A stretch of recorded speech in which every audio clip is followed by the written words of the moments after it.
What if the trees whispered secrets that could change everything, yet one careless word could summon ancient wrath? The sun dipped below the horizon, casting long shadows that danced like memories across the forest floor. Each rustle of leaves seemed to echo with the weight of history, hinting at the invisible watchers lurking just beyond the reach of light. In this enchanted woodland, the air crackled with a tension that felt almost alive, vibrating with stories waiting to be told. A group of friends stood at the forest's edge, laughter spilling from their lips, oblivious to the ancient lore woven into the roots beneath their feet. They were drawn by a legend of spirits, ethereal beings said to guard the forest, protectors of a balance long forgotten. But there was a warning, whispered in hushed tones by those who had ventured too close. Never call their names out loud. It was a warning that hung heavy in the air, yet the thrill of the unknown was intoxicating. As dusk deepened, shadows morphed into eerie shapes, and a sense of unease crept into their revelry. The trees sighed as if sharing a collective breath, a warning that sent shivers down spines. Among the friends, Ilara felt the pull of the forest stronger than the others, a magnetic force that beckoned her deeper into its embrace. She could almost hear the soft murmur of the spirits, their names swirling like smoke in her mind, demanding to be spoken. "Let's call them." A voice broke through the air, Tyler, ever the daredevil, his eyes glinting with mischief. "What's the harm?" The laughter that followed felt hollow, an unnatural resonance that bounced off the trees, drawing their attention. Ilara's heart raced. This was no game. This was a threshold crossed, a line drawn in the sand that should never be disturbed. The forest seemed to hold its breath as if anticipating the moment of reckoning. As Tyler raised his voice, words tumbled forth like stones down a cliff, each syllable heavy with consequence. The air thickened, charged with an energy that sparked unease within Ilara. Then came the silence, an all-encompassing stillness that swallowed their laughter whole. The very ground beneath them seemed to pulse, as if responding to an ancient call. In the distance, a low rumble echoed through the trees, shaking the very core of the forest. Shadows shifted, sharper and darker, coiling around the friends like an impending storm. Ilara's instincts screamed at her to run, but fear rooted her to the spot, her heart pounding a frantic rhythm against her ribcage. She could feel the spirits awakening, restless and watchful, aware that their names had been spoken. What followed would change everything they thought they knew about the forest and themselves. The night had just begun, and the price for curiosity was about to be revealed. In the depths of the woods, something stirred, awakening from a slumber that had lasted centuries, hungry for retribution. The whispers grew louder, intertwining with the rustling leaves, forming a chorus that would haunt their dreams. The game they thought they were playing had just escalated into a battle for their souls. In the cool morning light, a mist hung low over the ancient woods, like a whisper from the past. The trees stood tall and proud, their gnarled branches twisting toward the sky as if reaching for the stars. It was in this very place where the shadows danced and the light played tricks that stories of forest spirits took root. There was an electricity in the air, a sense of something unseen, pulsing and alive.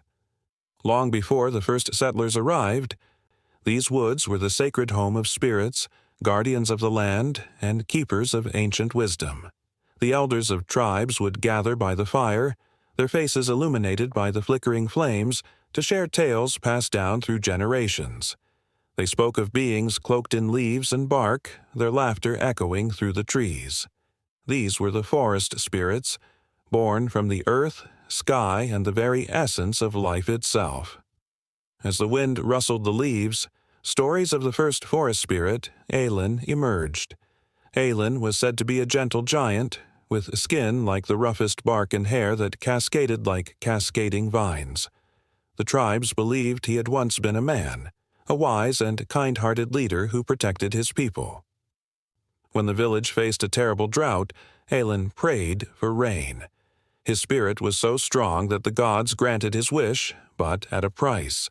To save his people, Elin transformed into the first guardian of the forest, forever entwined with nature. The villagers thrived, but they would never forget the sacrifice of their beloved leader, who now roamed the woods, watching over them. The chilling tales of the malevolent spirits that haunted the dark corners of the forest were equally gripping. They were not all watchers of peace. Some were tricksters, creating mischief and confusion wherever they roamed. The legend of Corin, a spirit who feasted on fear, spread like wildfire among the villagers.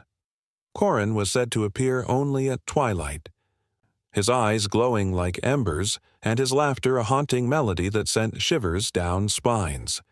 It was told that those who dared to wander too far into the night would find themselves lost, ensnared in a web of shadows, never to return.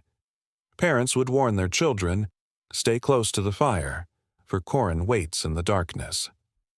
The fear of Corin was palpable, a reminder that the forest held both wonder and danger. Then there were the wise spirits of the ancients, known as the elders. They were believed to be the souls of the trees, each one with a story etched into its rings. The villagers would often sit at the base of these towering giants, seeking counsel. It was said that when the wind blew just right, one could hear the whispers of the elders, sharing secrets of the earth and skies.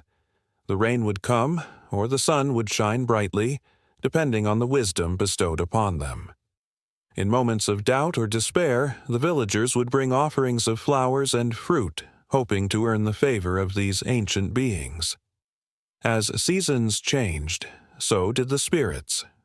During the harvest moon, the spirits danced under the silver glow, celebrating the bounty of the earth. The festival was a time of joy, filled with laughter and song as villagers painted their faces with colors derived from berries and earth. They would leave gifts at the foot of the largest trees, believing that the spirits joined them in their revelry, blessing them with prosperity for the coming year. But the stories didn't end at the turn of a season. Mischief brewed in the hearts of the forest spirits, and as night fell, the stories grew darker. It was said that if one ventured too deep into the woods at night, whispers would follow, pulling at the heart with a chill. Some claimed to have seen shadows flitting between the trees, playful yet foreboding. Those who returned spoke of laughter that echoed in the silence, of glowing eyes watching from darkened hollows.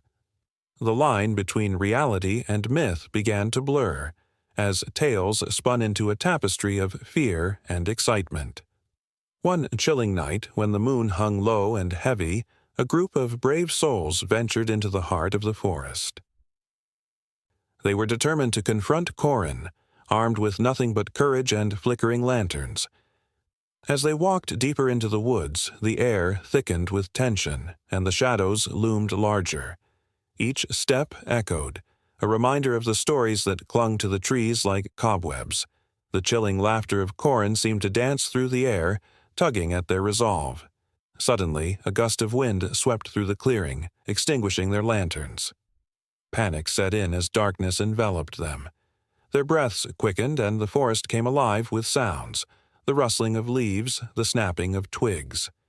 In that moment, the legends became their reality, and the boundary between the known and unknown vanished. They stumbled through the underbrush, hearts racing, unsure of where to turn. Was Corin right behind them, or had the stories been mere fabrications of frightened minds? As the group fought to find their way back, they stumbled upon an ancient oak, its trunk wide and gnarled, a sentinel of the forest. In its shadow, they felt an inexplicable calm wash over them. The whispers of the elders stirred in the air, strengthening their resolve. It was a reminder that they were never truly alone, that the spirits, both good and wicked, watched over them, woven into the very fabric of the woods. In their minds, a choice crystallized: face the fear or surrender to the darkness. As they gathered their courage, the forest seemed to hold its breath, the tension palpable, waiting to see what would unfold. The twinkling stars above bore witness to their plight, a silent crowd eager for resolution, and the stories that bound them to this place surged with a new urgency, aching to be told. The sun rose over the ancient valley, casting golden rays upon the land where civilizations thrived and withered like the seasons. The whispers of the wind carried the secrets of life, a song sung by the trees, mountains, and rivers. Nature was not just a backdrop. It was the very pulse that guided the heartbeat of ancient cultures.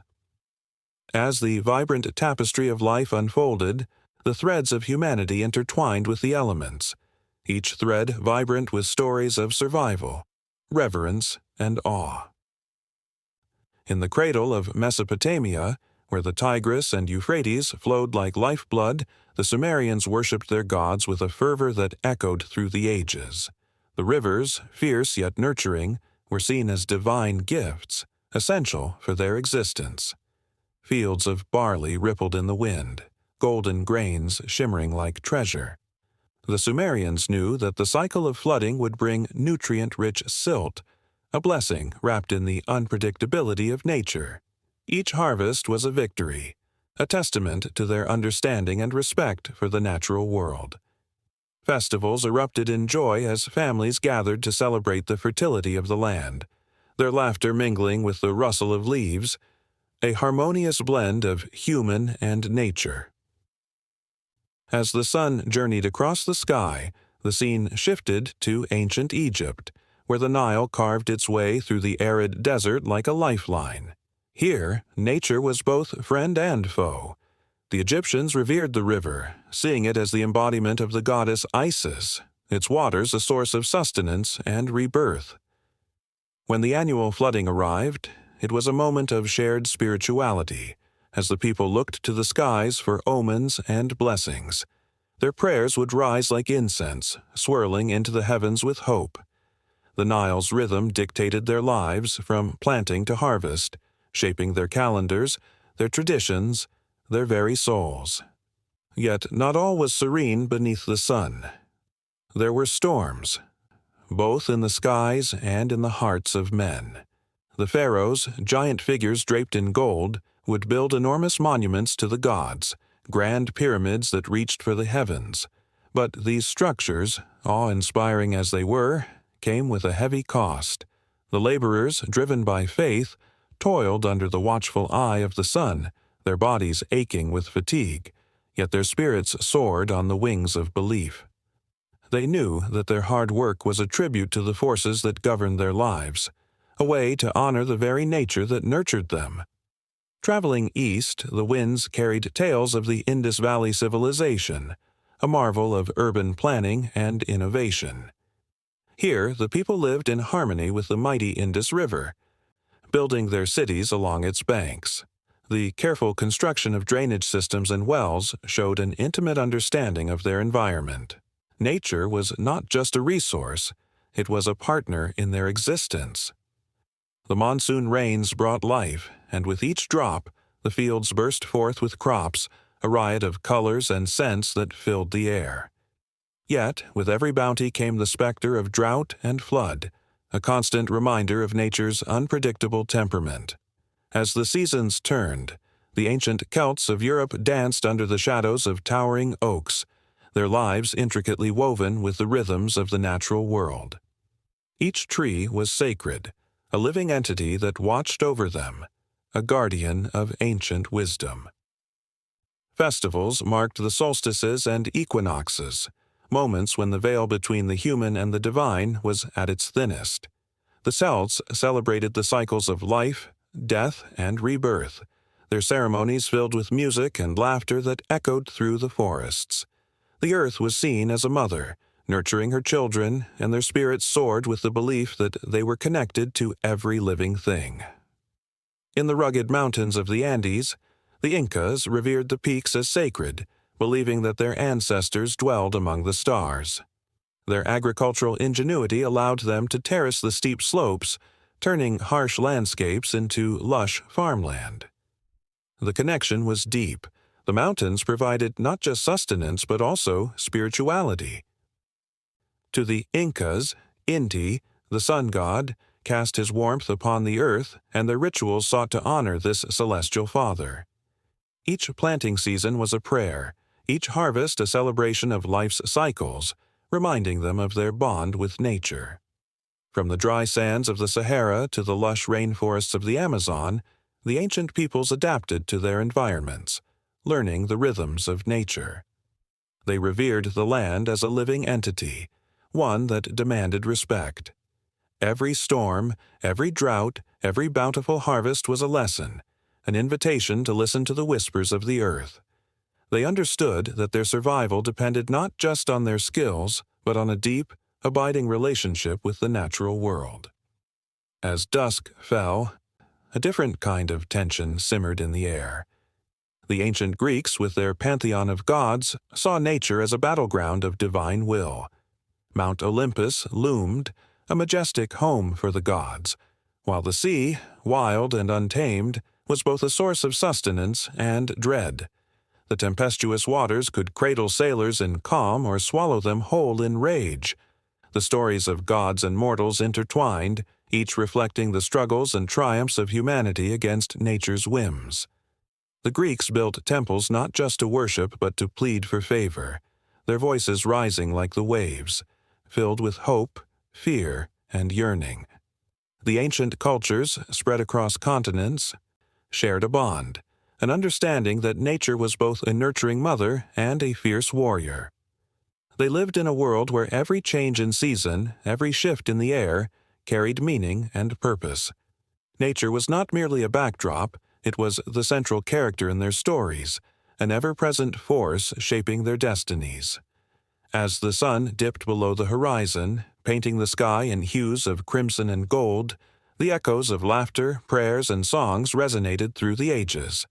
The ancient peoples, connected in their reverence for the earth, would continue to be shaped by the land, the water, and the skies above. Each civilization, in its unique way, danced with nature, a delicate balance of give and take, a lifelong relationship that endured the test of time. And as darkness fell, the stars emerged, twinkling like the stories of those who had come before, weaving a tapestry of history that would never truly fade away. A chill hung in the air as the first rays of dawn broke through the dense canopy of an ancient forest. The soft rustling of leaves whispered secrets from generations long past, and the earthy scent of moss clung to the soul like a long-lost memory. This wasn't just a collection of trees. It was a sacred space, revered by countless cultures throughout history. Sacred forests pulse with life, each tree a witness to stories of love, loss, and reverence. Beneath their sprawling branches, humanity has found sanctuary, understanding, and a connection to the divine. In the lush landscapes of Japan, where cherry blossoms dance in the wind, the sacred forests of Kumano reveal a tapestry of spiritual significance. Shinto shrines nestle among the towering trees, their quiet presence inviting reflection and reverence. Pilgrims walk the ancient trails, their footsteps echoing the hopes and prayers of those before them. Each tree, draped in moss, stands as a guardian of sacred tradition, a link to the gods who dwell within the forest. Local legends tell of spirits called kami, inhabiting these woods, watching over the people and guiding them toward harmony. The forest breathes, alive with the whisper of the past, drawing people into its embrace. Across the vast seas to the forests of Africa, the sacred groves of the Yoruba people pulse with vibrant energy. Here, nature and spirituality intertwine seamlessly. The woods are alive with the sound of drums and the rhythm of dance, celebrating the connection between humanity and the earth. In these groves, the Orisha, powerful deities, are honored through rituals that have transcended time. Each tree holds stories of ancestors, their roots digging deep into the earth, forging a bond that stretches through generations. As night falls, the flickering light of fires reflects in the eyes of the community, illuminating faces filled with joy and reverence. This is a place where the heartbeat of the earth synchronizes with the pulse of life itself. Traveling to the Americas, The sacred forests of the indigenous peoples resonate with a different kind of magic. The towering redwoods of California stand as sentinels, guarding ancient wisdom. The connection of these tribes to their land is profound. Their lives are woven into the fabric of the forests. The trees here are not just timber. They are ancestors, protectors, and sources of life. Tales of creation and harmony with nature are told by elders, their voices carrying the weight of centuries. Each sapling nurtured, each fallen branch revered, is a testament to the deep respect these communities hold for the natural world. When the wind rustles through the leaves, it is as if the forest itself is speaking, sharing messages of unity and survival. In Australia, the sacred groves of the Aboriginal peoples stand as living monuments to the Dreamtime, the spiritual belief that connects all living beings. Here, the land is teeming with stories woven into the fabric of the trees, rocks, and rivers. Each sacred site is a chapter in an endless narrative, a testament to the resilience of those who have walked these lands for over 65,000 years. The eucalyptus trees stand tall, their leaves whispering the names of ancestors, while the sun glimmers through the branches, warming the earth. The rituals performed in these forests honor the land and all its creatures, reinforcing a bond that transcends time. As the sun sets, the vibrant colors of the sky blend with the earthy hues of the forest, creating a canvas that seems to pulse with life. In the heart of the Amazon rainforest, native tribes hold their sacred forests close, embodying a belief that every tree, every creature possesses a spirit. The cries of howler monkeys echo through the thick foliage, creating a symphony of life that is both haunting and beautiful. These forests are not just a home. They are a source of identity, culture, and survival. When the tribes gather for ceremonies, their voices rise in a chorus, intertwining with the sounds of the forest, creating a harmony that resonates deep within the soul. The bond between the people and the land is palpable. The forest is a living entity, breathing, shifting, and nurturing the life that thrives within its bounds. Meanwhile, in the forests of Europe, the ancient oaks stand tall, remnants of a time when nature and magic coexisted in perfect harmony. European folklore is rich with tales of fey folk, druids, and magical creatures that inhabit these woods. The midsummer celebrations illuminate these trees with laughter and light, honoring the spirits that dwell among the branches. Each grove has its legends, stories of love, betrayal, and redemption, passed down through the ages like precious heirlooms. As twilight descends, shadows dance playfully on the forest floor, and the air is thick with the scent of wildflowers and the promise of forgotten stories waiting to be told. In every corner of the earth, sacred forests stand as testaments to the deep reverence cultures hold for nature. They are places where the past and present intertwine, where humans seek solace, wisdom, and connection. The heartbeat of these forests echoes the cadence of life itself, reminding all who enter of the delicate balance between humanity and the natural world. There is a magic in the air, a palpable energy that courses through the roots, reaching out to touch the very essence of existence. As the night deepens, the sacred forests come alive under the light of the moon. Creatures stir, and the air hums with anticipation. The stories of the ancients linger, suspended in the cool, fragrant air, waiting for the next seeker to tread lightly upon the forest floor. The trees swayed gently, as if inviting the stars to listen, carrying the weight of dreams and fears, hopes and heartaches. Each rustle, each bird call reverberates with the echoes of countless generations, weaving a tapestry of connection that binds all who have ever sought refuge beneath their boughs. A promise glimmers in the shadows, urging the next chapter to unfold, where the threads of history and culture weave together in a vibrant dance of life and spirit. The forest breathes, and its story continues, endlessly unfolding like the rings of an ancient tree. The morning sun spilled golden light over the ancient trees, casting long shadows that danced upon the forest floor, A group of villagers, weary yet hopeful, made their way through the underbrush, their hearts pounding with anticipation and fear.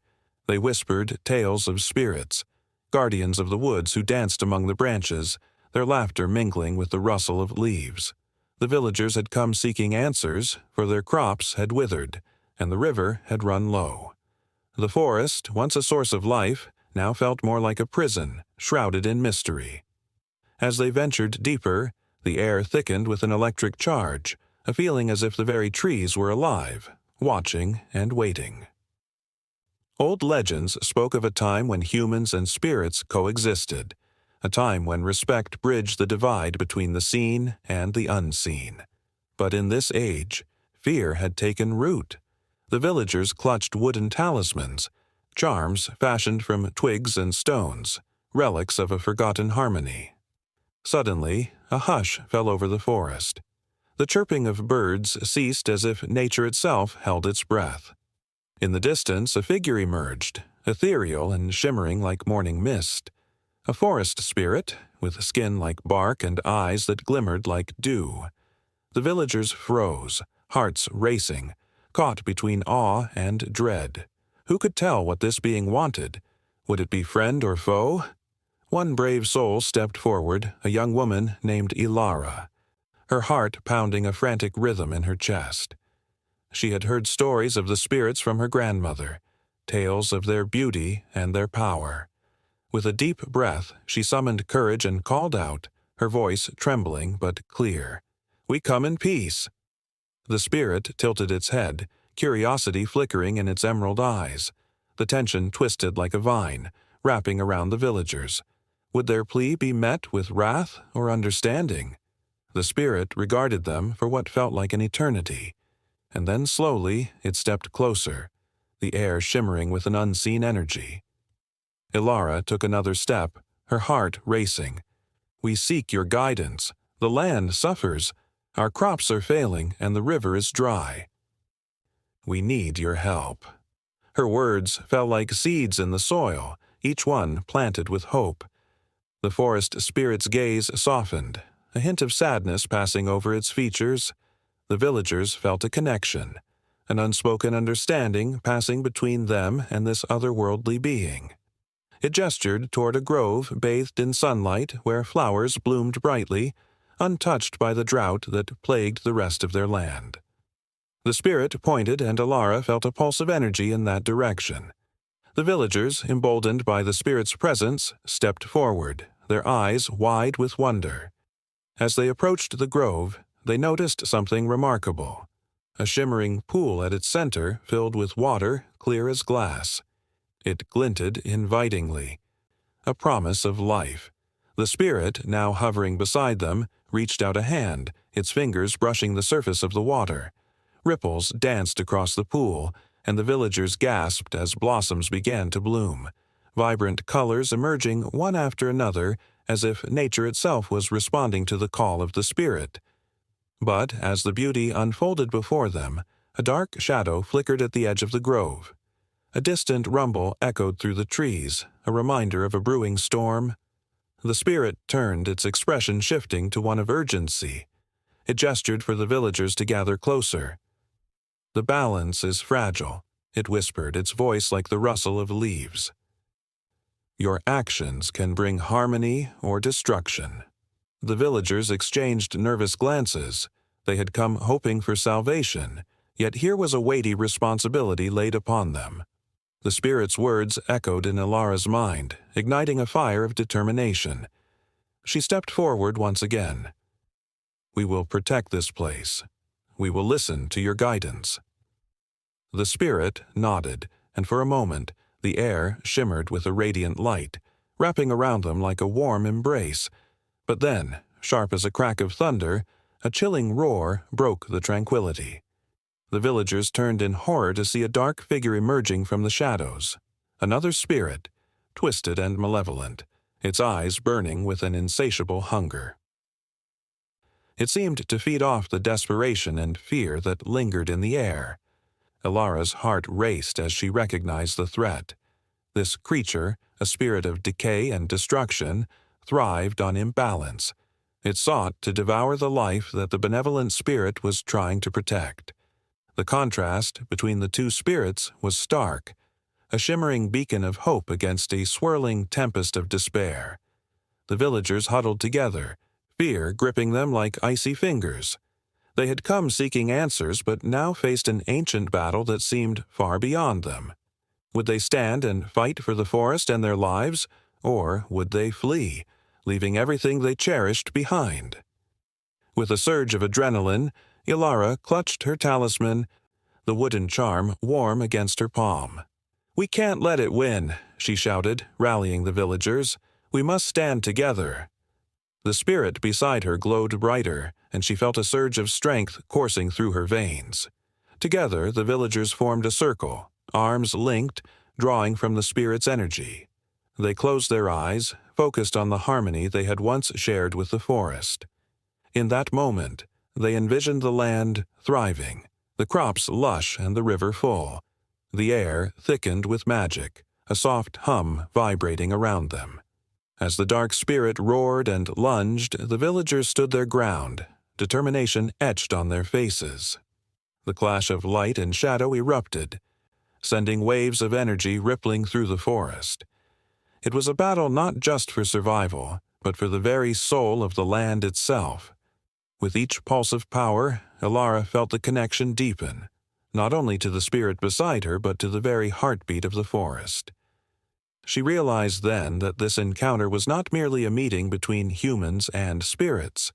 It was a reawakening, a chance to reclaim what had once been lost. Through the chaos, they could feel the forest responding, the trees swaying in time with their resolve. The battle raged on, but amidst the turmoil, a flicker of hope ignited, weaving through the shadows like a lifeline. The villagers clenched their fists, determined to push back the encroaching darkness, ready to embrace whatever came next, as they fought not just for themselves, but for a bond that had been severed for far too long. In a dimly lit room, a group of scholars huddled around an ancient manuscript, its pages worn and fragile. The air was thick with anticipation, a tension that charged the very atmosphere. This was no ordinary gathering. They were about to witness the unveiling of a name long thought to be lost to the tides of time.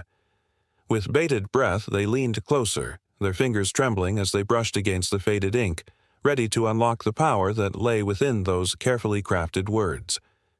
Words have always held a peculiar magic. They can heal and hurt, bind and free, comfort and incite. Throughout history, the act of naming has been a potent force, imbuing objects, people, and ideas with significance. In ancient cultures, names were not merely labels, they were prayers, evocations of the divine. To know a name was to wield power. The Egyptians believed that the true name of a person or deity contained their very essence. To speak it was to summon their presence, to invite their influence into the world. As the scholars turned fragile pages, one of them, a woman with eyes that sparkled with fervor, recalled the stories of the Babylonians, who used incantations to call upon their gods. They understood that invoking a name could shift the balance of fate. The name of Marduk, the storm god, was whispered in reverence during rituals that sought his favor. It was said that when his name was spoken, the heavens themselves would listen, and the earth would tremble in response. In the shadows of the past, warriors invoked the names of their ancestors before battle, believing that the very essence of their forebears would flow through them, granting strength and courage. Throughout history, the act of naming has intertwined with identity, shaping destinies and weaving the fabric of societies. The Greeks added layers to this belief. Philosophers like Heraclitus spoke of the logos, the divine reason and order of the universe. For them, words were the architects of reality. To name something was to give it a form, to bring it into existence. Yet there were names that could not be spoken, words that hovered just beyond the reach of the tongue. The scholars felt this deeply. They were on the cusp of breaking through a barrier that had stood for centuries. A name so sacred and powerful that its utterance might alter the course of history itself. The air crackled with the weight of the unnameable, the tension of what it meant to stand on the threshold of revelation. In the corner of the room, a flickering candle cast dancing shadows on the walls, igniting a primal fear in one of the young scholars.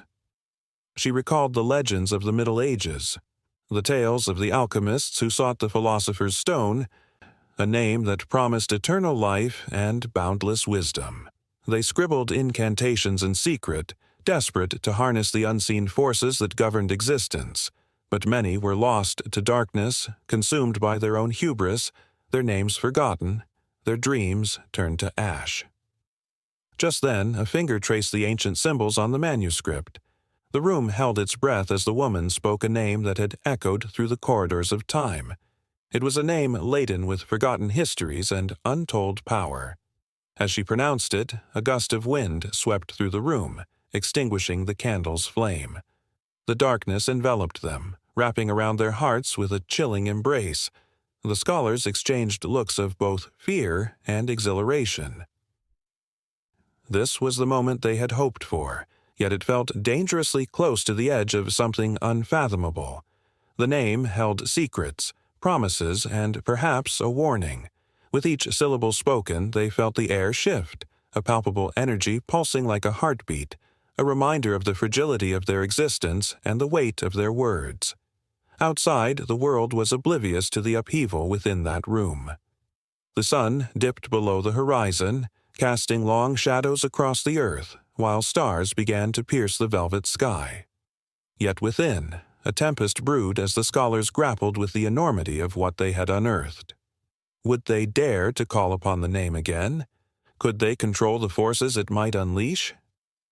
The tension escalated as one scholar, emboldened by curiosity, proposed a ritual to solidify their newfound discovery. They gathered around the table, voices hushed as they prepared to summon the name once more. Each heartbeat echoed like a drum, urging them forward into the unknown. They gripped their quills, ready to inscribe the sacred name upon parchment, a mark of their daring venture. But in that moment of collective resolve, doubt and fear twisted in their stomachs. They were acutely aware that words are not just sounds. They have the power to manipulate reality, to bend the very fabric of existence. The legends of the past echoed loudly in their minds. The fates of those who had called upon the unnameable, the tragedies that befell those who went too far in their quest for knowledge. One scholar, with a trembling voice, reminded them of the cautionary tales. The ancient Greeks told of Pandora, who, driven by curiosity, opened a box that unleashed despair upon the world. Would they be the next to lift the lid on the unnameable? As they vacillated, the name hovered in the air, a seductive whisper, drawing them into its thrall. Outside, the wind howled, and the walls seemed to close in on them. The entire universe felt like it was holding its breath, waiting for them to make a choice. In that moment, the power of words crystallized, the weight of their meaning pressing down upon them, demanding respect and reverence. Would they grasp the quill and write the name that could change everything? Or would they let it remain an echo of the past, a whisper in the annals of history, shrouded in mystery and reverence? As they stood on the brink, the flickering candle had been extinguished, but their resolve flickered brighter than ever, illuminating a path toward an uncertain destiny. The room pulsed with anticipation and dread, the line between knowledge and ignorance blurring like the twilight outside. And as they stood in that charged space, they felt the world tilt, a cosmic shift that promised both greatness and ruin. This moment would shape their lives, and perhaps the world itself. The village lay shrouded in twilight, its edges blurred by the encroaching shadows of the forest. In the whispering woods, the air held a weight of secrets, each rustle of leaves and creak of branches whispering tales of old. It was said that if one listened closely enough, they could hear the soft voices of those who had come before, their stories twined with the very roots of the trees. Among the villagers, Old Man Jareth often warned the children, his voice trembling like the autumn leaves that danced around them. Stay close to the fire, for the woods do not forget. He spoke of lost souls and wandering spirits, of travelers who ventured too deep and never returned. The children, wide-eyed with a mix of fear and fascination, huddled closer to the flickering flames, casting wary glances towards the darkening line of trees. In cultures around the world, the woods have always been a place of mystery and magic. The ancient Greeks spoke of the dryads, tree nymphs who breathed life into the forests, while the Native Americans revered the concept of the whispering trees, believed to carry the voices of ancestors. In the depths of ancient Celtic lore, it was said that the woods held the gate to the other world, a place where the living could commune with the spirits. Each story, steeped in emotion, hinted at a deeper connection between humanity and the natural world. On a night heavy with mist, a young girl named Ilara, filled with a reckless curiosity, decided to step beyond the limits set by her elders. She tiptoed past sleeping huts, her heart pounding with each step. The glow of the moon guided her, illuminating the path that twisted into the whispering woods like a silken ribbon. As she entered, the air thickened with anticipation, the soft whispers growing louder, wrapping around her like a warm blanket. It felt as if the trees themselves beckoned her closer. Under the ancient boughs, Ilara discovered the remnants of an old stone altar, moss-covered and crumbling, a relic of rituals long forgotten. The whispers intensified, swirling around her, weaving tales of love lost and battles fought. She pressed her hand onto the cold, damp stones, feeling a jolt of energy surge through her. The ancient spirits, she realized, were not just voices. They were emotions, stories yearning to be told. As she stood there, entranced, the night air shifted and the shadows thickened. It was as if the woods had come alive, each branch reaching out, each leaf shivering with anticipation. Suddenly, a soft giggle pierced the quiet, sending chills racing down her spine. Ilara spun around, heart racing, but found only the darkness staring back at her. The laughter echoed again, this time melodic and haunting, like a lullaby sung by a long-lost mother. In that moment, the history of the woods unfolded in her mind. Spirits of children who had once played beneath the trees, their laughter forever etched into the fabric of the forest. Tales of travelers who had sought refuge, only to find themselves caught in the web of enchantment spun by unseen forces. With each whisper, Ilara felt an unbreakable bond with those who had come before her, each story stitching her spirit to theirs. Back in the village, the fire flickered low, and old man Jareth sat in silence, eyes distant. His heart was heavy with the knowledge of what awaited those who strayed too far.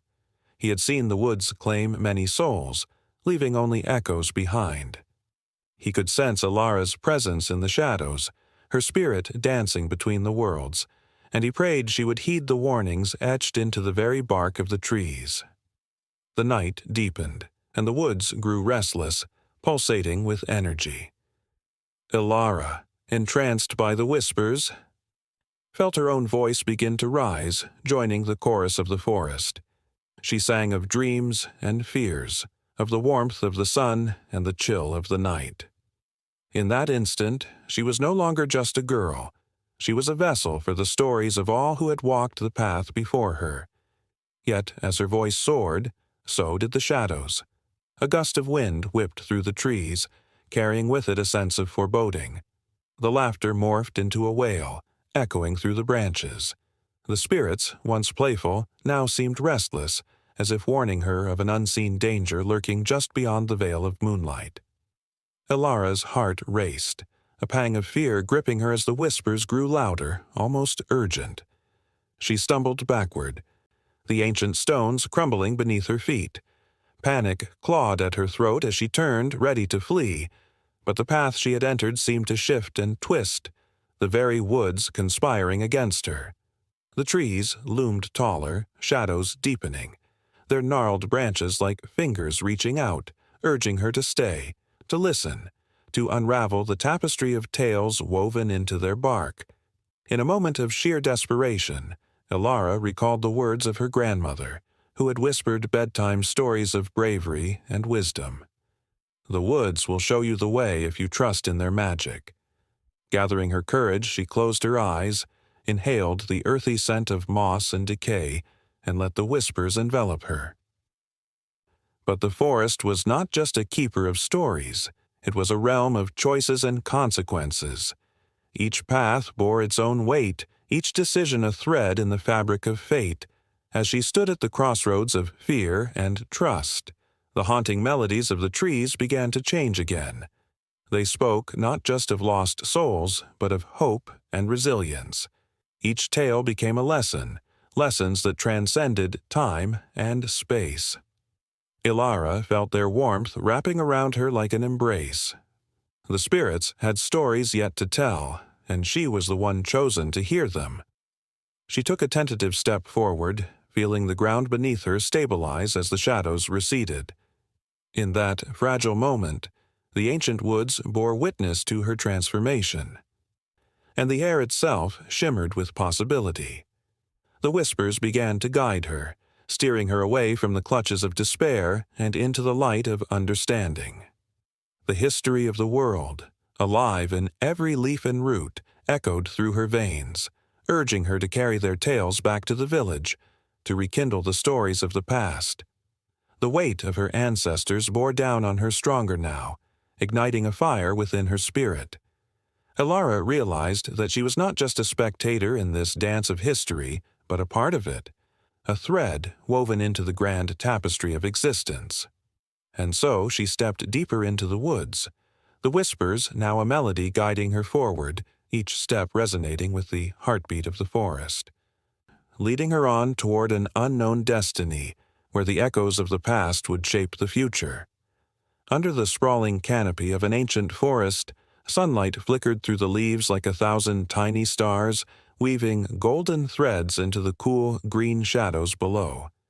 A whispering breeze rustled the branches, carrying with it a haunting melody, an echo of voices from ages long past.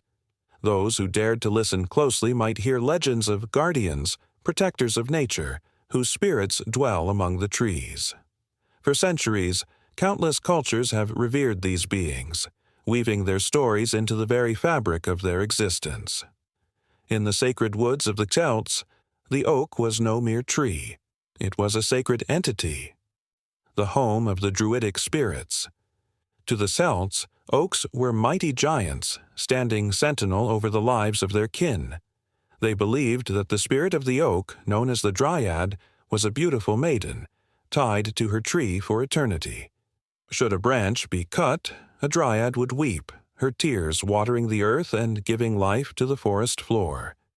It was said that on moonlit nights, if one stood quietly by an oak, they could hear her gentle sobs, a poignant reminder of the deep connection between humanity and nature. Emotions surged in the hearts of those who listened, an aching awareness of the delicate balance they shared with the spirit world. Across the world, in the vast landscapes of Japan, the Shinto belief system honored the kami. Spirits believed to inhabit all aspects of nature, especially the grand trees that towered majestically in the Shinto shrines. Each tree had a unique essence, a personality that could be felt by those who approached it with respect. As villagers offered their prayers, they would bow deeply, acknowledging the ancient spirit that dwelled within. Stories of the Yama-uba, a mountain witch who could transform into a tree, danced on the tongues of children, who shivered with delight and fear at the tales of her playful mischief. The forest was alive, filled with whispering spirits that watched over every inch of the vibrant earth, and to ignore them was to court disaster. In the Americas, the indigenous peoples revered the cedar and the pine as sacred. To the Lakota Sioux, the tree was a living embodiment of their ancestors. During ceremonies, they would gather around a towering pine, its needles glistening like emeralds, calling upon the spirits to guide them in their quest for wisdom. The air would hum with anticipation, a tangible energy vibrating through the crowd. As the smoke from their sacred pipes curled skyward, it was believed to carry their prayers to the spirits among the trees, to the guardians who stood watch over their lives. The feeling was electric, a connection to a lineage that transcended generations. binding the past, present, and future. In the dense jungles of Africa, the baobab tree, often called the tree of life, was thought to be the home of ancestral spirits. Its stout trunk and wide branches seemed to cradle the heavens, while its roots reached deep into the earth, connecting the physical world with the spiritual realm. To the tribes of Madagascar, it was said that the baobab could speak, sharing secrets from the past and wisdom for the future. When the villagers gathered around it under the blanket of stars, they would tell stories of their ancestors, melding the present with the echoes of history. Hearts raced with each tale, the air thick with emotion as they honored the guardians who watched over them. Then there were the towering redwoods of California, which held within their bark the memories of ages long gone. Native American tribes believed that these giants were the spirits of their ancestors, standing tall as protectors of the land. Elders would gather their young ones at the base of these colossal trees, their voices low and reverent, recounting the stories of the great spirit that watched over them. The children's eyes widened with wonder and fear. Each rustle of the leaves felt like a whisper from beyond, a reminder of the ancestral connections that crisscrossed through time. To them, the forest was alive, each tree a guardian, each leaf a story waiting to be told. As the shadows lengthened and daylight waned, the spirits grew more restless. In the flickering light of campfires, tales of the forest took on a life of their own.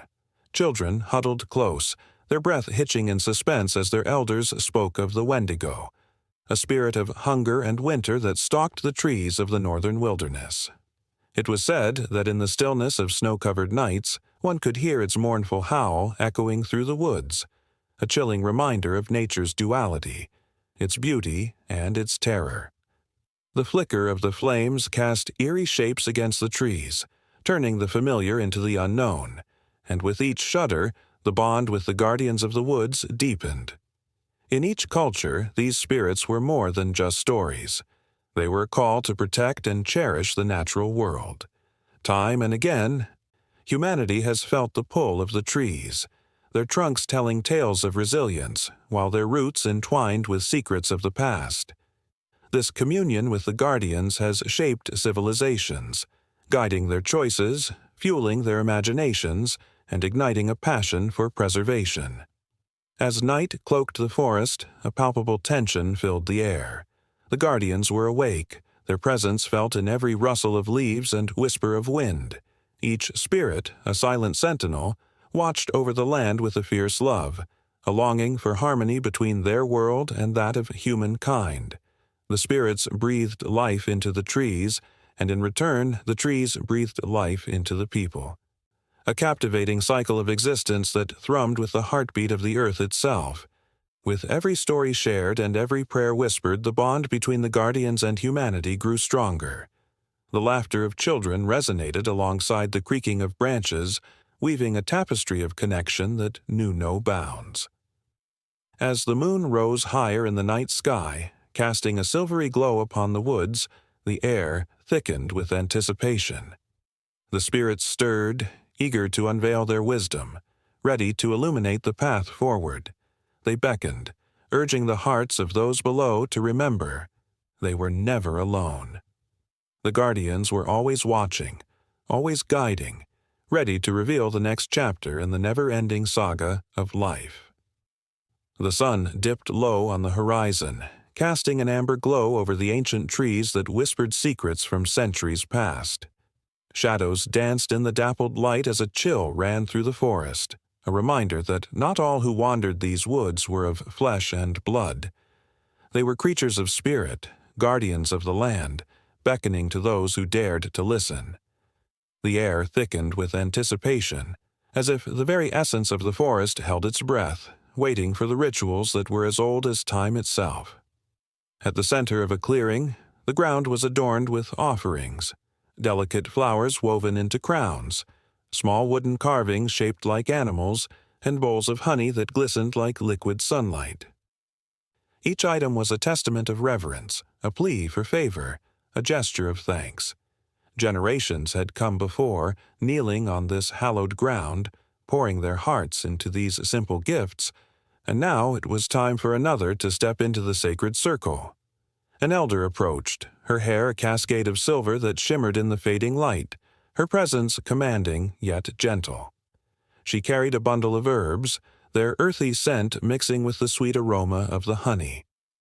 The whispers of the forest grew louder, urging her to proceed, to honor the spirits that watched over the branches above and the roots below.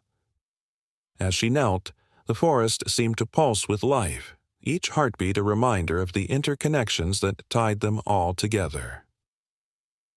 "Spirits of the forest," she began, her voice steady yet full of emotion. "We gather here not just as mortals, but as your children, seeking guidance and protection." The words hung in the air, woven into the fabric of the moment, invoking the power of ancestral wisdom that flowed through her veins like the rivers that nourished the land. The wind picked up, rustling leaves in an almost melodic harmony. Tiny creatures scurried around, their tiny eyes reflecting the fading light as if they too were part of this sacred event. The elder reached into her bundle and pulled out a small, delicate effigy carved from wood, its features etched with care and love. It represented not just a creature of the forest, but a spirit, a guardian who had watched over these woods long before the first stone was laid in the villages nearby. With trembling hands, she placed the effigy on the ground, surrounded by the offerings. "May you accept our gifts," she whispered. "May your strength shield us and your wisdom guide our steps." As she spoke, her heart raced, the intensity of the moment washing over her like a wave. The whispers of the forest grew louder, entwining with her words, echoing back a promise that had been made long ago. From the shadows, figures began to emerge, cloaked in the very essence of the forest. Each spirit was unique, a manifestation of the animals and elements that inhabited this sacred space. A majestic stag, its antlers like branches reaching for the sky, stepped forward, followed closely by a wise owl, its gaze penetrating the depths of the elder's soul. A soft rustling announced the arrival of a fox, its coat a fiery orange, and with it came the scent of earth and wildflowers, grounding everyone in the present. The elder's heart swelled as she realized the spirits had come to witness the offering. It was a powerful moment, one that transcended time, bridging the gap between the living and the ethereal. She could feel the energy of the forest wrap around her, a blanket of warmth and understanding that chased away the chill of uncertainty. The weight of her ancestors' expectations filled the air, pressing upon her shoulders, yet she felt lighter than ever, buoyed by the connection she shared with her surroundings. As the sun dipped below the horizon, casting shades of purple and blue across the sky, the elder reached for a small vial of sacred oil, its contents shimmering like the stars that would soon dot the night. She uncorked it and let the liquid trail down her fingers, marking the symbol of protection across her forehead, a gesture repeated by others who stood in reverent silence. Each drop was a prayer, an invocation that danced upon the wind, promising that they would not tread this land lightly, that they would protect it as it had protected them. Suddenly, a gust of wind swept through the clearing, sending leaves spiraling into a whirlwind of color. The spirits stirred, their forms flickering as if they were caught between worlds. The elder gasped, her breath hitching in her throat as the very air around them crackled with energy. The forest was alive, vibrant and pulsing, as if responding to the offerings, the prayers, and the heartfelt desire to connect. Then a piercing call echoed through the trees, the haunting cry of a wolf, sharp and clear. The elder's heart raced as she recognized the ancient bond between the wolf and the forest. It was a reminder that they were not alone. They were part of a larger tapestry woven throughout history, a dance of spirits and humanity that had endured the test of time. It was a bond forged in fire and rain, in laughter and sorrow, echoing through the ages in every rustle of leaves and every whisper of the wind. The atmosphere was electric, charged with anticipation as the elder looked around, her heart full, knowing the spirits were listening. Each person present felt the weight of the moment, the gravity of their intentions swirling around them like the mist that began to rise from the forest floor. They were not merely participants in this ritual, they were conduits of ancient wisdom, vessels of hope and longing, calling upon the past to shape the future. As the last light of day faded, the elder closed her eyes, her heart open and receptive. She could feel the spirits drawing closer, their energy intertwining with her own. The air hummed with possibility, and she felt an overwhelming sense of belonging, of being a part of something magnificent and timeless. It was a moment suspended in time, where past, present, and future converged into a single heartbeat, each pulse a reminder of their commitment to honor the spirits of the forest. In that stillness, an unspoken understanding blossomed, a recognition that the rituals and offerings were not just gestures of thanks, but a promise, a vow to protect the land that nurtured them, to listen to its stories, and to carry its wisdom forward. And as the first stars began to twinkle in the darkening sky, the forest exhaled, the spirits swirling around them in gratitude, their whispers weaving a tapestry of hope and connection that would linger long after the final ember of the fire flickered out. On a stormy night, when the wind howled like a pack of wild wolves, old Mrs. Grayson sat by her dimly lit fireplace, her gnarled hands cradling a steaming cup of chamomile tea. Her eyes flicked nervously to the window, where shadows danced in the flickering light. It was a night when the veil between worlds thinned, when the air crackled with the kind of energy that made hearts pound and skin prickle. The townsfolk knew better than to call upon spirits then, for some whispers carried consequences that could stretch far beyond mere legend. The tales of Wraithwood, a village steeped in ancient lore, echoed across generations. Children spoke in hushed tones about the ghostly figures that roamed the outskirts, shadows that flickered just beyond the trees. Yet not all spirits lingered to offer comfort or wisdom. Some were born from pain, betrayal, and heartache. Among these was the notorious Lady Elowen, whose name sent shivers down spines. Long ago, Elowen had been the jewel of Wraithwood, radiant, enchanting, and beloved by all. But her heart was not as pure as her beauty, and jealousy twisted her soul. Betrayed by a lover, she descended into madness, her spirit trapped between worlds, yearning for vengeance against those who wronged her. On nights like this, when thunder cracked and lightning illuminated the darkened trees, her wails could be heard, echoing through the valley, chilling even the most courageous hearts. "Don't you dare call her," Mrs. Grayson warned the children who dared to speak of Elowen. "Summoning her will bring nothing but sorrow." The children, wide-eyed and trembling, exchanged glances, their imaginations running wild. They'd heard the stories, the playful prodding of a ghostly hand, the icy breath against their necks, but they were drawn to the danger, the thrill of the unknown. On one fateful evening, a group of teenagers, emboldened by bravado and foolishness, huddled around a flickering candle in the woods, daring one another to call her name. "Lady Elowen, we seek you," they chanted, their voices mingling with the rustling leaves, unaware of the shadows creeping closer. A cold gust swept through the clearing, snuffing out their flame, plunging them into darkness. Panic set in, hearts raced, and the air grew thick with an unshakable dread. Then came a whisper, soft, seductive, and laced with malice. "You called?" The teens froze, their breath hitching in their throats. The shadows twisted and coiled, forming a silhouette that took the shape of a woman. Elowen's eyes burned like coals, her beauty still haunting but twisted, reflecting centuries of pain and vengeance. "You wish to know my sorrow? Step closer, and I shall show you," she beckoned, her voice a melody that both soothed and terrified. The first to move forward was Tommy, drawn in by an invisible force. Captivated, yet horrified. I didn't mean to," he stammered, his bravado evaporating like mist in the morning sun.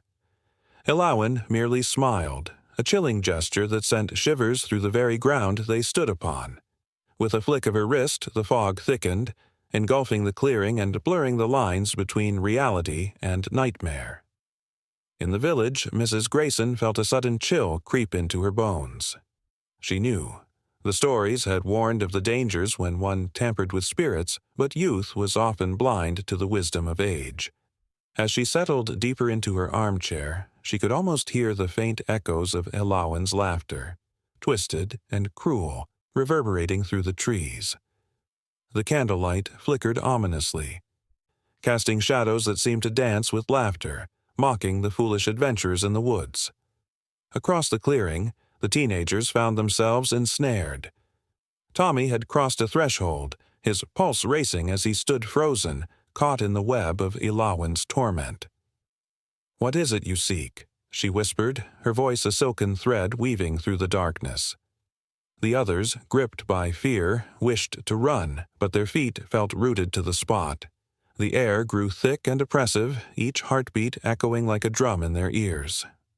As Elowen drew closer, the stories began to unfold. The betrayal, the heartache, the night she faded from the living world, consumed by her rage. "I was left with nothing," she hissed, eyes gleaming with unshed tears. "And neither shall you be. I will take from you what was taken from me." The shadows deepened, swirling around her as if they were alive, hungry for the souls of the unwary. The wind howled, mirroring the chaos in the hearts of the teens. "Run!" shouted Sarah, breaking the spell, but the darkness had already seeped in, wrapping around them like a serpent. Tommy's eyes widened as he realized the weight of their actions. They had called upon a spirit whose sorrow was as deep as the ocean, and now they were caught in her storm. Back in the warmth of her home, Mrs. Grayson felt the air thicken, as if the atmosphere itself was mourning the foolishness of youth. She could almost see the shadows creeping around the village like a living thing, seeking out the unwary. The stories had always said that calling a spirit could lead to a path of no return, and now the truth of it lay bare before her. Heart racing, she grabbed her shawl, ready to venture out into the night, the chill of dread settling in. Each step she took was heavy with the weight of history, the voices of the long gone echoing in her ears. She knew the woods well, where shadows whispered, and the night concealed secrets best left untouched. But the pleas of the teenagers reached her, muffled cries that tugged at her heart, fading echoes of laughter turning to screams. "Help us!" they cried, and she sprinted faster, the forest seeming to conspire against her as branches snagged at her clothes. As she emerged into the clearing, the sight that met her took her breath away. Elawan stood at the center, radiant in her anguish, the teenagers caught in her thrall. Fear gripped Mrs. Grayson. She had to act quickly. The stories had warned of how easily the living could slip into the shadowed realm. With a fierce determination igniting her spirit, she called out, "Elawan, release them. They did not mean to summon your pain." The spirit turned, her gaze piercing as if seeing into Mrs. Grayson's very soul. "You dare interrupt?" Her voice was a low growl, but the flicker of something softer was there, buried beneath centuries of fury. In that moment, the air thickened, the tension palpable as if the entire world held its breath, waiting to see what would unfold. Under the silvery light of a full moon, the ancient forest whispered stories of old. A soft rustle in the underbrush hinted at unseen creatures, while the air hung heavy with the scent of moss and damp earth. The trees, gnarled and wise, stood sentinel, their branches swaying gently as if sharing secrets. Each leaf carried the weight of countless prayers, and the very ground seemed to pulse with life, both seen and unseen. In many cultures, the essence of existence is not merely a matter of flesh and blood, but an intricate tapestry woven with the threads of nature and the spirit world. Long ago, tribes across continents danced in a sacred union with the earth and its unseen inhabitants. They believed that every rock, river, and breeze was alive, infused with spirits that demanded respect, gratitude, and harmony. This connection was not born from mere superstition. Rather, it was a profound understanding that life was a delicate balance, a fine line between what is known and what is felt. In the Andes, the indigenous people honored Pachamama, the Earth Mother, with rituals that included offerings of coca leaves and food. They whispered their hopes and fears into the winds, believing that the spirits would carry their words to the skies. Every mountain peak held stories. Every stream cradled memories. The valleys sang songs of joy and sorrow, creating a symphony of coexistence. When the balance was struck, the spirits smiled down, blessing the land with bountiful harvests and gentle rains. Across the ocean, in the heart of Africa, the Yoruba people revered the Orishas, gods and spirits that governed everything from rivers to destiny. Their vibrant ceremonies, filled with colorful beads and rhythmic drumming, transcended the mundane. They celebrated the bond with their ancestors, who remained present in the rustling of leaves or the flutter of a butterfly. These spirits guided their paths, reminding them that the lineage of the living and the dead was intertwined. A life lived in harmony honored those who had walked the earth before, ensuring that wisdom flowed freely through the generations. Yet, beneath the vibrancy of these practices lay a tension that simmered just beneath the surface. The encroachment of modernity threatened to sever these ancient ties. As steel and concrete replaced sacred groves, the whispers of the spirits grew faint, their voices drowned in the cacophony of progress. This gradual disconnection stoked fear among those who understood the profound consequences of ignoring the delicate balance. In the Pacific Northwest, the Native American tribes believed that the salmon were not just fish but spiritual beings that carried their ancestors' wisdom. The annual return of the salmon was a sacred event, symbolizing rebirth and nourishment. But as rivers became polluted and spawning grounds diminished, the tribes felt the spirits' anguish. The air thickened with tension. The absence of fish echoed like a mournful song. The connection, once vibrant, began to fray, and with it, the soul of the community. The struggle for balance echoed throughout history, manifesting in stories of sacrifice and resilience. There were times when people sought to appease the spirits through rituals, offerings, and deep, sincere promises to preserve the land.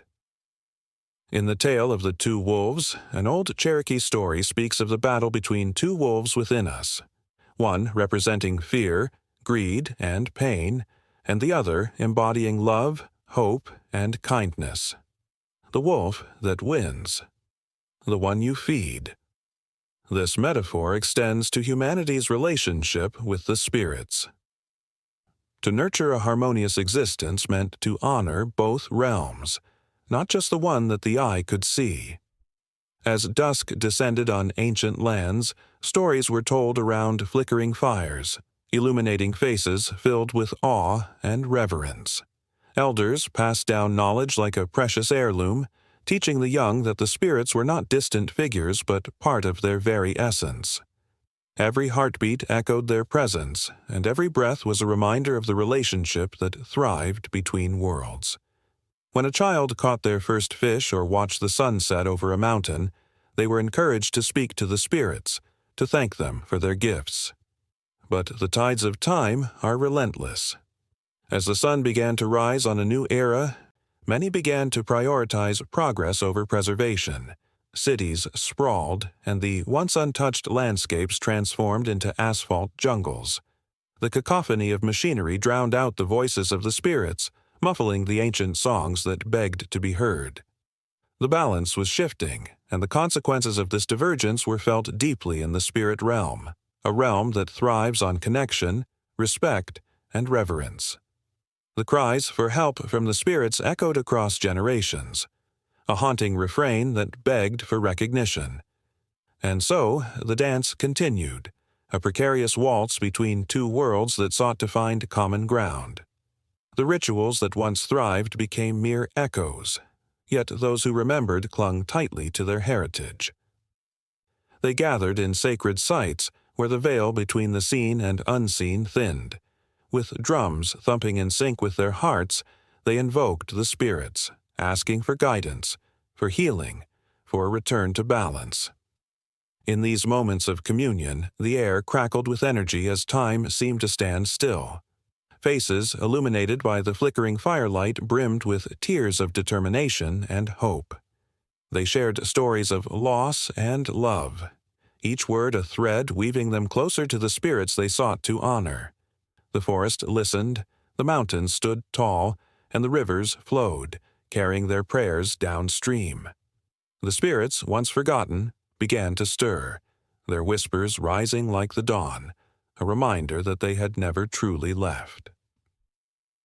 The tension remained palpable. The struggle to reclaim the connection was far from over. As new generations rose, the challenge became not just to remember, but to reforge those bonds. The echoes of the past danced in the present, urging them to find a way to bridge the chasm between existence and essence. With every step taken toward this reconciliation, the past and future collided, igniting a spark of resolve that threatened to light the way forward. And so, the story unfurled, a tapestry woven with laughter, tears, and the indomitable spirit of life itself. The balance between humans and spirits, fragile yet powerful, remained a thread that connected all living beings. The forest sighed, the rivers flowed, and the whispers persisted, a call to honor the past while forging a new path toward a shared future. The air shimmered with a crisp chill as autumn's breath whispered through the trees, their leaves transforming into a vibrant tapestry of reds, oranges, and yellows. Each gust carried with it a chorus of rustling, shedding the remnants of summer and signaling the arrival of change. Under this canopy of fiery colors, a gathering of souls congregated, drawn together by a shared reverence for the shifting seasons. They wore garments of wool and linen, their faces illuminated by the soft glow of lanterns, each flicker reflecting the warmth of their spirits. As the sun dipped below the horizon, the first stories began to unfurl, woven with the threads of ancient traditions. Around the fire their voices rose and fell, carried by the crackling embers. Tales of the earth's cycles spilled forth, rich with the history of a time when every season was not just a change in weather, but a sacred rhythm that governed life itself. These were stories passed down through generations, steeped in the wisdom of ancestors who understood the language of the land. They spoke of spring, a time of awakening when the world burst forth in a riot of colors and scents. The earth, still soft from winter's embrace, yielded flowers that reached for the sun, a testament to resilience and rebirth. Reverence filled the air as they recalled the ancient rites of planting, when seeds were blessed under the watchful gaze of the moon and prayers were whispered to ensure a bountiful harvest. Children had danced around the maypole, their laughter mingling with the song of the birds returning from their distant journeys, a celebration of life's return. Then came summer, that glorious season of abundance. The gathering hushed as one elder recounted the rituals that marked the solstice, when the sun stood still in its zenith, casting long shadows that inspired awe and gratitude. Families would feast on ripe fruits and hearty grains, giving thanks for the earth's generosity. It was a time of joy, when the days stretched long and love flowed freely, like the rivers swollen with meltwater. The sense of wildflowers and sun-warmed earth lingered, as if nature herself was inviting all to partake in her bounty. But as the stories flowed, a subtle shift darkened the mood. The mention of autumn brought forth a collective sigh, a recognition of the bittersweet beauty of letting go. The tales turned somber as they spoke of the harvest festival, a time of gathering in the fruits of labor but also of honoring what had come to an end. The fields, once lush, would soon yield to winter's stark embrace. They shared the memory of the last grain being cut, of the bonfires that flickered against the coming chill, and the poignant song sung to the spirits of those who had passed. Each note resonated with love and loss, a reminder that every ending held the promise of a new beginning. As twilight deepened, the stillness of winter settled in. The elder's voice trembled with emotion as he described the nights when the snow blanketed the earth in silence, a quiet that invited reflection. Around the hearth, they honored the stories of ancestors who had survived the fiercest storms, a testament to hope and perseverance. The winter solstice ritual was a sacred moment, a celebration of the return of light. Families would gather, sharing warmth and stories, igniting the flame of resilience within their hearts. The flames danced wildly, casting shadows that flickered like the spirits they spoke of. With each tale, it felt as if the cycle of life unfurled before them, a tapestry woven with threads of joy, sorrow, and transformation. The air thickened with an electric energy, a connection that transcended time and space. They could almost see the ethereal forms of the spirits they honored, guardians of the seasons guiding their journey. It was a bond that tied them not just to each other, but to the very earth beneath their feet. As the night wore on, the stories spilled into one another, blurring the lines between past and present. A young girl, her eyes shining bright with curiosity, asked how the seasons knew when to change. The elder smiled, recognizing the innocence of her question, and spoke of the ancient wisdom that taught them to listen to the earth's rhythms. He spoke of the moon's pull on the tides, the sun's warmth giving life, and the whispers of the wind that carried the messages of the trees. Nature, he explained, was a living, breathing entity, and every creature played a role in its grand design. The group leaned in closer, captivated by the mesmerizing tales that flowed like a river. They could feel the pulse of the earth beneath them, a rhythm that echoed the beating of their hearts. Just as the seasons changed, so did they, each moment a transformation that shaped their very essence. With every laugh and every tear shared, they were reminded of their place within this beautiful cycle. As the fire crackled and the stars twinkled overhead, a hush fell over the gathering. They each held a piece of the earth's story, and in that instant they understood. They were not mere observers but active participants in this cycle of life. The spirits of spring, summer, autumn, and winter wrapped around them like a warm embrace, urging them to honor the past while anticipating the future. With renewed determination, they began to speak of their own rituals, promises made to honor the spirits of the seasons in their lives. The air buzzed with excitement, a palpable energy as they envisioned how to weave these traditions into their everyday lives. The flicker of the fire reflected the spark igniting within each heart, a promise that they would carry forth the stories, ensuring that the spirits of the seasons would never be forgotten. The night deepened, but their spirits soared higher. They knew that as long as they remembered the cycles of nature, the spirits would always be with them, guiding their steps, whispering wisdom into their ears. And so the stories would continue, echoing through the ages, each retelling a thread in the endless tapestry of life. As laughter and music filled the air, the boundary between the seen and the unseen blurred, and the gathering celebrated not just the seasons, but the very essence of existence itself, an eternal dance of life, death, and rebirth that would forever bind them to one another and to the world around them. The wind whispered through the ancient trees, its voice mingling with the rustling leaves, forming a language that was as old as time itself. To the untrained ear, it was merely a breeze, but for those who listened closely, it was a sacred dialogue, a conversation with the spirits that inhabited the forest. Each sound held meaning, and every rustle told a story that had been passed down through generations. In the village that bordered this enchanted woodland, tales of the forest's whispers were woven into the very fabric of life. Elders spoke of the voices of ancestors who guided the living through the soft sigh of the pines and the crackle of the underbrush. Children gathered around fires, their eyes wide with wonder, as stories of spirits dancing in the moonlight filled the night air. One such night, a storm threatened to break the stillness of the evening. Dark clouds loomed above, and a sense of foreboding settled like a heavy blanket. As the first drops of rain began to fall, A young girl named Alara felt an unshakable urge to step outside. She had always been drawn to the forest, as if it called out to her, urging her to listen and understand its secrets.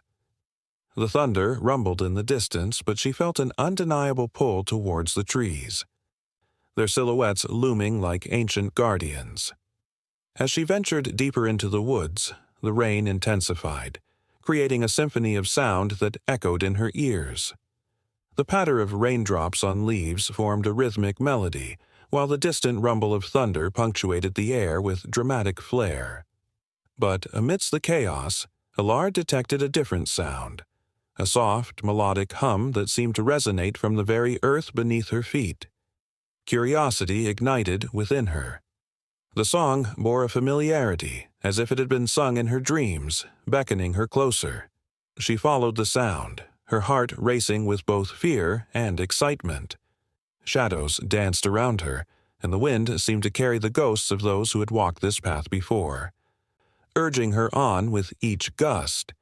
Suddenly, she stumbled upon a clearing where the trees parted to reveal a circle of glimmering stones, worn smooth by time.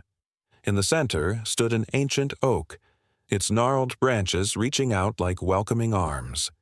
It was known among her people as the spirit tree, a place where the veil between the living and the spirits thinned. Legends spoke of those who had come here seeking guidance, and Alara felt a stirring in her soul, as if the very essence of the forest embraced her. As she approached the tree, Alara closed her eyes and listened. The winds shifted, carrying with them whispers of the past. She could almost make out words, the voices of those who had come before her.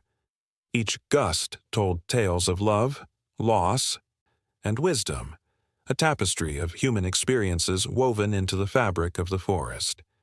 Tears welled in her eyes as she felt the weight of their stories pressing down on her, a reminder of her connection to something far greater than herself. The rain began to fall harder, and Alara could feel the energy in the air crackle with intensity. It was as if the spirits were responding to her presence, welcoming her into their realm. Suddenly, a flash of lightning illuminated the clearing, casting the spirit tree in a ghostly glow. In that moment, Alara saw them, figures swirling around the tree, their forms shimmering like mist. They danced with an elegance that transcended the physical world, their laughter echoing in the air, blending seamlessly with the sound of raindrops. But then, as quickly as they appeared, the figures vanished, leaving Alara breathless in their wake. The realization struck her. The forest was alive with energy, and every sound carried a message.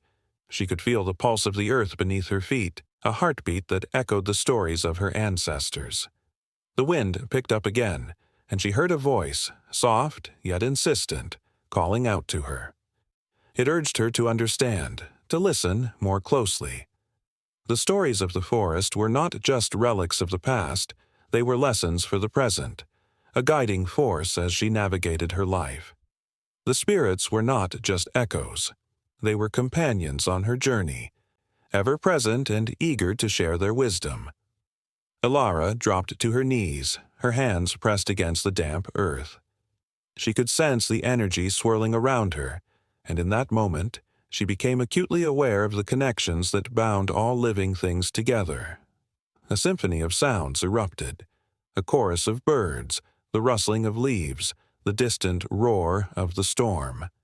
Each element played its part in the grand orchestra of life, and Alara felt as if she were becoming one with it all.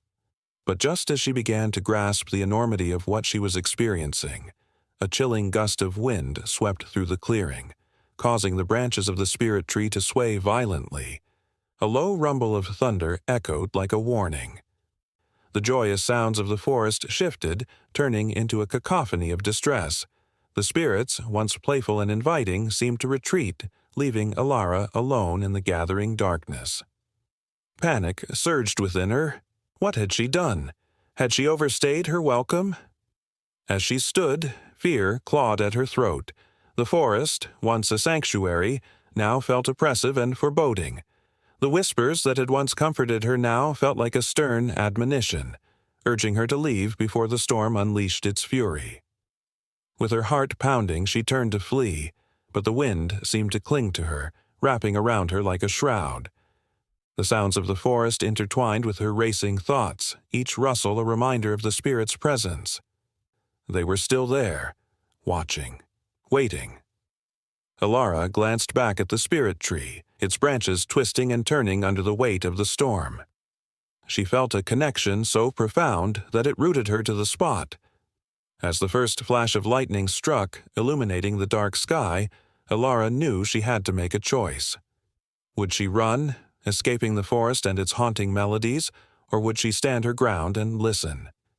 The spirits were calling to her, begging her to understand the language of the forest, to embrace the sounds and signs that held the key to her destiny.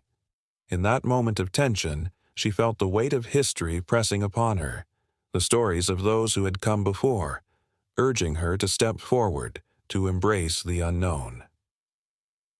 The air crackled with anticipation, the forest alive with energy, and Alara realized that this was only the beginning.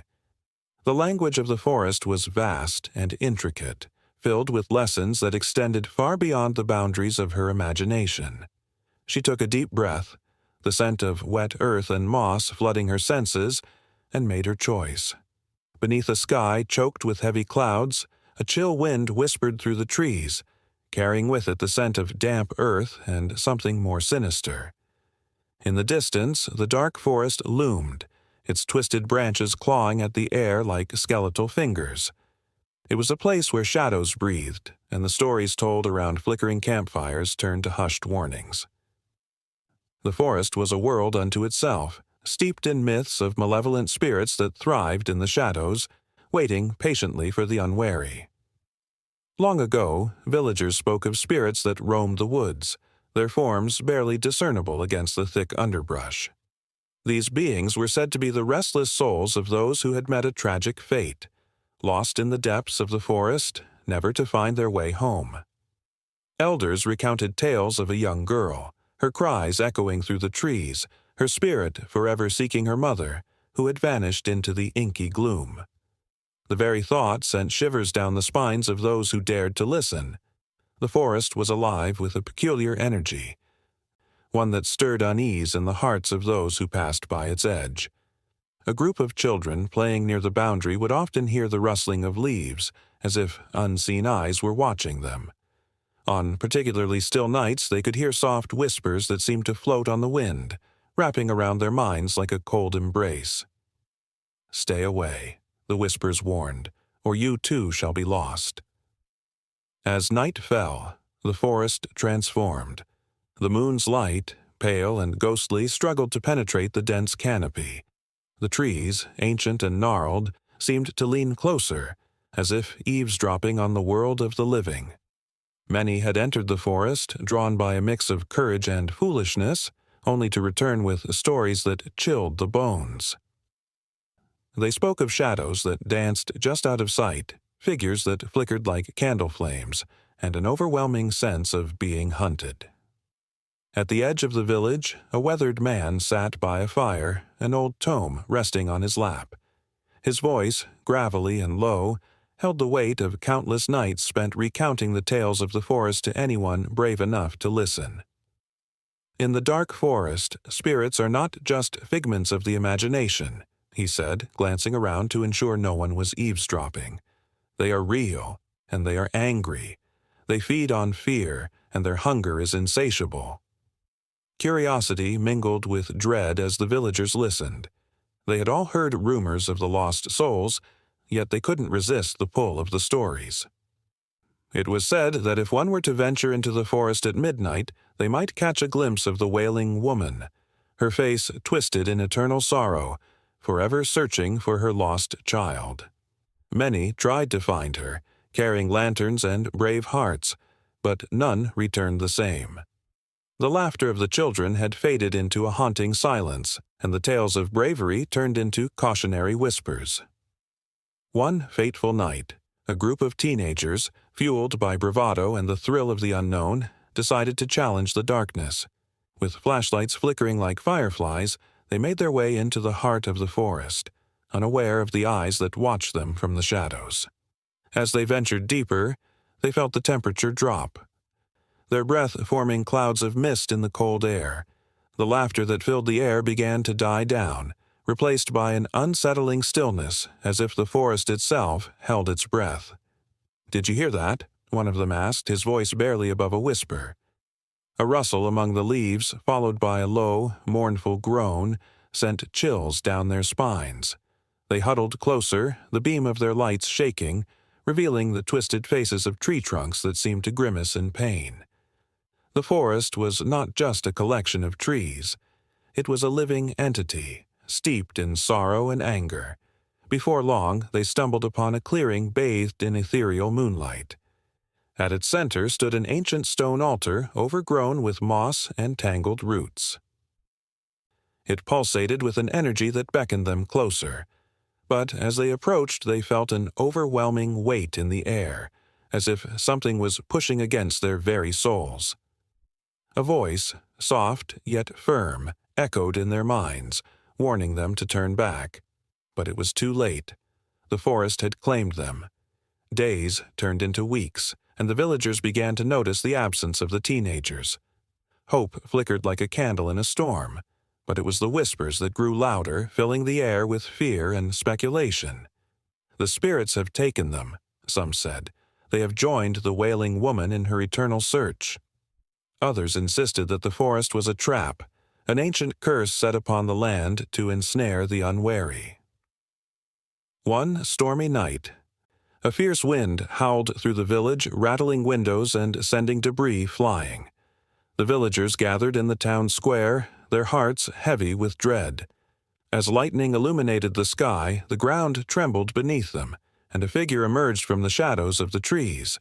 It was a girl, her hair wild and her eyes wide with terror. The villagers rushed to her, but she fell to her knees, her voice a cracked whisper. "Help me! They're coming for me. They won't let me go." A collective gasp filled the air as the girl clutched at the soil beneath her fingers, her face contorted with a fear that transcended words. The stories had come to life, and the spirits of the dark forest were no longer content to remain hidden. They were hungry, and they had found new prey. The villagers, frozen in shock, felt the weight of the girl's pain. They realized that the forest was not just a backdrop for tales, but a living nightmare that demanded sacrifices. As the wind howled, taunting their fears, they knew deep down that the legends were true. The dark forest was more than a place. It was an echo of countless souls lost to the darkness, a reminder that some stories never truly end. The sun dipped low on the horizon, casting shadows that danced among the ancient trees, their gnarled branches whispering secrets only the wind could understand. A chill ran through the air, carrying hints of pine and damp earth, as if nature itself held its breath, waiting.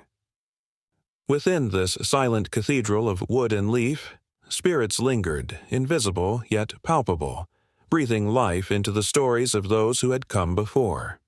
In a small village nestled at the foot of a sprawling forest, locals spoke with reverence of the benevolent spirits that roamed the woods. They were not the kind of spirits to instill fear. Rather, they were guardians, protectors of the land and its people. Generations had passed down tales of these ethereal beings, woven into the fabric of the village's history, keeping the young and old alike on the edge of their seats, eyes wide with wonder. One particularly chilly evening, as the sun surrendered to the embrace of twilight, an elder named Agatha gathered the children around her. The flickering flames of a fire illuminated her weathered face, lines etched by decades of laughter and sorrow. She leaned in closer, her voice barely above a whisper, yet it carried the weight of 1,000 stories. "Long ago," she began, "there was a time when the forest was alive with spirits that helped our ancestors. They guided lost souls, healed the sick, and even brought rain to dry fields." The crackling fire punctuated her words, casting playful shadows on the children's wide eyes. Agatha recounted the tale of a young boy named Elias, who ventured too far into the woods, chasing the ethereal glow of a firefly. As darkness swallowed the trees, The boy realized he had wandered from the familiar paths. Panic gripped his heart as he called for his mother, his voice swallowed by the thickening shadows. Just when despair threatened to take hold, a gentle light began to shimmer among the trees.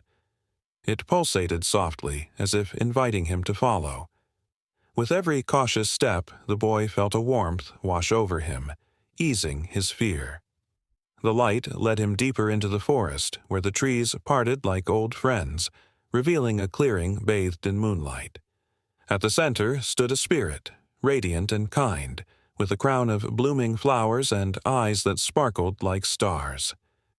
"Fear not, little one," the spirit said, her voice melodious and soothing. "I am Eloin, guardian of this forest. You are safe here." As the children listened, their imaginations painted vivid pictures of Eloin and the enchanted forest. Agatha paused, letting the tension hang in the air. "Elias would return from that night forever changed," she continued, "not just because he was lost, but because he learned that kindness flourished in the hearts of those who listened to the whispers of the trees." Just then, a rustling echoed from the edge of the clearing. The children gasped, eyes darting toward the sound. Agatha chuckled softly, reassuring them. "Perhaps it's just the wind or another spirit coming to hear the tale." But the tension was thick, and the stories of benevolent spirits intertwined with the very essence of the night. On another occasion, the villagers spoke of a fierce storm that had threatened their crops and livelihoods. Fear had gripped their hearts as dark clouds rolled in, heavy with rain.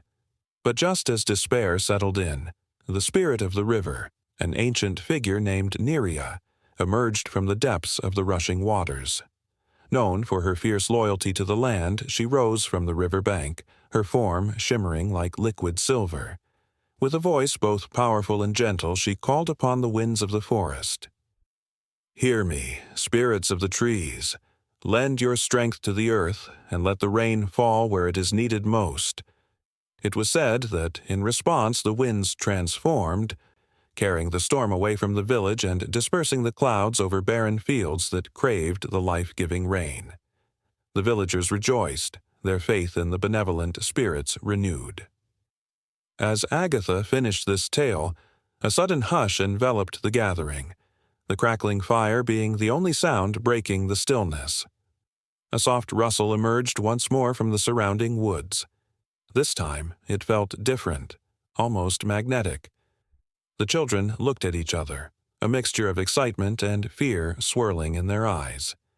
Agatha smiled, sensing the shift in energy. "They are here," she said. "The spirits always listen." With the flickering flames casting a warm glow, the air thickened with anticipation. Each child felt a spark of connection, an unexplainable bond with the stories and the spirits that had shaped their ancestors' lives.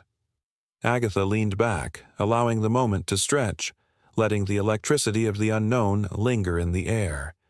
Then, from the darkness, a shadow flickered, and for a heartbeat a figure emerged, its outline glowing in the dim light. A figure draped in leaves and flowers, ethereal and enchanting. The children gasped, their breaths caught in their throats, the stories they'd heard suddenly materializing before their very eyes. Was it Elawin? Nymph? Or perhaps a new guardian, come to share their own tale? The figure moved gracefully, each step deliberate as if time slowed to honor its presence. It paused, casting a soft gaze over the children, offering a knowing smile that felt both comforting and profound. In that instant, the line between the world of spirits and the world of the living blurred, and the stories of yesteryears breathed anew. As whispers of the past melded with the present, a sense of wonder enveloped the clearing. The spirits had arrived, ready to share their wisdom, bridging the gap between generations. The night deepened, shadows lengthened, and the promise of more stories waited just beyond the trees, alive with the light of benevolent spirits. The forest whispered secrets known only to those who dared to listen. Each rustle of leaves carried stories, tales entwined with the lifeblood of the earth. Here, beneath the canopy of ancient trees, women moved with a grace that mirrored the wild. They were not just inhabitants of this land. They were its keepers, its voices. In folklore passed down through generations, the forest spirit lore painted them as more than mere mortals. They were guardians, healers, and often the very essence of the spirits themselves. Long ago, in a village cradled by towering pines and shimmering streams, the women gathered under the waning light of dusk. Their laughter, like tinkling chimes, echoed through the trees, yet there was a solemnity in their eyes. They understood the weight of their connection to the forest. Tales of the forest spirits were woven into their daily lives, each woman carrying the legacy of her ancestors, a burden wrapped in beauty. Each story served as a reminder of their power and responsibility to the world around them. The women, woven into the fabric of the forest's very being, were often seen as the bridge between the human realm and that of the spirits. The elders spoke of a time when a powerful spirit, known as the Heart of the Forest, chose a young girl named Elara to be its voice. With hair like autumn leaves and eyes that sparkled with mischief, Elara was said to have the gift of sight, an ability to commune with the unseen. The tales told of how she danced with the shadows, coaxing the spirits into revealing their wisdom. As she twirled, the air around her shimmered, and even the oldest trees leaned closer to hear her whispers. Yet, it wasn't just the ethereal beauty of Elara that captivated the villagers. It was the fierce strength she embodied. One day, as a storm threatened to tear the woods apart, Elara stood at the edge of the village, arms outstretched, calling upon the spirits to lend their protection. Lightning cracked the sky, and the forest seemed to hold its breath. In that moment, she became more than a girl. She was the heartbeat of the earth, the embodiment of the spirit. The storm softened, as if recognizing her power, and the winds turned to whispers. As stories spread, women across the land began to embody her spirit. They danced in the moonlight, their movements invoking the forest spirits. With each twirl, they beckoned blessings for the village, ensuring the crops thrived and the waters flowed clear. In the sacred space of the clearing, they lit candles made of beeswax and offered herbs, singing songs of gratitude. It was here that they felt the pulse of the earth beneath their feet, a reminder that they were never alone. But not all tales were filled with joy. The legends spoke of shadows stalking the edges of the forest, dark spirits that preyed upon the vulnerable. As fear seeped into the hearts of the villagers, the women rallied. They donned the mantle of warriors, crafting charms from stones and twigs, their hands steady as they prepared to confront these lurking dangers. They became fierce protectors of their kin, wielding knowledge as their weapon. The earth breathed a sigh of relief, for the women forged a bond with the forest that no malevolent force could sever. In the heat of battle, when dark spirits would rise, the women called forth the forest's might. With chants that rang like silver bells, they summoned the spirits, merging their essence with the energy of the trees. The air crackled, and the forest transformed into a sanctuary of light. The men who stood beside them were filled with awe, for they witnessed the unbelievable strength these women unleashed. They were no longer seen merely as nurturers, but as warriors, fierce protectors with a sacred duty. The lore of the forest spirits was not just stories of valor. It was a tapestry of emotion and connection, woven tightly with every heartbeat. Each woman shared a bond with the spirits that reached beyond comprehension. They understood that the essence of the forest flowed in their veins, a lineage of strength and wisdom. The spirits whispered to them in dreams, guiding their hands as they healed the sick and the broken. With every herb they gathered and every prayer they offered, they stitched the fabric of life together, ensuring the balance of the world remained intact. As twilight embraced the forest, tales filled the air like fireflies, illuminating the hearts of those who listened. The stories were both a warning and a comfort, a reminder of the power that lay within. The women carried the weight of this knowledge, knowing that their role was to honor the spirits while also protecting their communities. They were not just passive figures in the lore, they were the very essence of it. In hushed tones, the women spoke of the forest mother, a spirit embodying fertility and rebirth. Her presence was felt during the changing of the seasons, as she nurtured the earth and called forth new life. When a child was born, it was the women who blessed the newborn, invoking the spirit's love and guidance. They sang soft lullabies, filling the air with warmth, drawing the child into the embrace of the forest, ensuring that their bond with nature would be everlasting. Yet, even as they nurtured and healed, darkness lurked in the corners of their stories. The women faced trials that tested their spirit, moments when doubt crept in, threatening to overshadow their light. But it was in these moments of struggle that their true power was unveiled. They learned to draw strength from one another, forming a sisterhood that could not be broken. Together, they faced the shadows, their voices rising in unison, a chorus of defiance against the darkness. In every tale, the forest breathed life into their struggles and triumphs, echoing the unbreakable connection between women and the spirits of the woods. They were intertwined with the very fabric of existence, each story a thread in the tapestry of time. As the sun dipped below the horizon, casting a golden hue upon the trees, the women stood together, their spirits alight with the knowledge that they were the life force of the forest, ever vigilant, ever strong, and eternally bound to the spirits that danced among the shadows. The sun dipped low on the horizon, casting long shadows across the ancient trees, their gnarled branches twisting like fingers reaching for the sky. A soft rustle echoed through the forest, as if the very earth held its breath, waiting for something sacred to unfold.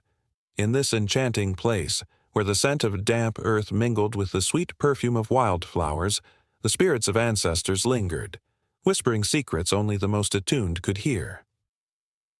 This was a world where shamanism breathed life into the air and the forest became a living tapestry of spiritual practices. Long ago, the first shamans wandered these woods, guided by the wisdom of the trees and the songs of the wind. They believed that every plant, every creature, and every stone held a spirit waiting to be acknowledged. The shamans, with their ritualistic dances and deep chants, bridged the gap between the human realm and the invisible world beyond. They moved gracefully, clad in feathers and beads, their eyes sparkling with the light of understanding that transcended mere mortals. As twilight deepened, the drumming began, a heartbeat reverberating through the forest.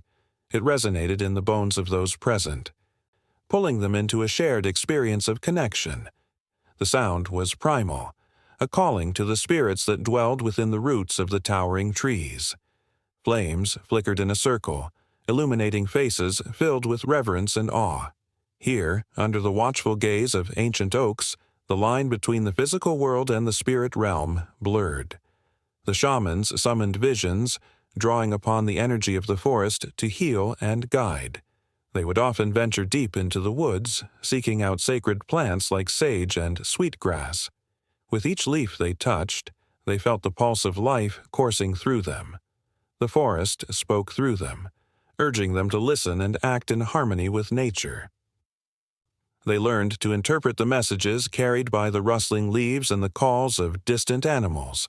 A hawk soaring overhead, a deer pausing in the brush.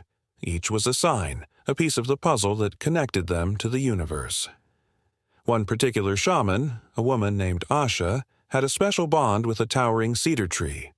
It was said that this tree held the wisdom of countless generations, its rings a record of the lives it had witnessed. Asha would sit beneath its branches for hours, her back pressed against the rough bark, feeling the tree's energy flow into her. In moments of silence, she could hear the whispers of the ancients, guiding her in her healing rituals. As night enveloped the forest, Asha led a ceremony to honor the spirits. The flickering flames danced in rhythm with her heartbeat, casting shadows that intertwined like a living tapestry. She called upon the four directions, honoring the earth, the water, the fire, and the air. Each element held its own spirit, each deserving of respect and gratitude. The air crackled with energy, and as she raised her arms to the sky, she felt the energy surge through her, connecting her to something far greater than herself. A sudden hush fell over the gathering as Asha began to sing, her voice rising and falling like the wind through the trees. The melody was haunting, weaving through the air like smoke. Those gathered felt their hearts quicken, each note resonating with a part of their souls they didn't know existed. With every syllable, Asha called forth the spirits of the forest, asking for guidance, healing, and wisdom. It was a plea that echoed through the ages, one that transcended the boundaries of time and space. The flickering firelight cast a warm glow that contrasted sharply with the cool night air. The forest was alive, and in that moment it felt as though every creature, every leaf, and every shadow was part of a grand cosmic dance. The spirits responded, their presence felt in the rustling of leaves and the distant hoot of an owl. A sense of unity enveloped the participants. They were no longer mere individuals, but threads in a vast, interconnected web of existence. As the ceremony progressed, visions began to unfold for Asha. She saw herself walking among her ancestors, their faces radiant with love and wisdom. They surrounded her, offering guidance as she faced the challenges of her time. Each ancestor shared their stories, weaving them into her consciousness, reminding her of the strength that lay in community and connection to the earth. Tears brimmed in Asha's eyes, both from the beauty of the experience and the weight of responsibility that came with it. The forest held its breath as Asha reached the climax of her ritual, summoning the spirit of the cedar tree. With each word spoken, she felt the ancient energy coursing through her veins, urging her to share its wisdom with the world. The flames crackled, and for a fleeting moment, the boundaries of reality seemed to dissolve. It was as if time itself paused, allowing the sacred to manifest palpably in the air. Then, with a sudden gust of wind, the flames danced wildly, and the forest erupted in a cacophony of sound. The howling wind, the rustling leaves, and the distant calls of night creatures harmonizing in a symphony of life. Asha's heart raced, filled with a mix of fear and exhilaration. The spirits were answering her call, and she felt the raw power of the forest surge within her, a tidal wave of energy that promised change. Every shaman who had come before her had felt this awe, this profound connection to the earth. They left behind a legacy of reverence, a sacred trust that demanded respect for both the seen and the unseen. As the night deepened, Asha knew she was not just a vessel for the spirits. She was part of an unbroken chain of history, connecting her to the very essence of the forest. With each heartbeat, the forest pulsed in tandem, a reminder of the past and a promise for the future. Those gathered felt the weight of their own histories in their bones, an understanding that they were part of something larger, something vital. The air was thick with anticipation, a spark of energy ready to ignite the next chapter of their journey, as Asha prepared to weave her revelations into the fabric of their existence. Out beyond the flames, shadows loomed, filled with the hopes and fears of the collective spirit. The forest held its stories close, waiting for those willing to listen, to honor the connection between the seen and unseen, where every tree, every whisper of wind beckoned them closer to their own truths.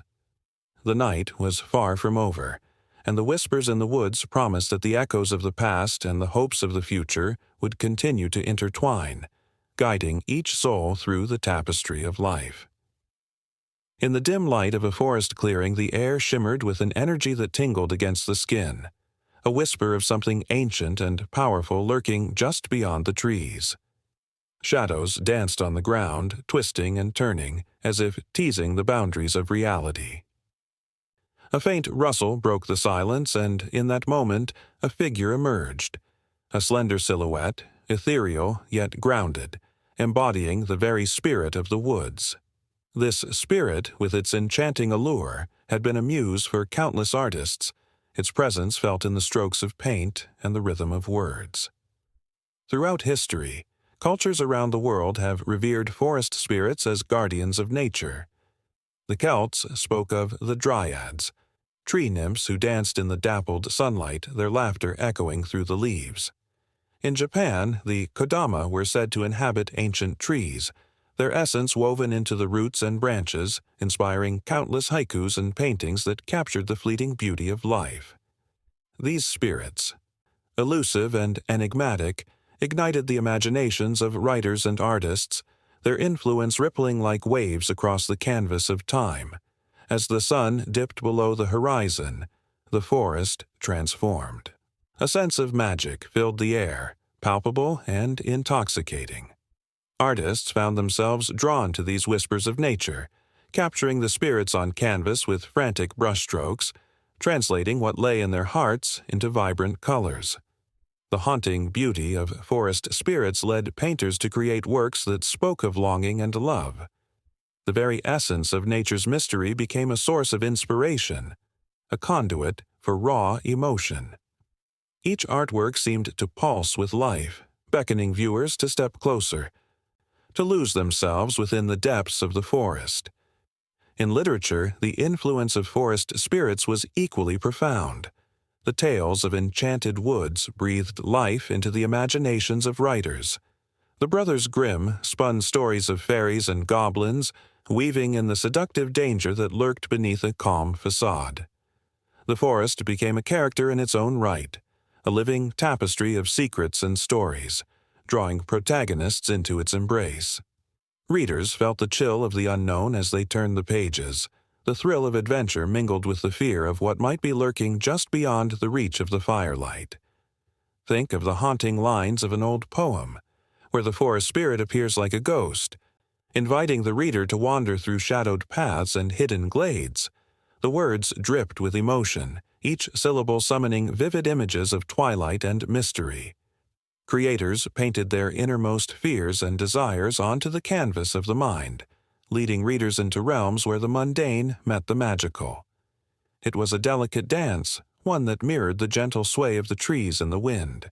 In distant lands, indigenous stories spoke of nature's spirits as protectors, weaving their essence into the very fabric of the stories passed down through generations. The forest was more than just a backdrop. It was a sacred place where the spiritual and physical worlds collided. Elders shared tales of encounters with these spirits, each story imbued with wisdom and wonder. Writers took these narratives and folded them into their own, creating a rich tapestry of folklore that resonated with universal themes of humanity's connection to nature. Artists and writers were not simply observers, they became part of the narrative, their own souls intertwined with those of the spirits they depicted. The forest spirits seemed to breathe life into their creations, guiding the hand of the painter, whispering words to the poet. There was an electrifying tension in the air, a spark of creativity that ignited the imagination. The brush glided across the canvas while ink flowed onto the page, each stroke and word imbued with an energy that felt almost otherworldly. As the night settled in, the influences of forest spirits began to shift, intertwining with the very essence of human emotion. Love, loss, longing, and hope danced among the leaves, manifesting in haunting melodies filled with sorrow and joy. Composers captured the spirit of the forest in symphonies that echoed through the ages, each note resonating with the heartbeat of nature itself. Music became a language of its own, a dialogue between the seen and unseen, echoing the whispers of the forest spirits that had inspired so much. In the flickering light of a campfire, storytellers spun tales of encounters that sent shivers down the spine. Their voices rose and fell like the breath of the wind, captivating the audience, pulling them into a world where anything was possible. The fear of the unknown intertwined with the thrill of discovery, a potent mix that left listeners breathless. They felt the forest spirit watching, waiting, and they couldn't help but lean in closer to hear more, to experience the magic woven into every narrative thread. As the evening deepened, the line between reality and imagination blurred. The influence of forest spirits seeped into every crevice of artistry and literature, a reminder of the beauty and terror that nature holds. With every tale, every stroke of the brush, a connection was forged, a bridge between the human experience and the mysterious breathing essence of the woods. The spirit of the forest was alive, a constant presence that pulsed through time and space, eager to leave its mark. Yet, even as artists and writers were inspired, there was an undercurrent of caution that threaded through their works. The forest was not simply a place of beauty, it held darkness and danger too. Stories spoke of those who wandered too far, who lost their way, entranced by the spirits that danced just beyond the trees. The thrill of the chase mingled with the chill of fear, creating a tension that captivated audiences. They were drawn to the edge of the unknown, hearts racing, eager to uncover what lay hidden in the shadows. With each passing era, the depiction of forest spirits evolved, yet their core essence remained unchanged. They symbolized a connection to the earth, a reminder that humanity is but a small part of a much larger tapestry.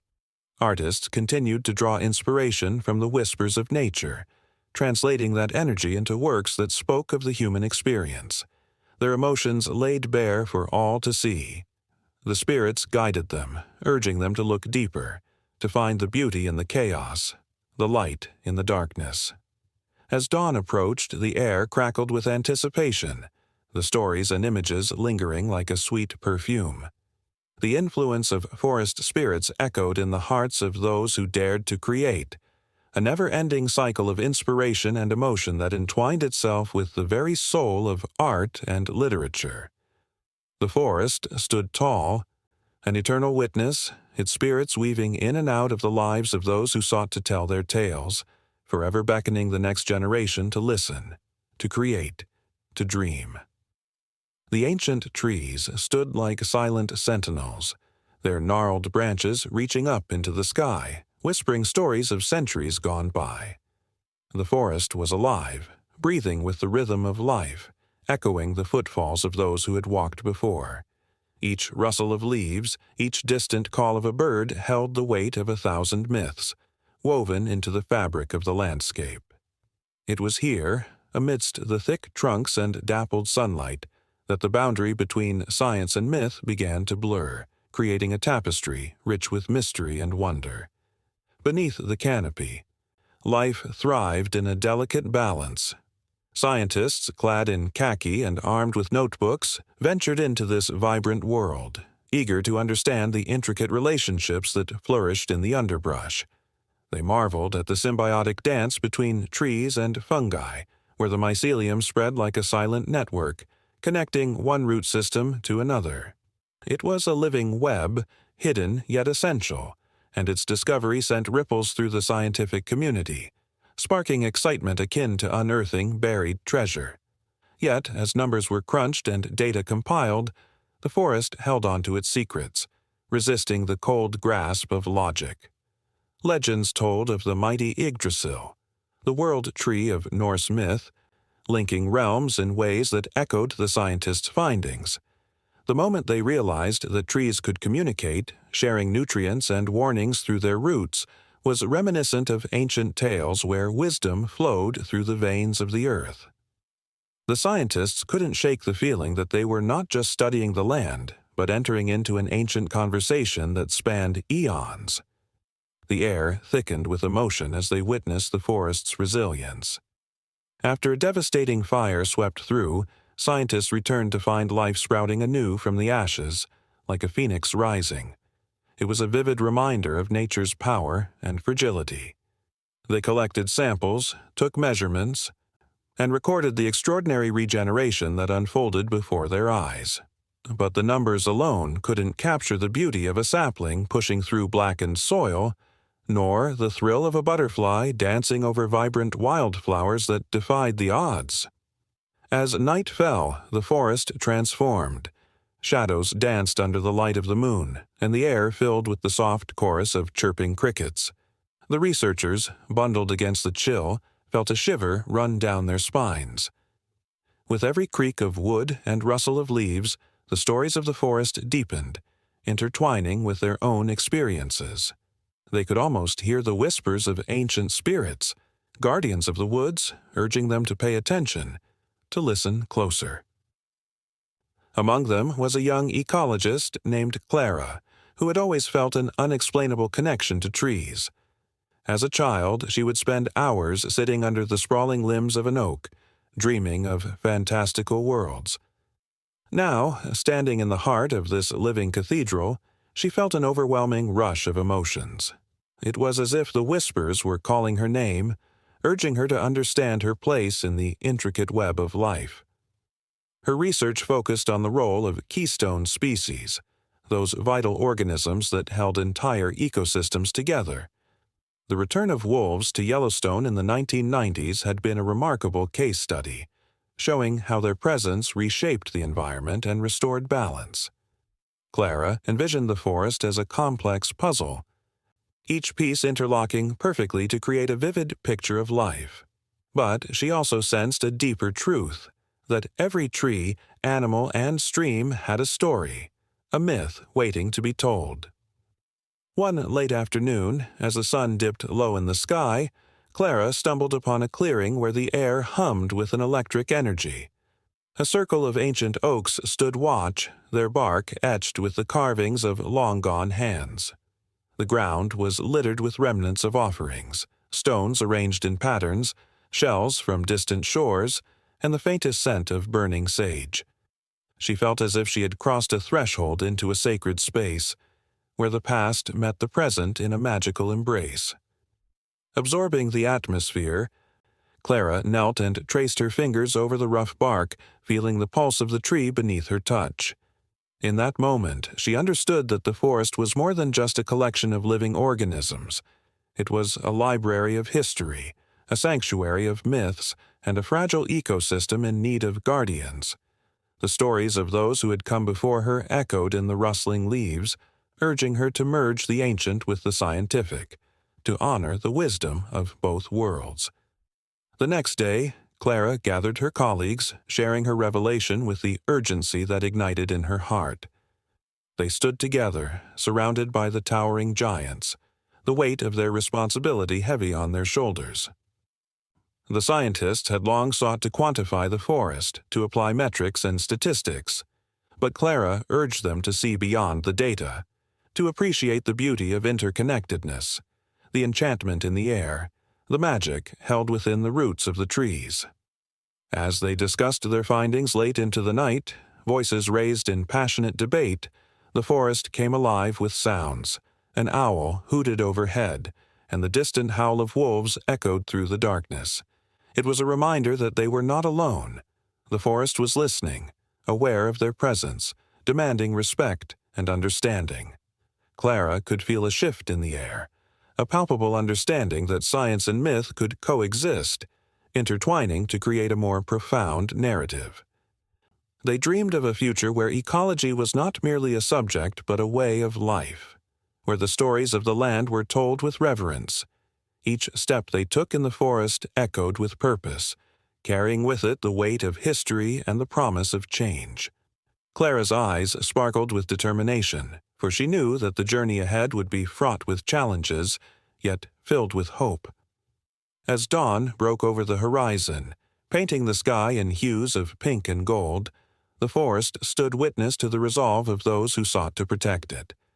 The air felt charged with possibilities, a reminder that while science unraveled the mysteries of the natural world, it was the myths that instilled a sense of wonder. And just like that, the forest sighed, a deep, reverberating sound that seemed to echo through time itself, as if acknowledging the sacred promise made by those who called it home. It was a beginning, a new chapter woven into the fabric of life, where the boundaries of science and myth began to dissolve, creating a story yet to be fully told. The whispers of the leaves danced in the chilly breeze, a soft lullaby that wrapped around Ella like a warm hug. As she stepped into the forest, the familiar scent of pine and earth flooded her senses, igniting a spark of nostalgia deep within her. This was not just any forest. It was the very place where she had first learned to ride a bike, where she had carved her initials into the bark of an ancient oak, and where, years later, she had faced the hardest goodbye of her life. Today, she would return, not just as the carefree child she once was, but as a woman searching for the pieces of herself she had lost along the way. Ella could still hear her grandmother's voice, rich with stories, as they wandered these very paths. "The forest is alive, my dear," she would say, pointing at the gnarled roots and the rustling underbrush. "It breathes with history and holds the memories of all who walk its trails." She had always believed her grandmother, but it was only now, standing on the threshold of her childhood, that she truly felt the weight of those words. As she ventured deeper, sunlight filtered through the branches, casting playful patterns on the ground. With every step, the air grew denser, charged with emotion. Memories rushed back, laughter shared with friends, the thrill of secret adventures, the quiet moments that made her feel whole. But along with joy came shadows, reminders of pain and loss. The forest had witnessed her first heartbreak, the day she learned that love could ache in ways she had never imagined. The memory of that day washed over her like a wave, and she felt the familiar sting of tears. Yet it was as if the trees understood. They stood tall and silent, offering their strength. All around her, nature was in a constant state of transformation, shedding leaves, blooming flowers, and drawing life from the soil. Ella began to realize that perhaps she, too, could transform. This forest was not merely a backdrop to her life, it was a canvas upon which her story could be painted anew. Further along the path, she stumbled upon a clearing, a place untouched by time. Moss blanketed the ground and wildflowers swayed gently, their colors vibrant against the rich backdrop of green. It felt sacred, almost like a hidden sanctuary where the world outside ceased to exist. She sank to her knees, the cool earth grounding her as she closed her eyes, allowing the sounds of the forest to envelop her. The cries of birds, the rustle of small creatures in the underbrush, and the distant sound of a bubbling brook created a symphony that resonated deep in her soul. In that moment, Ella felt a presence beside her. She opened her eyes to see a figure emerging from the woods, a man, tall and weathered, with deep-set eyes that held the weight of untold stories. His name was Jonah, a local artist who had spent years capturing the essence of the forest on canvas. He had come to this very spot seeking inspiration, just as she had sought solace. Their conversation flowed like the brook nearby, full of laughter and shared stories of loss, love, and the power of nature to heal. Jonah spoke of his own journey through grief, how the forest had cradled him during the darkest nights, guiding him toward a new beginning. Ella listened, her heart swelling with a sense of connection. Here in this enchanted place, she was not alone. As the sun began to set, the golden light transformed the clearing, casting long shadows and illuminating the vibrant colors of the flowers. Jonah reached for a paintbrush, dipping it into his palette, and began to create. His strokes were bold and fluid, as if the forest itself was guiding his hand. Ella watched in awe as scenes of the forest came to life on canvas, each brushstroke a testament to the beauty that surrounded them and the stories hidden within. With each passing moment, Ella felt her burdens lift. The weight of her past began to dissolve like mist in the morning sun. She saw herself not just as a survivor of heartbreak, but as someone who could thrive, transforming pain into art, sorrow into strength. The forest, with its unyielding spirit, seemed to breathe the same truth into her. As night fell, the stars emerged, twinkling like diamonds scattered across the velvet sky. Jonah had finished his painting, and together they stepped back to admire it. It was a vivid portrayal of the clearing they stood in, alive with color and motion. But more than that, it captured the essence of transformation, how both the forest and their lives could change, grow, and heal. Ella felt a shift within her, a gentle stirring that promised more adventures, more love, and more life. There was something magical about this place where the past intertwined with the future, where pain transformed into beauty. It was not just a forest. It was a living testament to the resilience of the human spirit, As she turned to thank Jonah, she realized he had vanished into the shadows, leaving her with a canvas of possibilities. The forest was alive, whispering secrets of rebirth and renewal. She took a step forward, her heart racing with a newfound hope. This was her moment of transformation, the first of many steps toward a brighter horizon. With the moon climbing high in the sky, Ella knew she could not linger in the past. The forest had shown her the way. Each tree, each flower, a reminder that life was a constant cycle of change. She took a deep breath, filled with the crisp night air, and started walking back along the path, her heart lighter, her spirit ignited. The rustling leaves seemed to cheer her on, and the stars twinkled above as if encouraging her to embrace the journey ahead. And as she stepped from the clearing, the forest whispered her name, promising that this was only the beginning of her transformation, the first chapter of a story that was still being written. The moon hung low, casting a silvery glow over the ancient woods, where shadows danced and whispered secrets rustled in the wind. In these darkened corners, children dared each other to venture deeper, clutching flashlights that flickered nervously against the backdrop of the towering trees. It was here, among the gnarled roots and tangled vines, that whispers of forest spirits wove into the very fabric of the night, a chilling reminder of stories passed down through generations. Legends told of Yok-Yok, a water spirit known to lure the unwary to a watery grave, her voice like a sweet melody echoing across the lakes, enchanting those who heard it. Fishermen spoke in hushed tones about her long, flowing hair that glowed like water at dusk, shimmering with an otherworldly light. Yet behind her beauty lay a darkness, a warning to those who sought her song, for it was said that the water would rise to claim their lives, leaving only ripples behind. In the far reaches of the Pacific Northwest, stories spread of the Wendigo, a spirit twisted by hunger and desperation.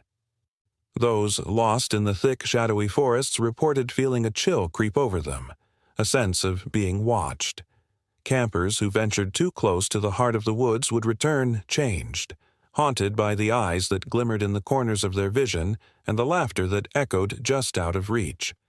Some claimed they could hear the Wendigo's growl, a sound like the crack of ice breaking beneath their feet, warning them that nature was reclaiming what belonged to it. Then there was the tale of the Chaneques, small spirits said to guard the forests of Mexico. Mischievous and playful, they enjoyed leading travelers astray. Those who wandered off the path would find themselves lost for hours, hearing laughter that wasn't there, feeling a tug at their clothes, or even catching glimpses of tiny figures flitting between the trees. Locals believed that ignoring the Chaneques' warning could bring misfortune, a reminder of their power over the unsuspecting. As the years rolled on, urbanization encroached on nature, but these stories never faded. They evolved. Children in bustling cities began to hear about the haunting call of the forest, a reminder of what was once there, transformed into urban legends. The internet became a canvas for these tales, as young people shared their encounters in chat forums and social media. The Wendigo morphed into a figure seen in abandoned buildings, its breath visible in the cold air, stalking those who dared to trespass. Yok-Yok became a haunting figure in urban lakes where the water shimmered at night and the echoes of her song could still be heard if one listened closely. In a small town nestled between skyscrapers, an old oak tree stood alone in a park, its branches twisted and gnarled. Children gathered around it, daring one another to touch its bark. They claimed it was home to a spirit, a protector of the city's green spaces. Parents laughed it off as just another silly tale, but when the wind howled through the leaves, some swore they could hear whispers, pleading for the trees to be spared from the chainsaws and concrete. One evening, a group of teens, emboldened by a shared thrill, set out to prove these legends false. Armed with their phones, they hiked toward the nearest wooded area, ready to challenge every myth they had heard. As darkness set in, the forest came alive with the rustling of leaves and snapping twigs. They joked nervously, their laughter bouncing off the trees until it fell silent, replaced by an eerie hush that wrapped around them like a cold fog. They reached a clearing where the moonlight pooled, illuminating a large stone that seemed out of place. It was said that if one touched the stone under the full moon, they would feel a connection to the spirits of the forest. With a mix of bravery and fear, each teen approached, fingers trembling as they brushed against the cool surface. Suddenly the air thickened and a low growl rumbled through the shadows. Panic set in as they stumbled back, the laughter of the Shaneks echoing through the trees, teasing them with their uncertainty. The night grew heavier, the scent of damp earth and moss filling their lungs as they instinctively huddled together. It was then that one teen, isolated from the group, felt the pull of something unseen, a tugging at her heart, a whisper in her ear urging her to step away from the safety of her friends. Following the sound, she wandered off, her heart pounding as a figure appeared in the distance, a silhouette illuminated by the moon. The thrill of discovery surged within her, but as she approached, the figure morphed into a looming shadow, its eyes glowing with a feral hunger. Meanwhile, back in the clearing, the remaining friends sensed her absence. Fear gripped them as they called her name, voices trembling, but only silence answered. The forest shifted around them, branches creaking, and the laughter of the spirits echoed through the trees. They were no longer mere spectators of legend. They were now part of a story woven within the very roots beneath their feet. The legends had come to life, the spirits awakening from their slumber, ready to remind humanity of the price of forgetting. They turned to find her, but the trees seemed to close in, the moonlight flickering as if the forest itself held its breath. Whispers danced in the air, a chilling song that filled their hearts with dread. The legends had twisted, morphed, and evolved, taking new shapes in the modern world, yet the core remained, the deep-seated connection between humanity and the spirits of the earth. In the shadows, a figure watched, cloaked in the remnants of forgotten tales. It smiled as fear gripped the hearts of the young adventurers, a reminder that the stories of the forest were not just tales to entertain, but warnings to heed. The urban legends had emerged anew, a reminder of the power that lay in the woods, waiting for those brave, or foolish, enough to wander too far into the unknown. The night was still young, and the spirits were restless. In a world where the trees whispered ancient stories, where the shadows danced with spirits and the wind carried the laughter of sprites. The relentless march of industry began to drown those age-old tales in the clanking of metal and the hiss of steam. The forests, once vibrant sanctuaries of life and legend, found themselves swallowed by smoke and iron. There was a time when every rustling leaf held a secret, a time when the crackling of twigs underfoot could summon the ghostly echoes of those who had roamed the woods long before the dawn of machines. As the sun crested the horizon, casting golden rays upon the emerald canopies, the villagers would gather around flickering fires, entranced by stories woven from dreams and fears. The legend of the Black Forest, steeped in mystery, spoke of a spirit that guarded its depths, luring the unwary with the sweet music of a distant flute. The air was thick with the scent of pine and damp earth, and the flames leaped higher as children listened, wide-eyed, their imaginations ignited by tales of tree nymphs and woodland spirits that danced under the full moon.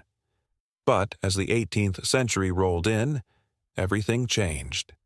Factories rose like monstrous giants, belching smoke that choked the very breath of the woods. Rivers that once sang with a crystal-clear melody now bore the scars of pollution, their banks lined with debris and waste. The trees, those silent witnesses to centuries of folklore, stood helpless as their kin fell to the merciless axe, their very existence threatened by the greed of an era that prized progress over tradition. With every tree that fell, a story vanished.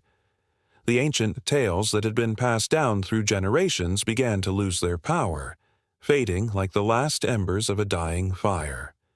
The villagers, caught in the whirlwind of industrialization, found their connection to nature severed, replaced by the stark reality of factory whistles and the grind of machinery.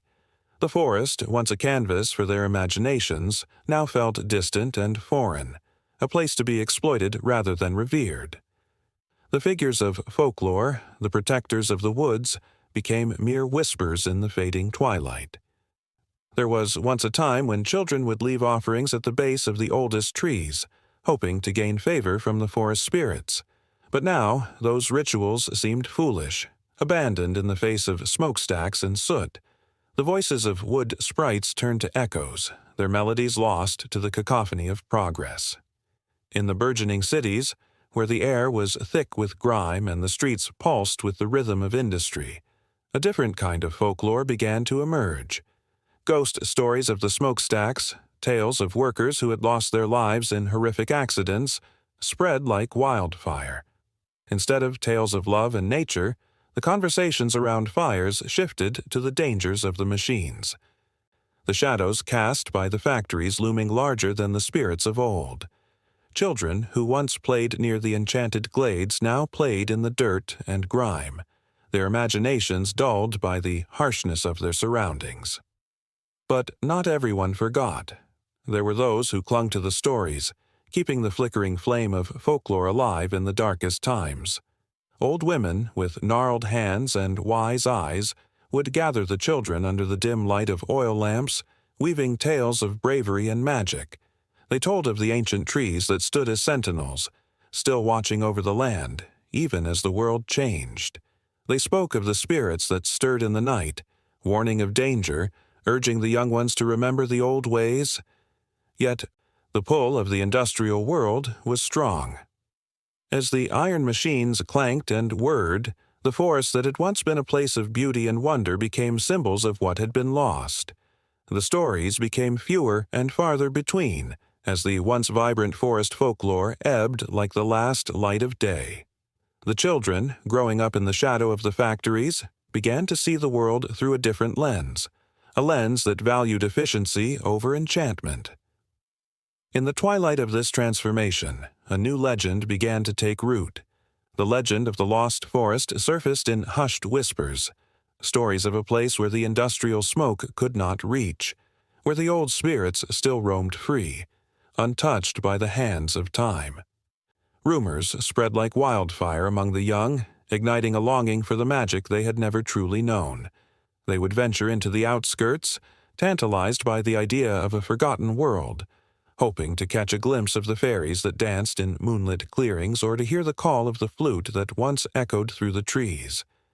But as they ventured deeper into the woods, their hearts pounding with excitement and trepidation, they found something hauntingly beautiful, yet harrowing. The trees stood tall but weary, their leaves whispering tales of resilience and sorrow. The air was thick with a palpable tension, a feeling that they were not alone, that the spirits of old were watching, mourning the loss of their stories, their world. Each step into the forest became a step into the past, where the echoes of laughter and the soft rustle of leaves filled the silence. Yet, with every glance at the majestic trunks, there was a lingering sadness, a reminder of the relentless progress that threatened to erase every last tale. As night fell, the forest was transformed, shadows dancing under the silvery light of the moon. The children huddled together, fear and excitement swirling within them. They could almost hear the whispers of the spirits, urging them to remember, to not let the magic die. But the reality of the factories in the distance loomed large, a constant reminder that the world they were trying to connect with was slipping away, replaced by a stark, metallic future. The stories may have faded, but the spirit of the forest lingered. In every heartbeat of the earth, in every rustling leaf, there remained a flicker of hope, a hope that one day industry would learn to coexist with the whispers of the past, that the children would find a way to weave the old tales into the fabric of their new lives. It was a delicate balance, teetering between progress and tradition, where the echoes of folklore still had a chance to rise above the growl of engines and the hum of machinery, reaching out to touch the hearts of those willing to listen. In the dim light of dawn, when the first rays of sun timidly peeped through the ancient branches. The forest stirred to life. Shadows danced, whispering secrets about a time when giants walked the earth, beings made of bark and leaves, guardians of the wild. Among them stood an unparalleled figure, the forest spirit, a symbol of resilience and defiance against the relentless march of destruction. As the wind rustled through the canopy, it carried with it stories from generations past. The forest spirit, a towering silhouette cloaked in green, had witnessed the rise and fall of empires. His presence was a reminder of a world that thrived in harmony, where nature and humanity coexisted in reverence. But as iron and smoke began to choke the land, the spirit became a beacon for those yearning to reclaim what had been lost. In the late 19th century, as the Industrial Revolution raged on, forests shrank under the weight of saw blades and steam engines. Trees that had stood for centuries were felled, their trunks splintering like fragile bones. Villagers who once danced beneath the branches watched helplessly as their sacred spaces vanished, replaced by factories belching black smoke. Among the despair, a flicker of hope emerged, a legend of the forest spirit, who could summon the strength of the earth itself. Children listened wide-eyed as the elders spoke of the spirit, who roamed during moonlit nights, protecting the forest with a fierce loyalty. He was said to stride silently among the trees, his presence felt in the rustle of leaves and the thrum of life that pulsed in the undergrowth. Hearts swelled with courage when they heard of how he had once led animals in a great stand against hunters, rallying them to defend their home. This tale ignited flames of rebellion in those who had forgotten how to resist. As the days grew shorter and the air turned crisp, a group of villagers gathered in secret. They formed a pact to protect their beloved forest, believing that if they called upon the forest spirit, he would rise to aid them in their fight against the encroaching machinery. They spent nights weaving garlands of flowers and crafting offerings of fruit, laying them at the foot of the oldest oak, the heart of their woodland. Their hearts raced with anticipation, each thump echoing the urgency of their mission. On a fateful night, under a blanket of stars, they gathered.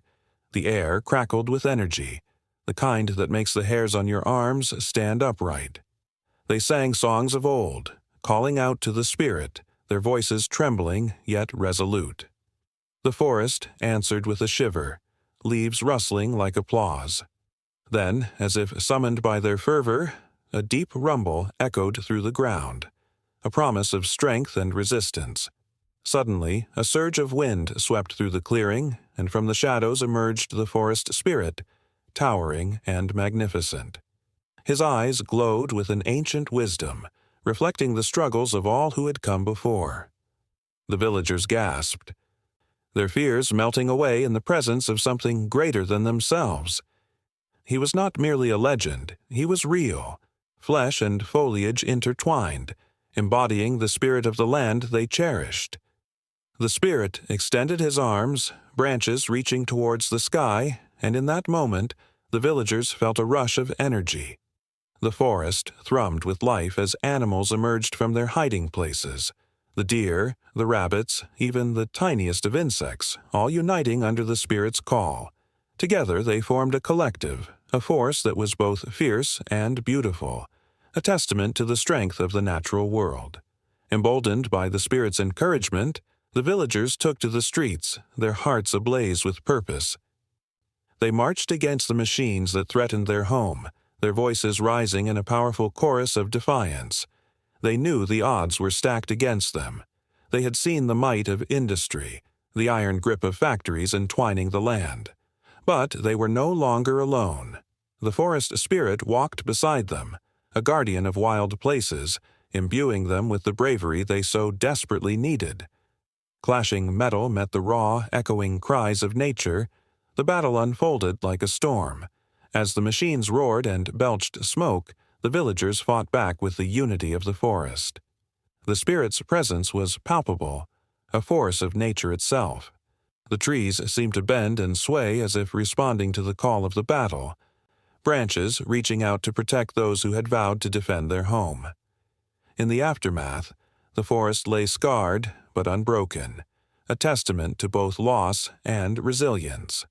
The villagers stood amidst the remnants of their struggle, looking to the forest spirit, who seemed to pulse with energy, reminding them that the fight for survival was far from over. Though they had faced defeat, they had not been vanquished. The spirit's eyes sparkled with determination, signaling that the battle for the heart of the forest had merely entered a new chapter.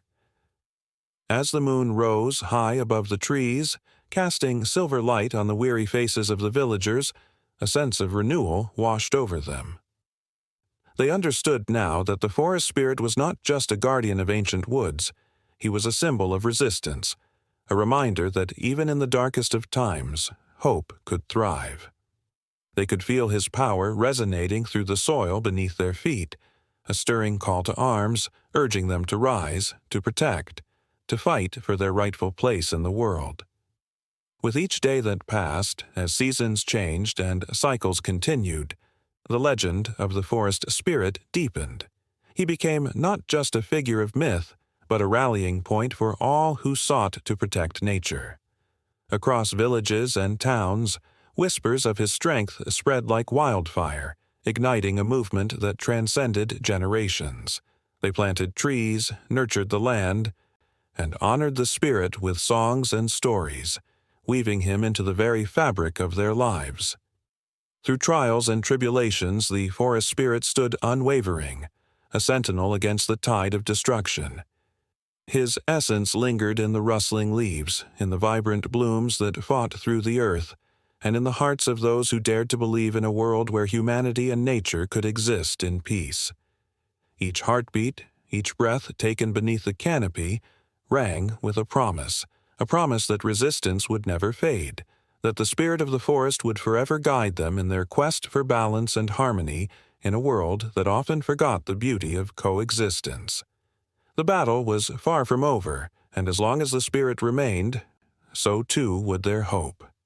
The air was thick with enchantment, a tangible whisper that danced through the trees, curling like smoke around the trunks of ancient oaks. Sunlight filtered through the emerald canopy, casting playful shadows that flickered like the spirits of the forest themselves. On this particular day, something felt different in the woods, an electric heartbeat, an expectation that made every creature pause.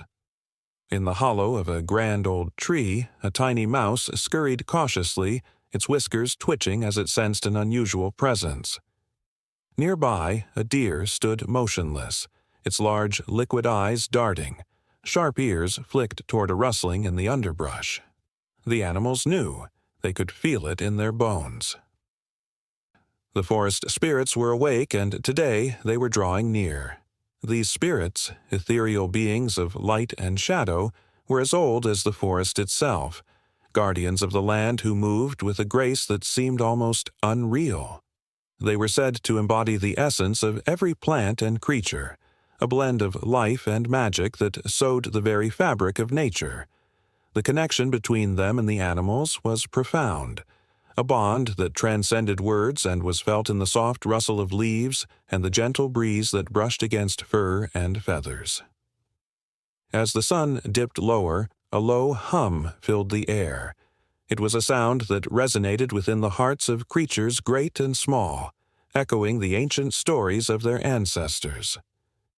The spirits had gathered, their forms shimmering like mist, glowing softly in hues of emerald and gold. They floated above the forest floor, weaving between branches, casting an otherworldly light that brought a sense of peace, yet hinted at the unpredictability of their power. A solemn owl perched atop a gnarled branch, watching intently as the spirits began to dance. With each flicker of their light, the animals felt an ancient call. The deer, emboldened by an instinct it could not name, stepped forward, captivated by the spectacle. Its heart raced, not out of fear but from a deep-rooted longing that spoke to the very soul of the forest. The spirits responded to the unspoken desires of their woodland friends, swirling around the deer, enveloping it in a cloak of shimmering light. The deer stood tall and proud, feeling the weight of generations of wisdom flow through it. Memories of long-lost kin, tales of survival, and the gentle assurance of the forest's embrace filled its mind. It was a moment of recognition, a reminder that every living being was part of a grand tapestry woven through time. Nearby, a family of rabbits watched in wide-eyed wonder.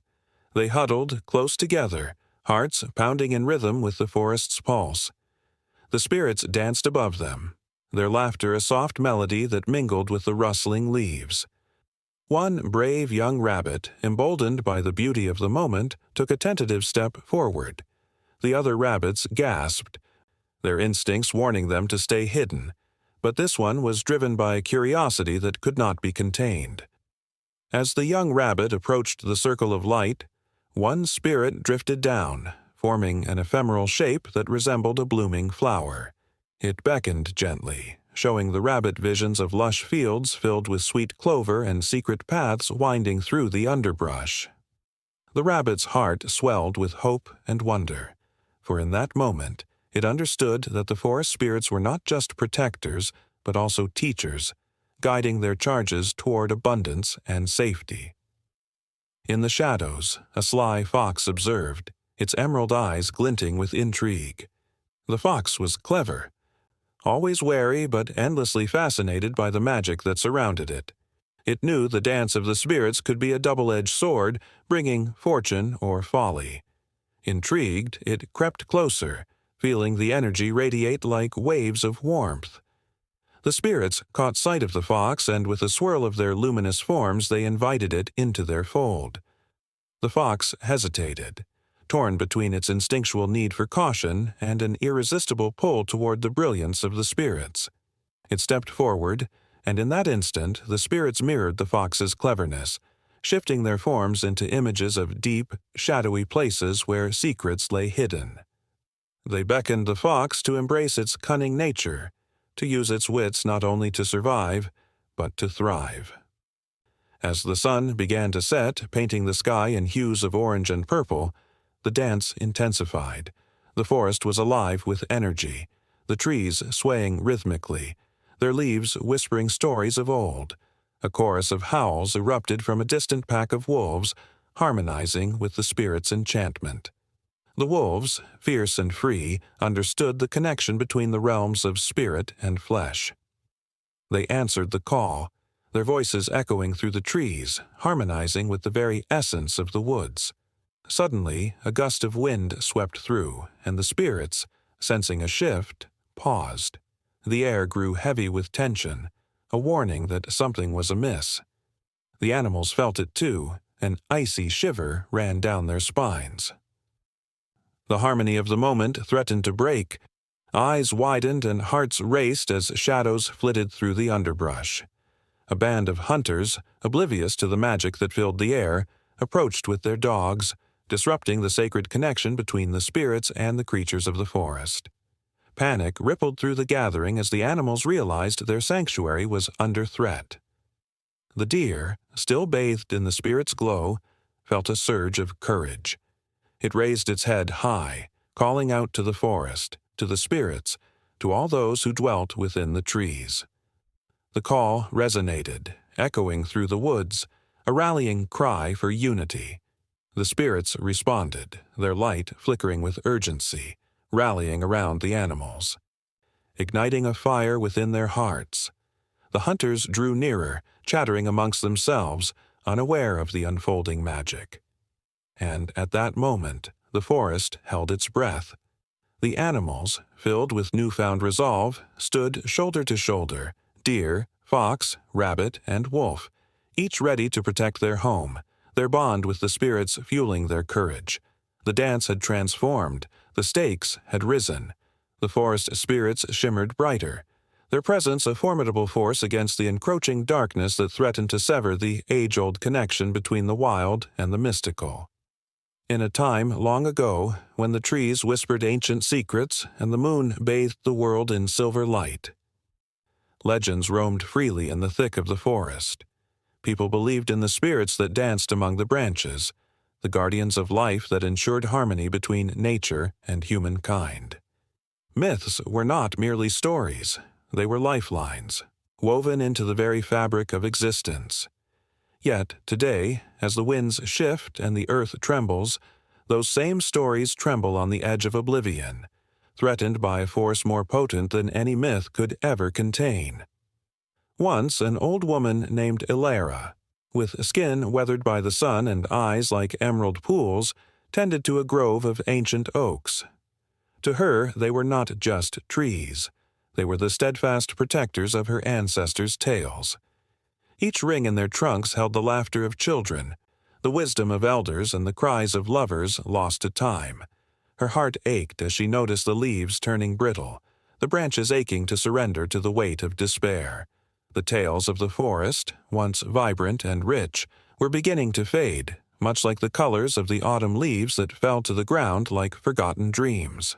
In the shadows of the tree line, whispers traveled like the wind, murmuring of a great change. The seasons no longer played by the old rules.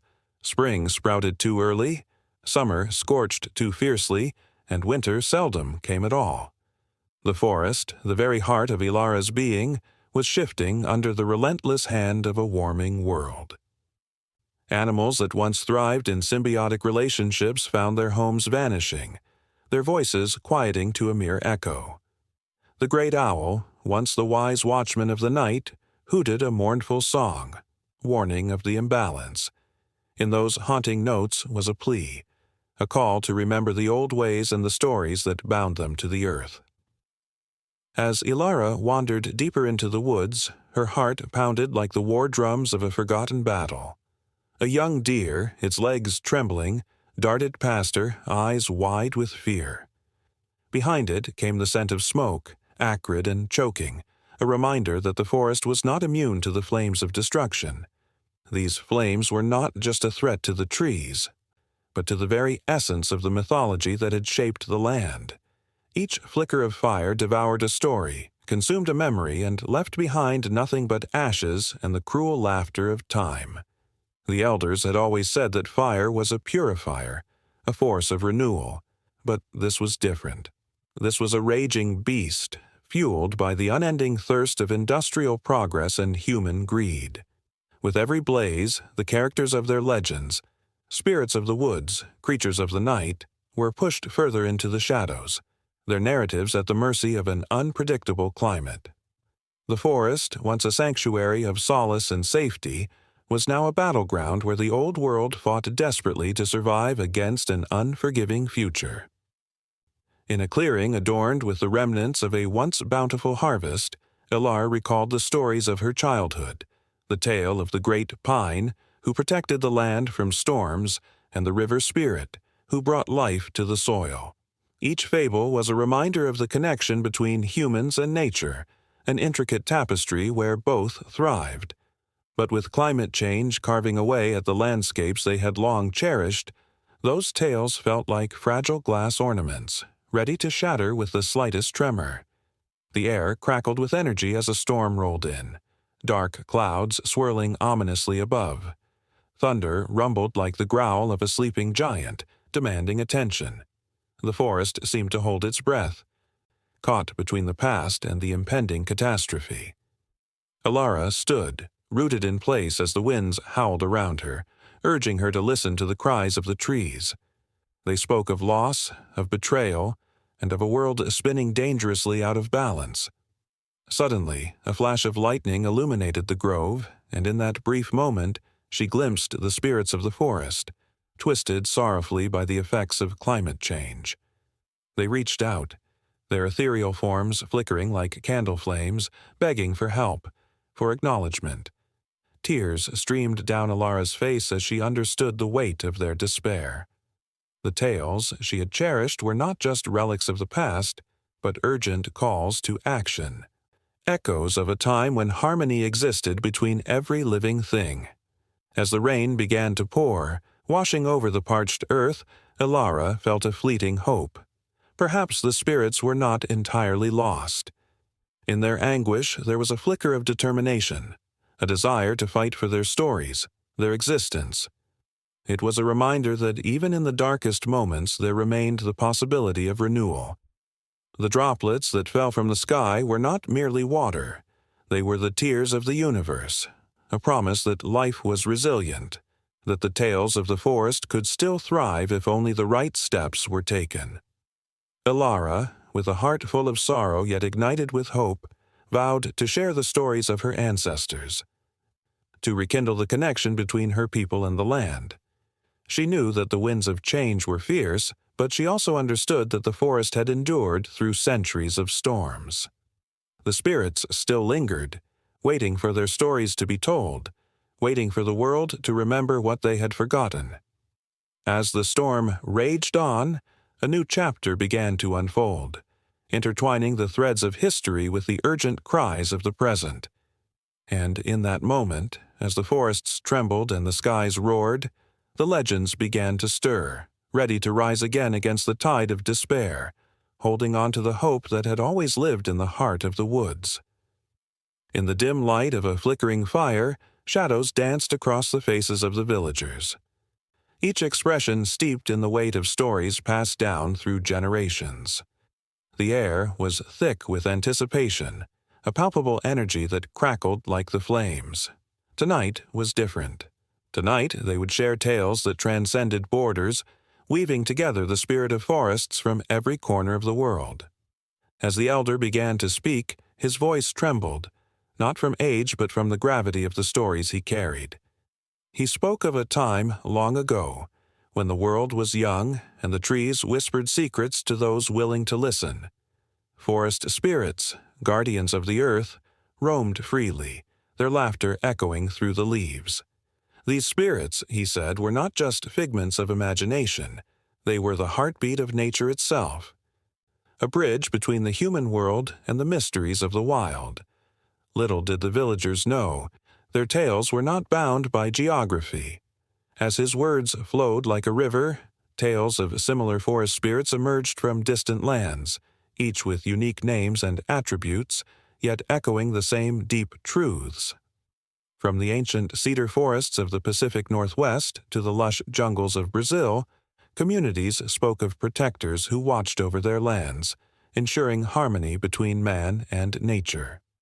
The elder paused, allowing the weight of the stories to settle, the crackling fire punctuating the silence with its whispers of warmth. The audience leaned in closer, hungry for more. The elder continued, recalling the legend of the wood wisps, ethereal beings found in the Scottish Highlands. They were said to lead lost travelers back to safety, guiding them through the tangled underbrush with a soft glow. But there was a warning that accompanied their light. To ignore their guidance meant to be lost forever. The villagers shivered, sharing glances that betrayed their own fears and hopes, connecting with the anxiety of those who had faced similar choices in their lives. As the elder's voice rose with urgency, he shared stories of the Tsukumogami, the spirits of forgotten objects in Japan's dense forests. Inanimate items could become alive, taking on a soul after years of neglect. Each item held its own tale, a reflection of the life it once knew, reminding everyone that every object has a history, every tree a story. There was a sense of camaraderie in the air, the villagers recognizing their own tales of lost belongings and cherished memories intertwined with the spirits of nature. The flickering flames cast long shadows, and the elder's voice lowered to a conspiratorial whisper. He spoke of the ancient rites held under the full moon, where the stories of forest spirits were not mere tales but living traditions, connecting generations past to those yet to come. There was a sense of magic in the air, as if the very spirits he spoke of were listening, curious to see how their stories had traveled across oceans and mountains, transforming but never losing their essence. Suddenly, a gust of wind rustled through the trees, causing the flames to flicker wildly. The villagers gasped, their hearts racing as they felt a chill. They weren't just sharing stories.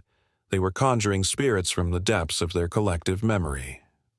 The elder's voice grew louder, filled with urgency and passion.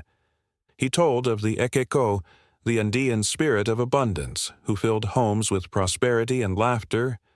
The villagers could almost feel the warmth of his presence, his laughter mingling with their own, a reminder of the joys of sharing and community.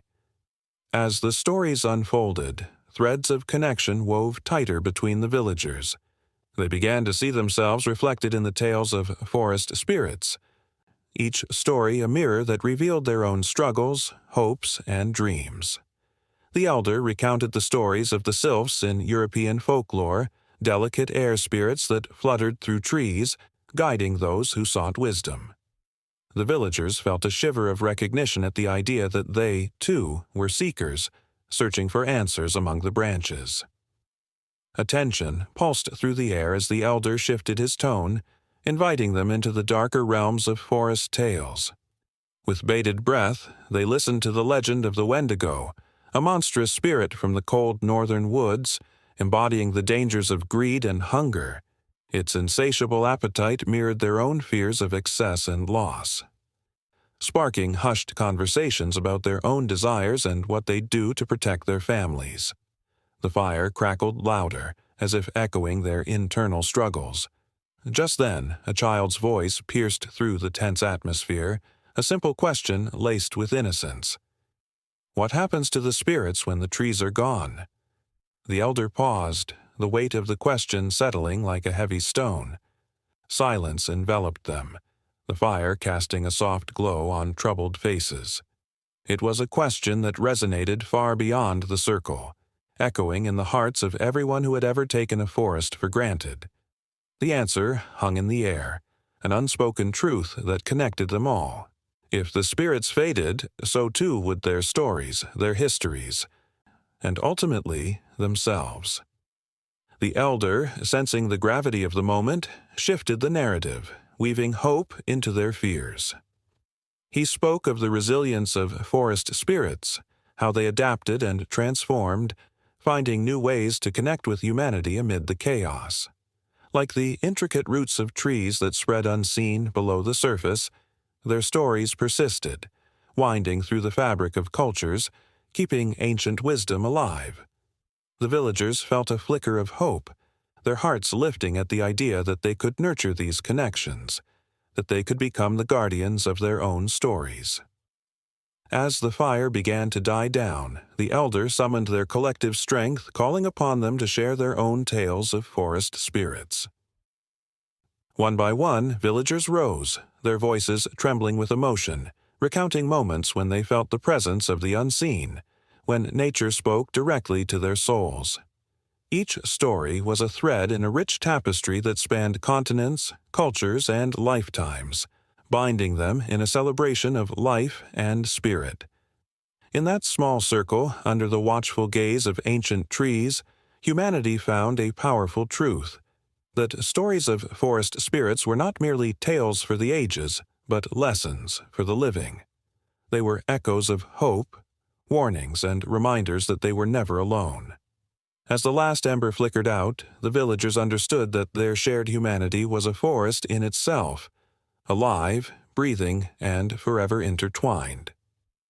A chill swept through the small town of Sleepy Hollow on a quiet autumn evening, where the air hung thick with mist and whispered tales of the past. Shadows flickered in the corners of old buildings, and the wind carried with it the faintest echoes of laughter and sorrow. It was said that if you listened closely, you might hear the voices of those who had long since departed this world. But what if, on one of those moonlit nights, the veil between the living and the dead thinned just enough for someone to truly encounter a spirit? In the summer of 1863, the haunting sounds of distant cannon fire gripped the small town of Gettysburg. After the battle, as soldiers lay rotting in the fields, tales began to emerge of ghostly figures wandering the blood-soaked hills. Many claimed to see the spectral forms of soldiers, their faces twisted in agony, searching for lost comrades or their own forgotten fates.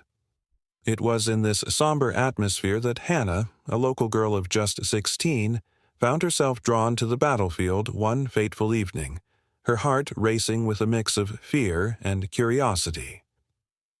As the sun dipped below the horizon, casting long shadows across the uneven ground, Hannah felt a pull, an urge to walk along the old stone wall that lined the field. The air grew colder, and suddenly she spotted a figure standing off in the distance. Dressed in tattered gray, he held his musket close to his chest, his gaze fixed on something unseen. As she approached, her breath caught in her throat. The man turned, and the sorrow etched on his face sent icy tendrils of fear dancing down her spine. "Help me," he whispered, his voice barely audible above the rustling leaves. Hannah stumbled back, her heart pounding, but her feet felt rooted to the ground and she couldn't look away. He pointed toward the earth where a mound of freshly turned soil lay. Was it a grave? Her instincts screamed to flee, but something compelled her to stay. The figure began to fade, but not before she swore she could see a single tear streaking down his cheek. That night, she carried the weight of his sorrow in her heart. Forever changed by the haunted gaze of a man still trapped in the throes of war. Fast forward to the Roaring Twenties, when the world found itself in a tumultuous dance of progress and uncertainty. Prohibition ran rampant, and the speakeasies thrived amidst the shadows of the city. One such establishment, the Blue Orchid, was known not only for its illicit drinks but also for the peculiar happenings that seemed to linger in the air. Patrons often reported cold spots, flickering lights, and even whispers that danced just out of earshot. On a particularly vibrant night, a jazz singer named Clara took to the stage. Her voice was mesmerizing, but as she began to belt out a soulful tune, an unsettling chill enveloped the room. A figure appeared at the back, a man in a tailored suit, his hat tilted low over his eyes. Clara's heart raced as the music flowed through her, but it was the figure that held her gaze, an otherworldly presence that seemed to draw her in. As she sang, memories of a past life flooded her mind. She remembered a time when her voice echoed through the grand halls of a long-abandoned theater. The applause, the laughter, the joy of performing. Yet there was something darker lingering beneath the surface, a sorrow that entwined itself with the melodies she sang. The man at the back smiled knowingly as if sharing in her pain. When she finished the song, he vanished into the shadows, leaving only the echo of his presence behind. Nights turned into legends, and stories spread like wildfire as a new generation sought the thrill of encountering the unknown. The haunted hotel on Bourbon Street in New Orleans became a popular destination for thrill-seekers and skeptics alike. Tales of a ghostly bride in a flowing white gown who roamed the halls searching for her lost love became the stuff of local lore. In October of 1957, a group of college students eager to test their courage checked in for a weekend filled with ghost stories and adventure. One brave soul, Mark, decided to venture out alone in the dead of night, armed with nothing but a flashlight and an insatiable curiosity. As he wandered the echoing corridors, he heard the faint sound of sobbing emanating from a nearby room. Heart pounding, he stepped closer, pushing the door open with trembling hands. Inside, the room was as cold as ice. A woman sat by the window, her face hidden in her hands, her long hair cascading like a waterfall of darkness. "Please, leave me be," she whispered, her voice laced with despair. Mark felt a surge of compassion, wanting to comfort her, but he couldn't move. "Who are you?" he managed to ask, his voice barely above a whisper. The woman lifted her head, revealing hollow eyes that seemed to pierce through him. "I am forever lost," she replied, and in that moment, Mark felt a wave of sadness crash over him. It was as if he could feel the weight of her grief. The longing for a love that had slipped through her fingers like sand. Suddenly, the air grew heavy, and the lights flickered violently, causing Mark to stumble back in terror. When he looked again, she was gone, leaving only the faint scent of roses lingering in the air. The tales of these encounters spread throughout the years, each story a thread woven into the intricate tapestry of history. People from all walks of life recounted their experiences, each more chilling than the last. In a small coastal town in Maine, a fisherman spoke of the ghostly light that danced upon the waves, guiding him home after a long night at sea. In a crumbling mansion in Savannah, a grieving widow claimed she could still hear the laughter of her lost children echoing through the halls, their spirits forever entwined with the very fabric of the home. As the sun set on another day, the stories grew richer, the emotions deeper. With every retelling, the boundaries between the living and the dead blurred further, each encounter leaving an indelible mark on the hearts of those brave enough to listen. And somewhere, in the distance, the whispers of the spirits lingered on the edge of consciousness, waiting for the next soul to pause and turn toward the shadows, ready to reveal the secrets of a world unseen. The sun dipped low in the sky, casting long shadows across the empty street. A chilling breeze whispered through the alleyways, carrying the faint echoes of laughter that once filled the air. In that moment, the world seemed to hold its breath, as if anticipating the darkness that lurked just beyond the reach of the street lamps. Fear, neither a monster under the bed nor a ghost in the closet, crept into the hearts of those who dared to venture out. Throughout history, fear has been a silent puppeteer, pulling the strings of human behavior, guiding decisions, and affecting relationships. The ancient Romans, for instance, understood this well. They often used fear as a tool for governance, instilling dread to ensure control. If a citizen dared to oppose, they might find their name etched onto a list marked for exile or worse. Their fear was palpable, a living entity that could shape destinies and alter the course of lives. Fast forward to the medieval era, where whispers of witches and heretics spread like wildfire. The fear of the unknown gripped communities, leading to witch hunts that claimed countless innocent lives. In the flickering glow of the torches, accusations flew, and neighbors turned against one another. The fear of being labeled a witch or a heretic paralyzed many, leading them to denounce friends and family, their hearts racing in a chaotic dance of self-preservation. It was a terrifying spectacle where the real enemy was not just the supposed witches, but the darkness that lay within the hearts of the accusers. Fast forward again to the late 19th century. The rise of industrialization brought with it rapid changes that left many feeling lost and vulnerable. The suffragette movement began to take shape, but so did a wave of fear from those threatened by change. Men and women alike were torn between the desire for progress and the dread of the unknown that came with it. Streets filled with passionate debates turned into battlegrounds of fear and anger. Would their world be ripped apart? Would they lose everything? Each era danced with its own fears. But a common thread tied them all together: the fear of naming the very things that haunted them. The fear of speaking out, of calling something by its true name, can be more paralyzing than the fear itself. People hesitate to label their fears, to confront them head-on, preferring instead to let them fester, to whisper among themselves in shadows. In the 20th century, the horrors of the world wars shook humanity to its core. The Nazis, with their propaganda machine, expertly manipulated fear, creating an us-versus-them mentality that turned neighbor against neighbor. The frightened populace, desperate for safety, accepted the most horrifying measures. They avoided questioning, fearing the repercussions of dissent. The power of fear can silence 1,000 voices, can twist reason into knots that bind the spirit. As the years rolled on, the psychological underpinnings of fear continued to evolve.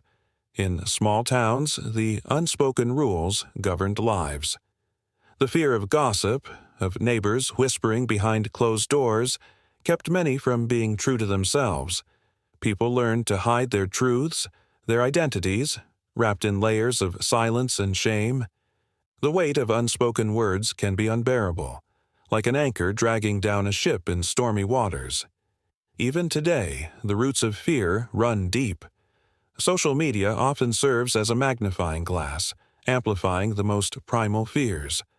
It creates a space where one slip of the tongue can lead to public shaming, ostracism, or worse.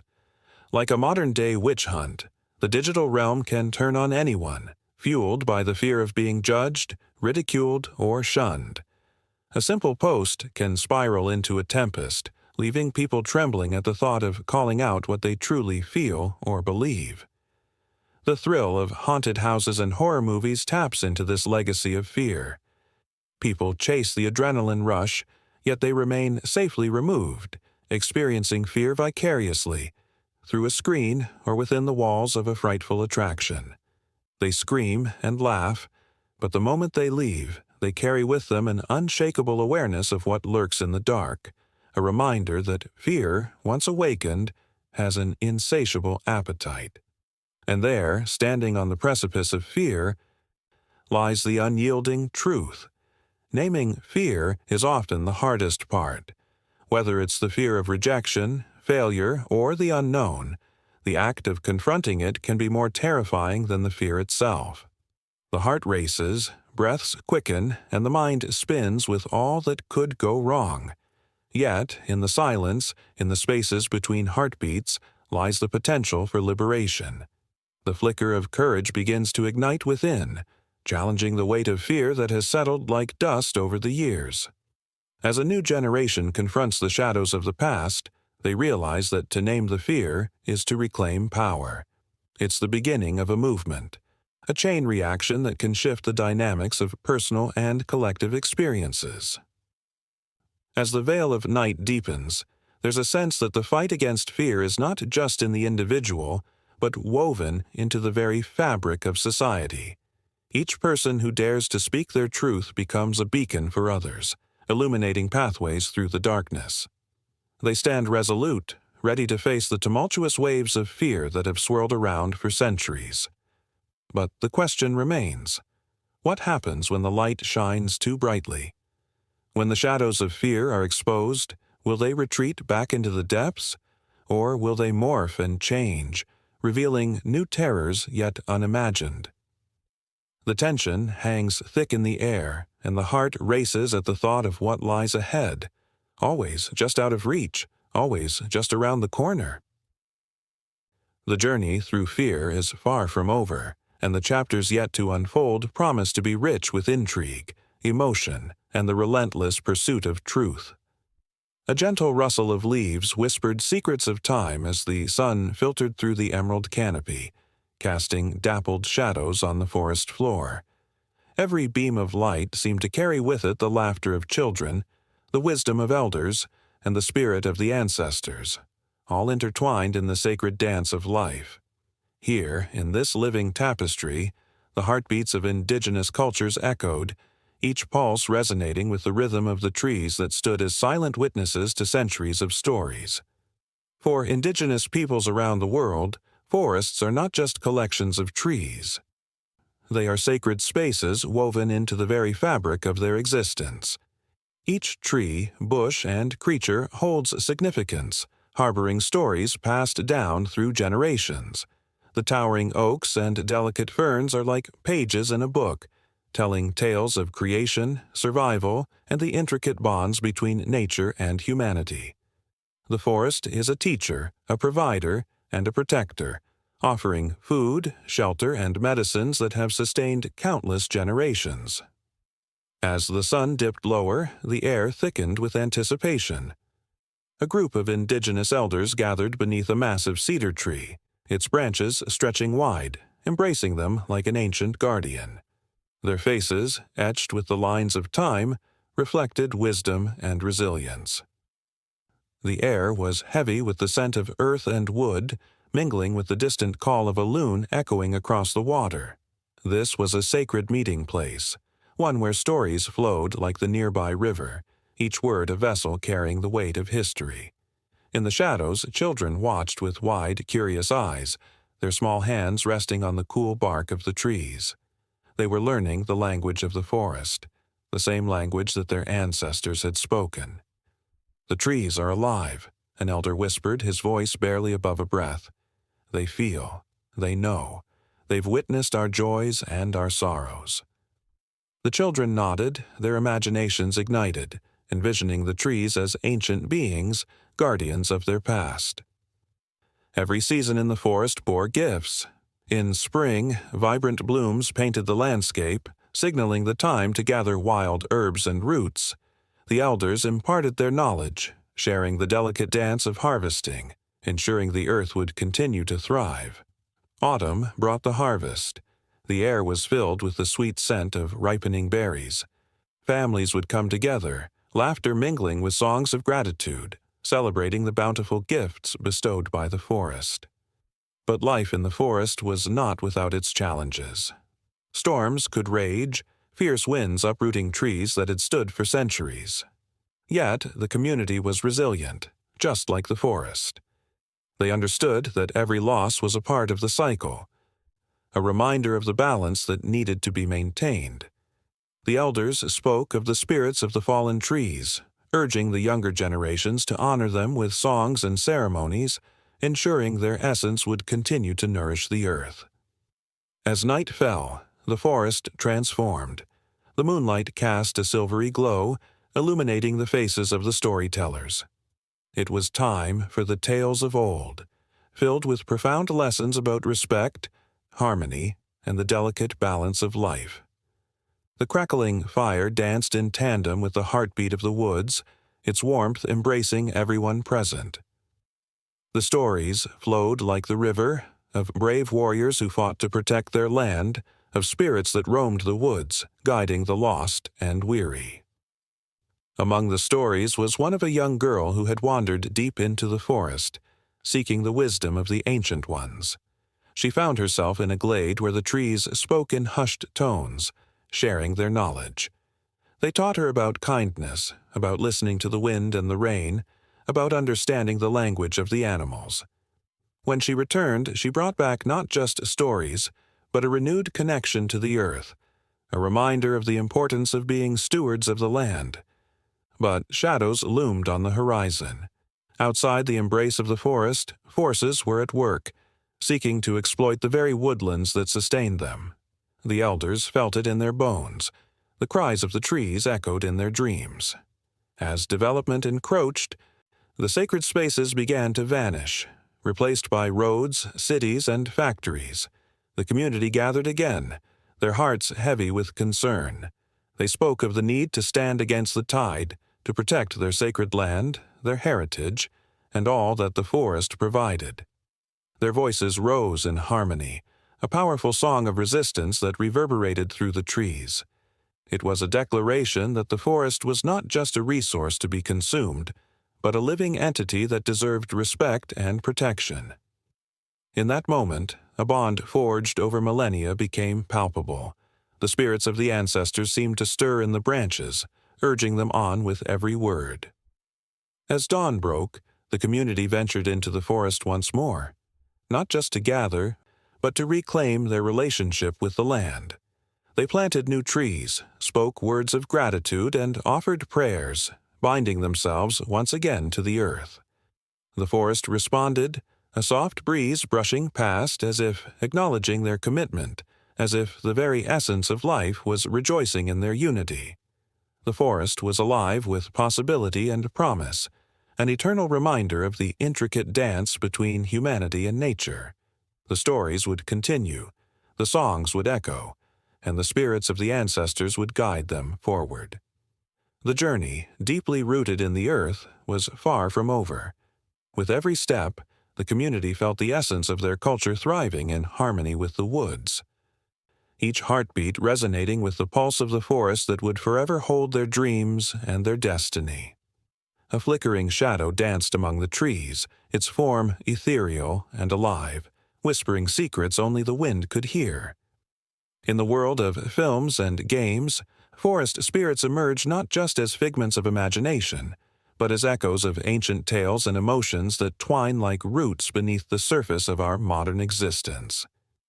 They captivate, haunt, and inspire, connecting us with something primal, something that feels like home. From the depths of folklore, forest spirits have long held a sacred place in the human psyche. Cultures across the globe have whispered their stories. The mischievous Kodama of Japan, guardians of the trees, who would curse those who harmed their woodland homes. The revered dryads, who embody the very essence of trees, echoing the sorrow of nature's destruction. These spirits, often invisible to the naked eye, resonate deeply within the hearts of those who listen closely, and contemporary media breathes new life into their ancient tales. Consider the moment when a character wanders into a glimmering forest, the air thick with enchantment.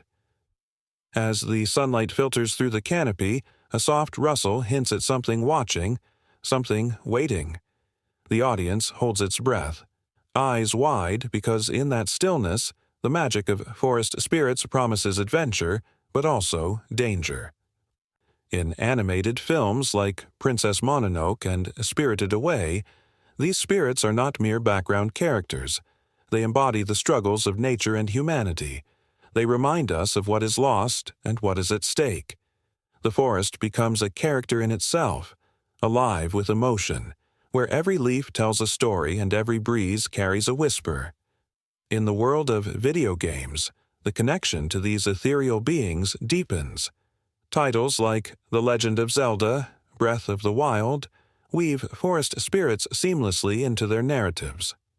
Players encounter the great Deku Tree, a giant guardian that embodies wisdom and strength, serving as a reminder of the bond between the land and its protectors.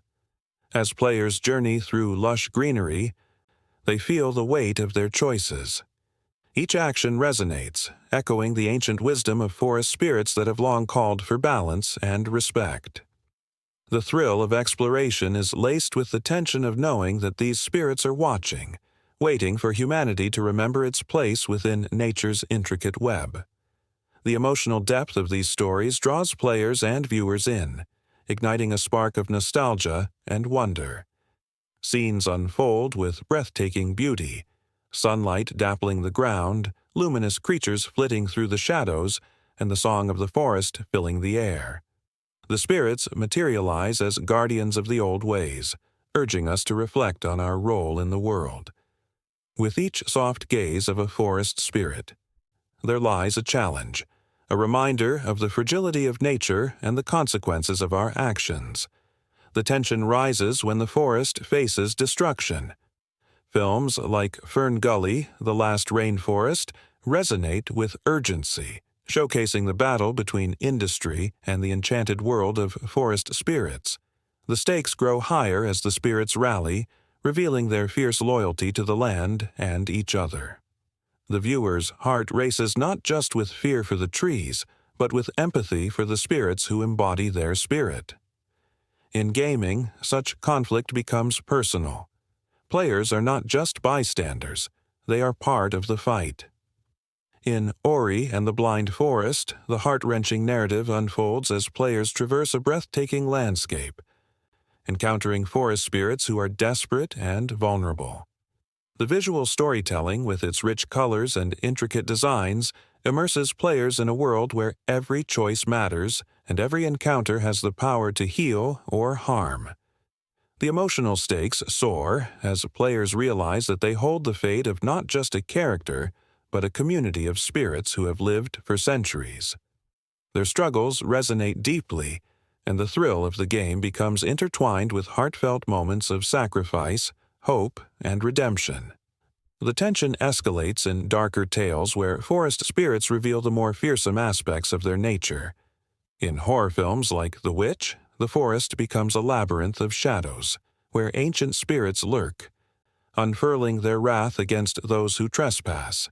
These spirits embody the haunting reminders of what lies beyond human understanding. The forest, once a sanctuary, transforms into an ominous presence, leaving the audience breathless with suspense. The emotional push and pull create a spine-chilling experience that lingers long after the credits roll. In the interconnected web of modern storytelling, the essence of forest spirits transcends genres.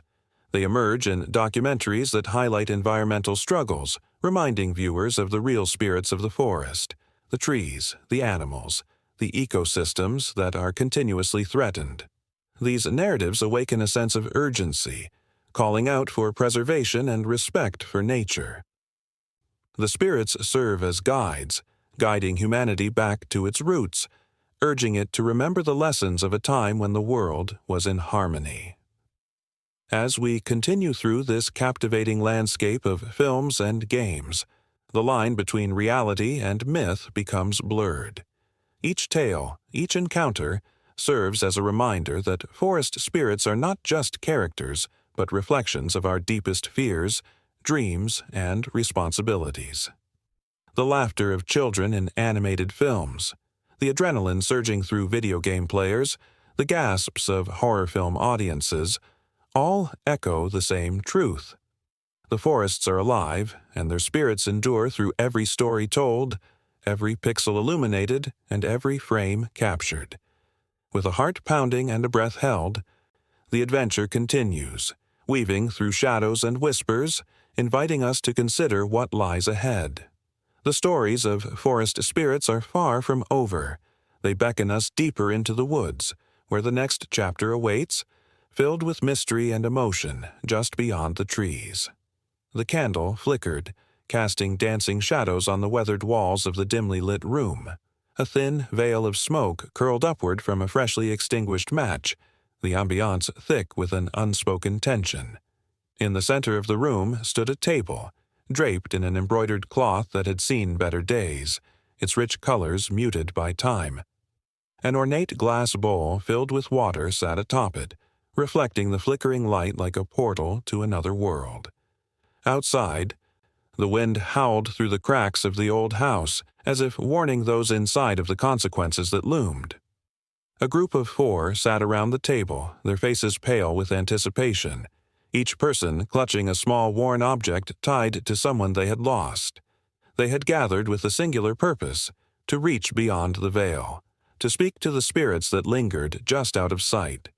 History whispered through their minds, tales of those who had walked this path before them, stories of sorrow, joy, and ultimately the heavy price of summoning the spirits of the dead. In the ancient texts, spirits were revered, their wisdom sought after by kings and scholars alike. The Egyptians built grand pyramids to honor their dead, believing that the spirit would guide them through the afterlife. Meanwhile, the Celts held seasonal festivals to honor those who had passed, embracing the belief that the veil between worlds thinned at certain times of the year. They understood the profound respect needed when dealing with the unknown.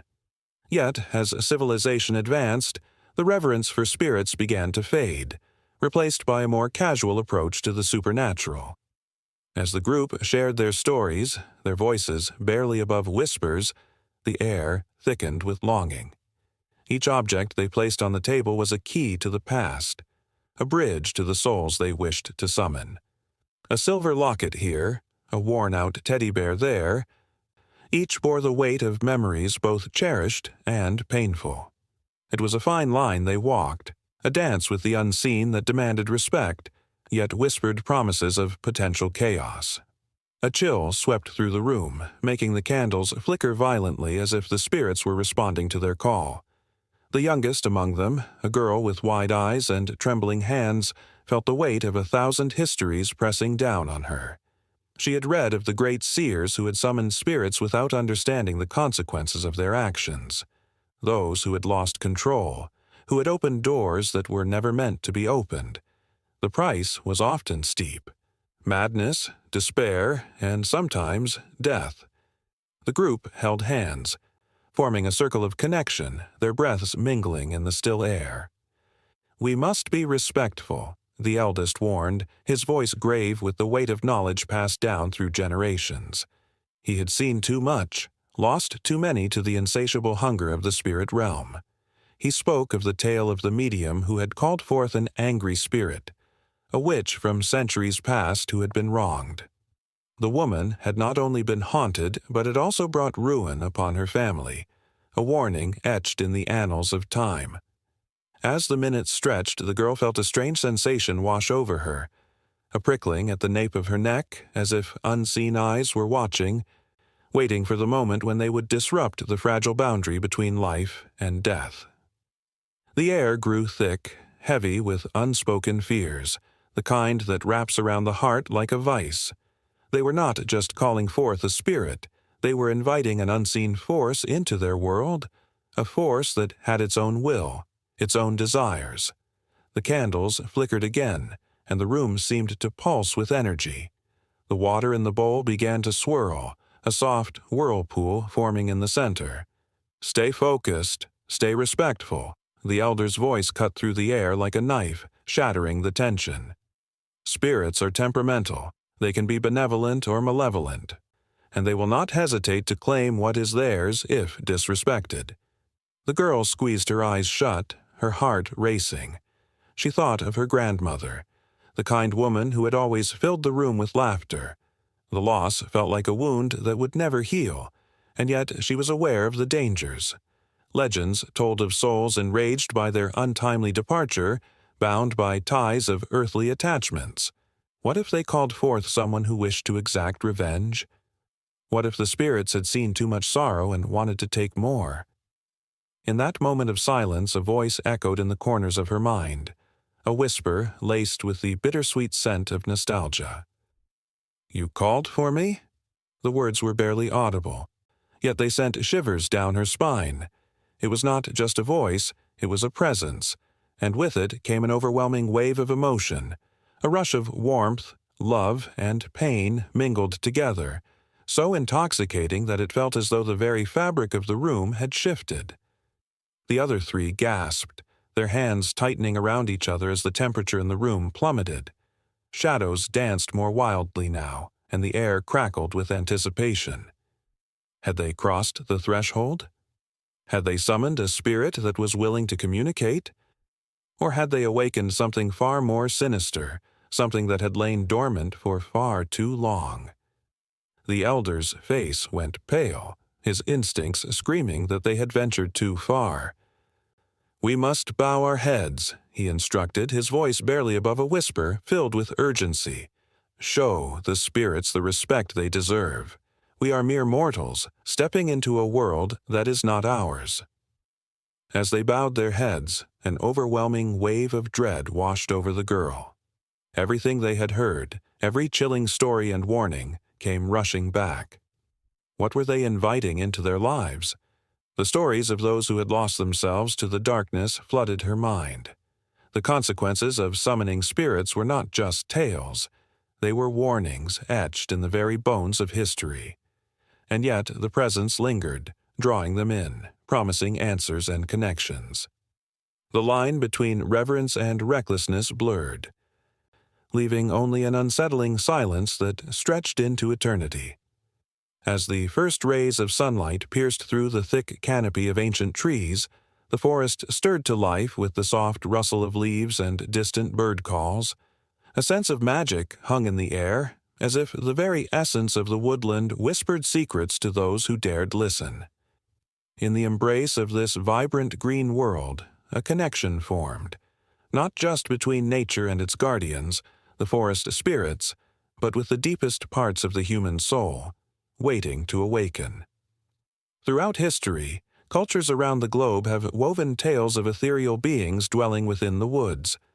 In Japan, the kami of the forest are revered, believed to hold the spirits of ancestors and nature alike. Meanwhile, the Celtic druids spoke of the dryads, tree spirits that guarded their homes with fierce loyalty. In the vast Amazon, the indigenous people honored the spirits of the trees and the rivers, understanding that in preserving nature, they were nurturing their own spirits. Each story, each belief, is a reminder that the forest is more than just a collection of trees. It is a living, breathing entity, filled with wisdom and strength. Among the towering oaks and whispering pines, a young woman named Elira wandered aimlessly, feeling lost in the chaos of her life. The pressures of her modern world felt suffocating, each day blending into the next until the vibrant colors of her existence faded to gray. But here, in the embrace of the forest, something stirred within her. Each step on the soft earth felt like a heartbeat, resonating with her very being. The deeper she ventured, the more she felt an undercurrent of energy, an invisible force drawing her closer to the heart of the woods. As twilight descended, the air thickened with enchantment. Shadows danced, and the whispers intensified. It was not just the wind rustling through the leaves, but a gentle, soulful hum that beckoned her to listen. In that moment, Alara sensed she was not alone. The forest spirits, guardians of ancient wisdom, began to reveal themselves. Their presence was subtle yet powerful, an ethereal glow shimmering between the branches. They were watching, waiting for her to acknowledge their existence, to bridge the gap between the seen and unseen. It was said that the forest was a mirror, reflecting the innermost fears and desires of those who entered. As Ilar continued her journey, visions began to surface, moments from her past that had shaped her, fears that had held her back, dreams that had been buried beneath the weight of expectations. Each twist and turn through the foliage became a revelation, an opportunity to confront herself in ways she had never dared before. At one point, she stumbled upon a clearing bathed in moonlight, and there, she felt the energy coalesce around her. A spirit materialized, shimmering like the stars above, exuding a warmth that wrapped around Alara like a soft blanket. It spoke in a voice that resonated deep within her, urging her to let go. "Release the burdens you carry, the doubts that cloud your heart," it whispered. Alara felt tears sting her eyes as the spirit's words echoed in her mind, unlocking the chains of insecurity that had bound her for so long. In that moment, she remembered her childhood dreams, of painting, of traveling, of dancing barefoot in the rain. Dreams that had been drowned by the noise of adulthood and societal expectations. The spirit encouraged her to embrace these dreams, to nurture them like the forest nurtured its own. It was a call to action, a reminder that personal growth often lies on the other side of discomfort. With a newfound courage, she realized that the forest was not simply a place of refuge, but a catalyst for transformation. As she wandered deeper into the woods, the atmosphere shifted again. The air grew tense, electric with energy. Alara could hear the distant echo of thunder, a storm brewing on the horizon. It mirrored the tempest within her, emotions swirling, fear battling against the light of hope. But the forest spirits were there, a constant presence, guiding her through the chaos. They danced around her, their movements fluid and graceful, embodying resilience and strength. Suddenly, a fierce wind whipped through the trees, sending leaves spiraling into the air. Alara stood her ground, heart racing as the storm broke loose. Rain poured down, yet instead of fear, she felt exhilaration. The forest was alive, vibrant and untamed, a reflection of her own spirit awakening. She twirled, arms outstretched, letting the rain wash away her doubts, her insecurities. The connection between her and the spirits pulsed stronger, an unbreakable bond forged in the fires of vulnerability. With each flash of lightning, visions flashed before her eyes, her potential, her worth, the beauty of simply being. And just as suddenly, the storm began to calm. The rain softened to a gentle drizzle, and in the aftermath, the forest emerged renewed, as did Alara. She stood in awe, the air thick with the scent of wet earth and blooming flowers. The spirits danced around her, a celebration of her growth, her acceptance of herself and her dreams. As dawn broke, the world transformed again. Sunlight filtered through the leaves, casting golden rays across the ground. Alara felt lighter, unburdened, as if the forest had not just shown her the way to her dreams but had also become a part of her. The spirits had gifted her clarity, reminding her that personal growth is not a destination, but an ongoing journey, a sacred connection between the heart and the earth. With each step back toward the edge of the forest, Alara knew the spirits would always remain with her, a reminder of her strength and her potential. The energy of the woods flowed through her veins, like a lifeline connecting her to something greater. And as she left the embrace of the trees, the whispers carried on the wind, promising that the journey of growth was just beginning, inviting her to return, to learn, and to grow once more.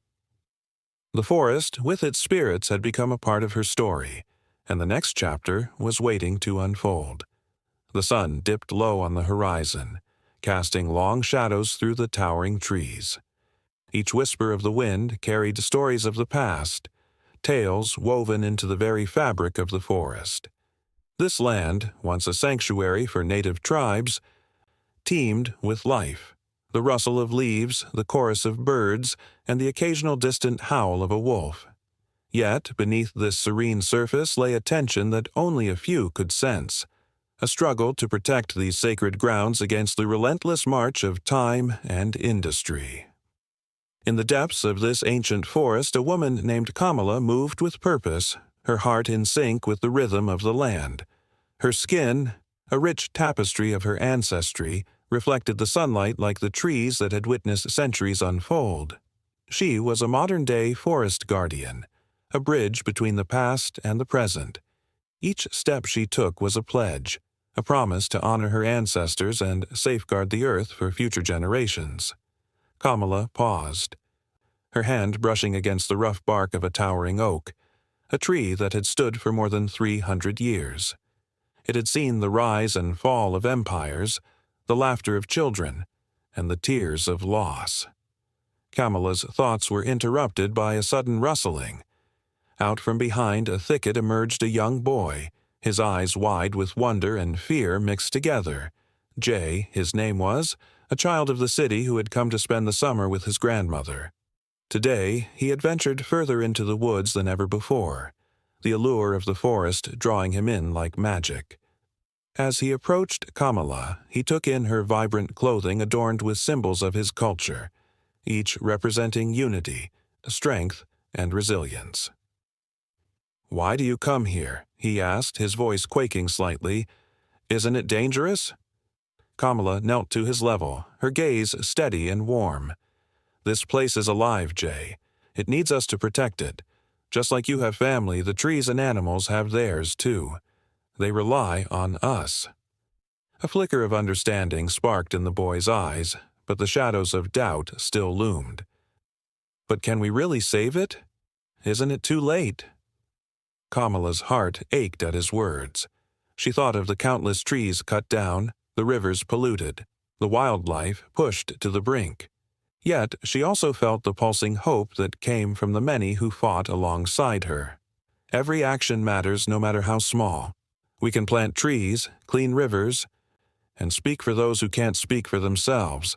It starts with us. As she spoke, the air thickened with emotion. Jay took a deep breath, absorbing her words, his mind racing with images of heroes and warriors. Kamala sensed the shift in him, the awakening of a spirit that had been dormant, just waiting for a spark. Together, they ventured deeper into the forest where the sunlight danced through leaves, illuminating the path ahead. Suddenly, the tranquility shattered. A distant rumble echoed through the trees, a reminder of the logging trucks that lumbered closer each day. The earth trembled beneath their weight, a painful reminder of the ever-encroaching threat that loomed over the forest. Kamala felt the urgency pulse through her veins. She had heard the stories of how the land was being ravaged, how the cries of the earth were going unheard amid the roar of machinery. "Stay close," she instructed Jay, her voice firm but gentle. "We need to show them that we won't back down." They arrived at a clearing where a massive logging site marred the landscape. Trees lay strewn like fallen soldiers, and the sound of chainsaws echoed like a war cry against nature. Kamala's chest tightened. This was the battleground, not just for the trees, but for the spirit of the land itself. She could almost hear the voices of her ancestors, urging her to act. "Look," Kamala said, pointing to a group of activists gathered at the edge of the site, banners raised high, faces painted with determination. They had come together from all walks of life, young and old, native and newcomer, all united by a common cause. Each of them bore the weight of their own stories, their own losses, but today they stood as one. "Why do they fight?" Jay asked, leaning closer to Kamala, his small frame trembling with a mix of fear and admiration. "They fight for hope, for freedom, and for the future," she replied, her voice steady as she observed the fervor in their movements. "They understand that every inch of this land is sacred, and that we are the guardians entrusted with its care. Moved by the sight, Jay's heart surged with fire. He had never thought of action like this before. What could a child do against the machines? But looking at the crowd, he felt the power of unity.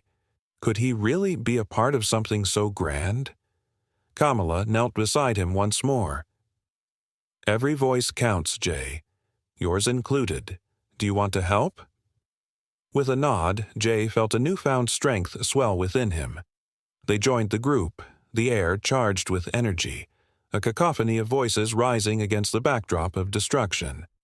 Kamala led him in chants, her spirit infectious as she rallied those around her. The fight was more than just about saving trees. It was about connection, community, and the very essence of life itself.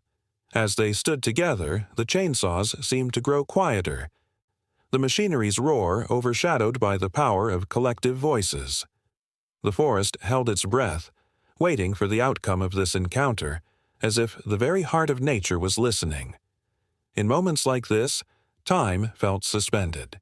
Every shout, every song, every heartbeat unified into a singular purpose. Kamala's eyes sparkled with tears of hope as she watched Jay, lost in the magic of the moment, his spirit ignited. It was a fragile thread, this connection to the earth, but together they wove it into something unbreakable. Though challenges loomed, the fight had begun anew, a promise to be kept, a legacy to uphold. The path ahead was uncertain, but with every step they were bridging the gap between generations, forging a future that belonged not just to them, but to the entire world. And in that sacred space, amid the whispers of the trees and the cries of the land, the guardians stood tall, ready to face whatever came next. In the stillness of the ancient woods, the air was thick with a silence so profound that it felt almost sacred. Sunlight trickled through the dense canopy, casting dappled shadows on the forest floor where moss and fallen leaves created a soft, green carpet. It was a place where time seemed to stand still, where the whispering of the trees hinted at stories older than mankind itself. Each trunk, twisted and gnarled, bore witness to countless seasons, to the ebb and flow of life, death, and rebirth. Yet, the forest was not just a place of beauty, it was a living entity, its spirits awakening, sensing a change in the air, a tension that stirred the leaves and made the branches tremble. Long before the first settlers arrived with their axes and ambitions, the indigenous tribes honored the spirits of the forest, the guardians of the trees, the rivers, and the animals. They spoke in hushed tones about the trees that could hear their prayers and the streams that carried their secrets. The spirits were believed to guide them, to protect the balance of nature. They understood that every tree cut down, every river dammed, echoed through the very fabric of existence. But as the years turned into centuries, and the relentless march of progress replaced reverence with exploitation, the spirits grew restless. Their whispers turned into cries, shattering the silence of the woods with urgent warnings. As the 20th century unfolded, environmental activism began to swell like the first sprouts of spring after a long winter. Activists emerged, fueled by a newfound awareness of the fragile ecosystems that teetered on the brink of destruction. In 1970, an awakening surged across the United States, with the first Earth Day igniting passions that had long been dormant. People gathered, united by a profound love for nature and a fierce determination to protect it. They marched, they wrote letters, they chained themselves to trees, their bodies forming human barricades against the encroaching machines of progress. The spirits of the forest stirred again, feeling a flicker of hope in these bold souls willing to stand for what was right. Among those activists was a young woman named Clara, who had grown up surrounded by the woods, feeling the call of the forest spirits as a child. She knew every stream's bend and the home of each creature that roamed the underbrush. With every protest and every rally, her passion surged, but so did the sense of urgency. The logging companies had grown more aggressive, their chainsaws roaring like hungry beasts, ready to consume the beauty Clara cherished. She felt their pain as if it were her own. Every tree they felled echoed in her heart, a drumbeat of despair that drove her to fight harder. One fateful afternoon, Clara stood at the edge of a majestic grove where centuries-old redwoods reached for the sky. She could feel the spirits around her, a chorus of ancient voices rising and falling like a haunting melody. They spoke of the times when the woods thrived, when every species had its place in the intricate dance of life. Clara closed her eyes, letting the emotions wash over her, an overwhelming mixture of grief and determination. "We won't let you down," she whispered, her voice barely a breath against the cacophony of chainsaws in the distance. As she opened her eyes, a flicker of movement caught her attention. A deer emerged from the shadows, its big, gentle eyes locking onto hers. For a moment, time stood still. They shared a connection deeper than words, a silent promise that the forest spirits lived on through them. In that instant, the weight of their struggle pressed upon Clara, igniting a fire within her that would not be extinguished. "I will fight for you," she vowed, her heart pounding with fierce resolve. Days turned into weeks, and Clara rallied her friends, transforming their anguish into action. With paint on their faces and banners held high, they marched toward the logging site, their voices harmonizing as they chanted for the trees. The spirits seemed to join them, the wind swirling around them like an embrace, lifting their voices higher, amplifying their calls. The clash of nature against machinery was palpable, a haunting symphony that echoed through the valley. Clara felt the pulse of the earth beneath her feet, connecting her to every other soul who had ever stood up for the land they loved. Yet the battle was far from over. The logging company was relentless, wielding power and money like a sword. They sent lawyers to intimidate and bulldozers to threaten. But Clara and her companions held their ground, their courage shining brighter than the steel of the machines.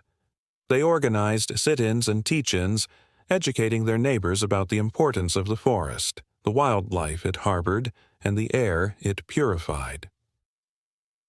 Every voice added to the chorus, a symphony of hope that reverberated through the trees, urging them to fight on. The days turned to months, and as winter approached, their efforts reached a critical juncture. Clara felt the weight of every tree, every creature, every spirit resting on her shoulders. The fight had never been just about the trees.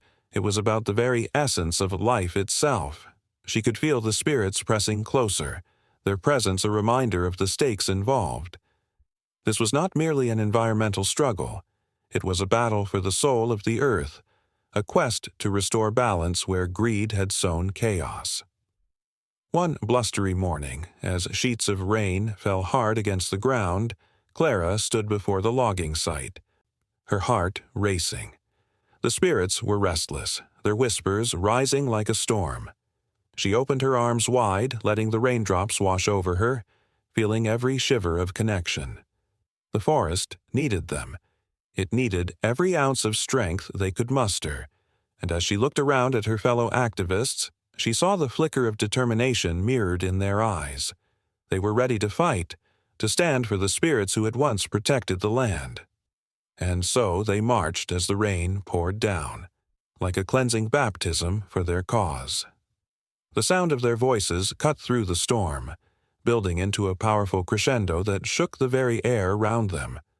It was a moment suspended in time, where hope and despair collided, where the spirits of the forest felt the surge of humanity standing with them against the tide of destruction.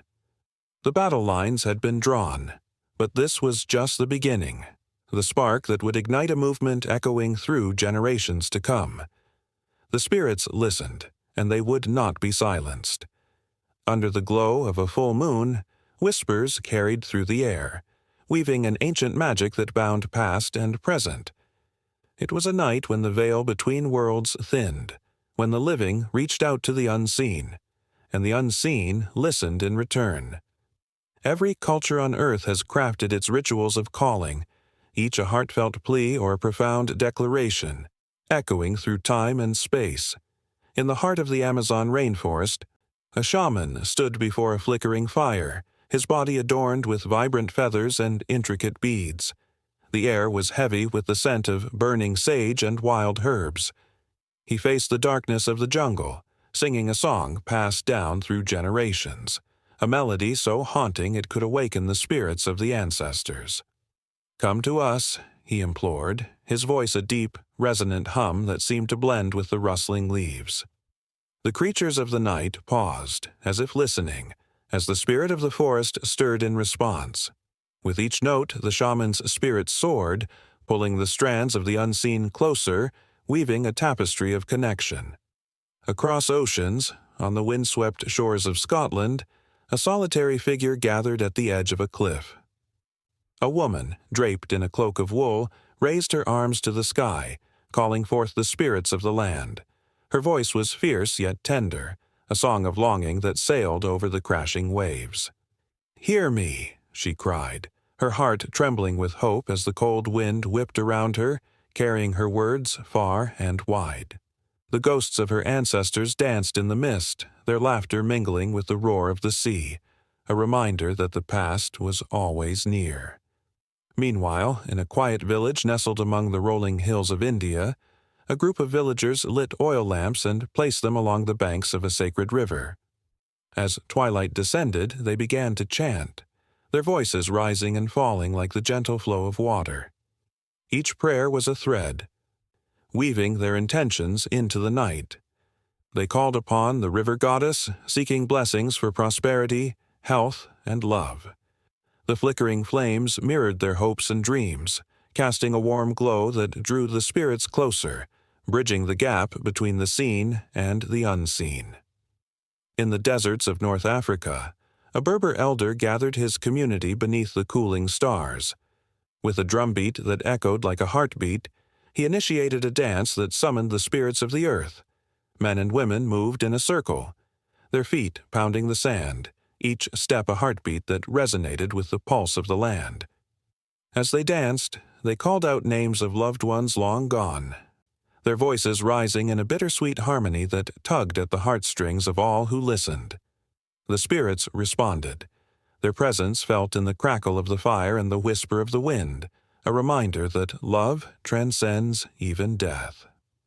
In a small town in the American Midwest, a group of families gathered around a campfire, their faces illuminated by the flickering light. It was a tradition, a night of storytelling where they summoned the spirits of their ancestors through shared memories and laughter. Each tale told was a call to the past, a way to honor those who had walked before them. The air was thick with nostalgia, each laugh echoing against the stars, a bridge that connected generations.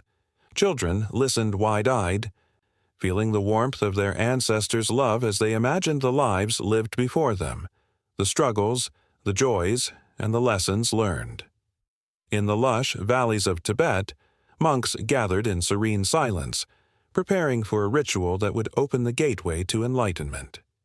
Clad in saffron robes, they chanted sacred mantras, their voices merging into a powerful symphony.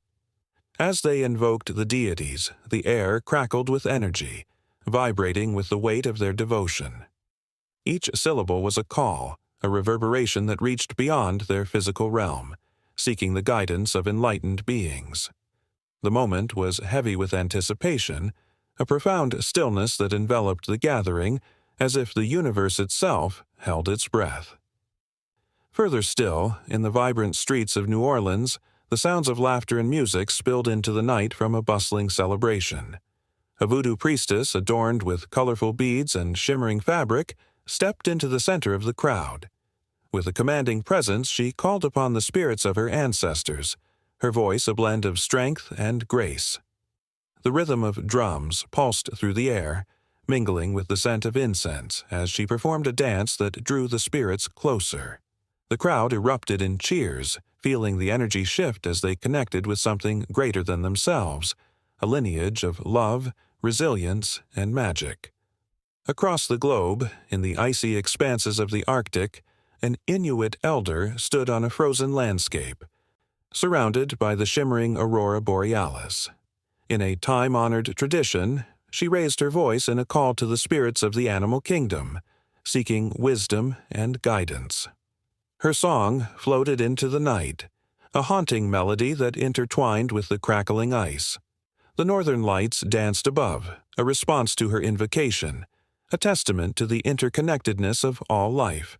With each verse, she felt the spirits drawing near, their energy palpable, reminding her of the delicate balance between humanity and nature. In the shadows of a temple in Japan, a priest performed a ritual to honor the kami, the spirits of the natural world. With every movement, he traced sacred symbols in the air, each gesture a prayer, a calling to those who watched over the land. The soft sound of wind chimes echoed around him, weaving a tranquil atmosphere. As he poured sake onto the altar, he spoke the names of ancestors, invoking their presence and seeking their wisdom. The air shimmered with an unseen energy, a reminder that those who came before were never truly gone, always lingering just beyond the veil. From the bustling streets of Mexico City to the quiet farms of rural Ireland, the ancient practice of calling out to the spirits spans cultures and continents, each with its own rhythms, songs, and intentions. It is a universal language of longing that transcends time, a heartfelt communication with the unseen. As the wind carries the verses, the fire's glow dances in response, and the stars twinkle like distant echoes of forgotten voices. The call remains, a connection woven through the fabric of human existence, a reminder that we are never alone. With every beat of the drum, every whispered prayer, the call continues, an unbroken thread binding history, culture, and emotion in a timeless dance, waiting to lead into the next chapter of this eternal dialogue with the unknown. The forest whispered secrets as the dawn broke, a symphony of rustling leaves and chirping birds filling the crisp morning air. For ages it had stood tall, an ancient guardian of stories untold. Here, beneath the dappled light of the towering trees, lay the pulse of the earth, a rhythm that echoed deep within the bones of those who dared to listen. As the sun cast golden rays upon the emerald canopy, a group of passionate souls gathered, their hearts racing with purpose. This was more than just a meeting. It was a call to arms, a spiritual rebirth ignited by a shared reverence for the land.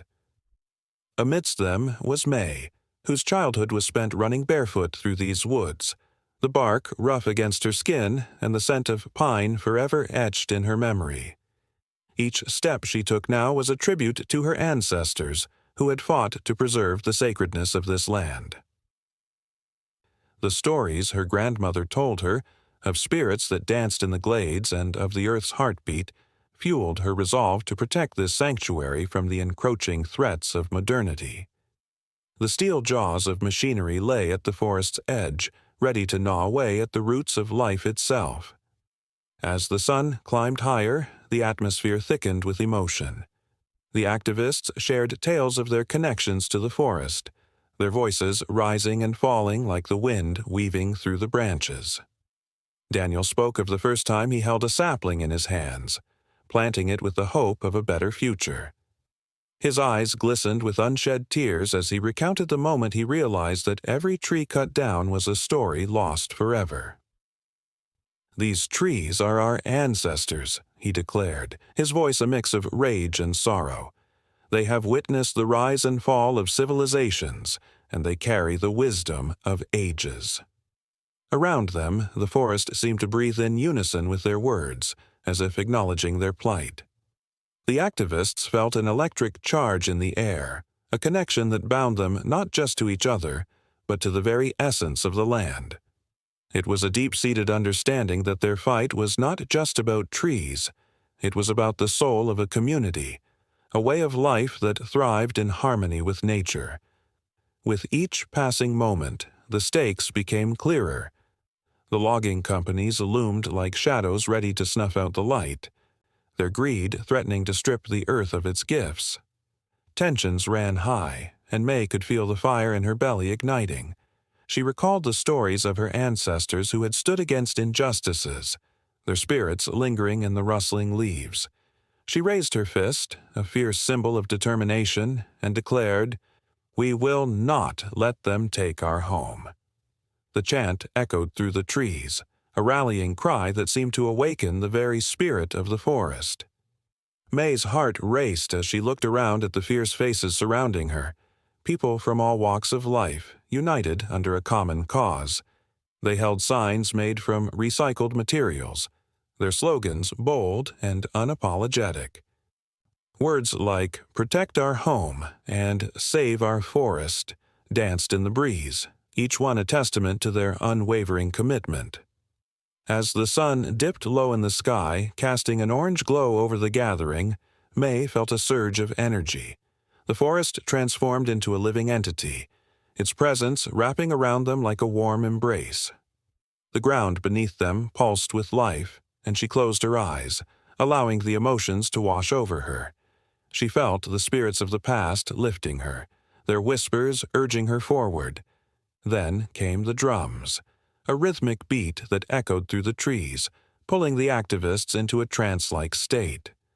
The sound was primal, a connection to the earth that resonated in their hearts. In that moment, they were not just individuals. They were part of something greater, a tapestry woven from the threads of history, culture, and the very essence of the land they fought to protect. As night fell, the fire flickered to life, illuminating their faces as they gathered around its warmth. Stories were shared, laughter mingled with tears, and the bond between them deepened. May, her heart full, felt the weight of responsibility settle on her shoulders. This was more than an act of rebellion. It was a spiritual awakening, a realization that they were guardians of the forest, protectors of the sacred. But even as they celebrated their unity, a shadow loomed on the horizon. The machinery was coming, a reminder that their fight was far from over. The delicate balance between hope and despair was palpable, and May could feel it tightening like a noose around her heart. What would they do when faced with the relentless might of those who sought to destroy? Yet, deep down, she knew they had forged a bond stronger than any chains. Their spirits were intertwined with the very soul of the forest. As they sat in a circle, the fire crackling softly, May glanced at her companions. Each face told a story of struggle, of sacrifice, of a connection to something larger than themselves. The wind picked up, carrying with it the scent of rich earth and pine, and she felt a chill run down her spine. It was a reminder that the fight for the forest was not only theirs, it belonged to every living creature that had called this place home for centuries. Across the clearing, a lone owl hooted, its haunting call echoing through the night. In that moment, May felt the weight of history resting on her shoulders. The echoes of generations past urged them to rise, to reclaim what had been lost. Little did they know that as dawn approached, they would soon find themselves at the forefront of a battle that would not only test their resolve, but awaken a spiritual rebirth that echoed through the ages. The forest was alive, and it was calling them to action, to reclaim what was rightfully theirs, a fight that was far from over. In a quiet, sun-dappled glade, a whisper of wind stirred the leaves, carrying with it the scent of moss and ancient trees. A chill ran down the spine of a young woman named Alara as she stepped between the towering trunks. She had heard tales of the forest spirits, ethereal beings said to dwell in the shadows of the trees, and tonight she sought them for help. Her heart was heavy with grief. Her father lay ill, trapped in a fever dream. They said the spirits had the power to heal, to mend what was broken, and as the darkness crept closer, she felt a flicker of hope ignite within her. Legends spoke of the forest spirits as guardians of the natural world, manifestations of life itself. Ancient tribes, from the Celts to indigenous peoples, worshipped these beings, believing they were entwined with every aspect of existence. They were not mere figments of imagination, but entities that walked between worlds, blending the line between the seen and unseen. Ilara remembered the stories passed down through generations, of shamans who communed with these spirits, performing rituals that echoed like the heartbeats of the forest. As she ventured deeper, the sounds of chirping crickets faded, replaced by an unsettling silence. She could feel the air shift, thickening with anticipation. Her heart raced as she recalled a tale of a healer who, under the guidance of a spirit, had discovered the lost art of herbal medicine. The healer would gather herbs under the moonlight, whispering incantations that danced on the wind. Each potion brewed was said to hold the essence of the spirit's wisdom, a connection that transcended time and space. When Alara finally reached a small clearing, she felt a shiver course through her body. The moon hung low, casting beams of silver light that seemed to beckon her closer to the ancient oaks. She knelt, placing her palms on the cool earth, her breath quickening as she whispered a prayer for her father. The air around her felt electric, charged with a presence she couldn't see but could sense in every fiber of her being. Suddenly, a rustle in the underbrush drew her attention. A soft glow emerged, illuminating the clearing.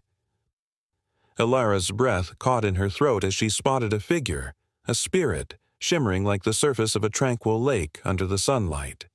It was ethereal, yet tangible, eyes sparkling with ancient wisdom and compassion. She felt a wave of warmth wash over her, a soothing balm against the ache in her heart. This was not just a figment of her imagination. It was a spirit of the forest, a healer woven into the very fabric of nature itself. Alara recalled the rituals of old, where offerings were made, sweet-smelling herbs, woven garlands, and songs that echoed through the trees. In her mind's eye, she saw the sacred dance of the elders, their feet pounding rhythm against the ground, calling forth the spirits to aid in their quest for healing. "Please," she whispered, her voice trembling like a fragile leaf in the wind, "help my father." The spirit hovered closer, its glow intensifying, and Alara felt a rush of emotions, fear, love, desperation, all intertwining in a fragile tapestry. As if in response to her plea, the spirit reached out a hand, and a cascade of shimmering light enveloped her. In that moment, images flooded her mind. Fields of vibrant herbs, the laughter of children, the wisdom of past healers whispering in the rustling leaves. She could almost taste the earthiness of roots steeped in healing potions, feel the coolness of waters that flowed from sacred springs. It was a symphony of life, an intricate dance of existence that pulsed with energy. Alara understood then that the spirits were not merely beings to be summoned. They were a part of the cycle of life, reminders of the interconnectedness of all living things. Every tree, every flower, every drop of rain played a role in the great tapestry of healing, a message passed down through the ages. With newfound determination, she stood and gathered the herbs that surrounded her, feeling the pulse of the forest beneath her fingertips. They were alive, vibrant with energy, each one carrying the essence of the spirit. As she prepared to craft a potion, she felt the spirit beside her, guiding her hands. The air shimmered with both magic and history, the weight of countless generations resting on her shoulders. Alara's heart raced as she worked, memories of her father's laughter filling her mind. She could almost hear him calling her name, a haunting echo that urged her on. The potion took shape, a swirling blend of colors and scents that danced as if alive. The forest around her seemed to breathe with her, the very trees leaning in, eager to witness the culmination of faith and tradition. Just as the first light of dawn began to break through the branches, the spirit nodded, its eyes full of a knowing that transcended words. A bond had been forged, an exchange that went beyond time. With a final gesture, the spirit vanished into the morning mist, leaving behind a lingering warmth that filled Alara's heart with hope. She hurried back through the forest, her mind racing with visions of her father growing stronger, his laughter returning like a long-lost melody. Every step felt lighter, the burdens of worry and fear lifting with each breath. The sun broke through the canopy, dappling the ground with golden light, and for the first time in days, Alara felt a flicker of belief blooming within her. As she reached her home, the air, thick with anticipation, She was unaware that the spirits of the forest were still watching, still entwined with her fate. They had illuminated her path, but the journey of healing had only just begun.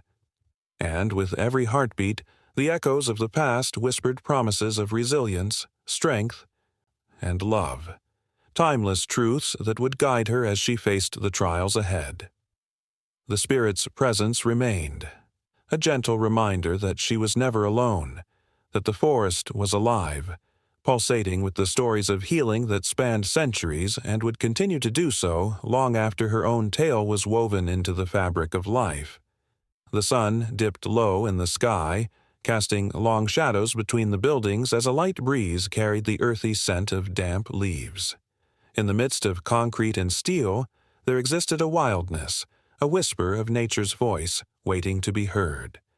Urban forests, like hidden treasures, nestled within the bustling cityscape, held stories that echoed from the past, echoes of resilience, hope, and life. In the early days, when cities were just starting to rise from the ashes of wild landscapes, dense forests surrounded the nascent urban areas. The towering trees were sentinels of time, their gnarled roots woven deep into the ground, a connection to the earth that pulsed with life.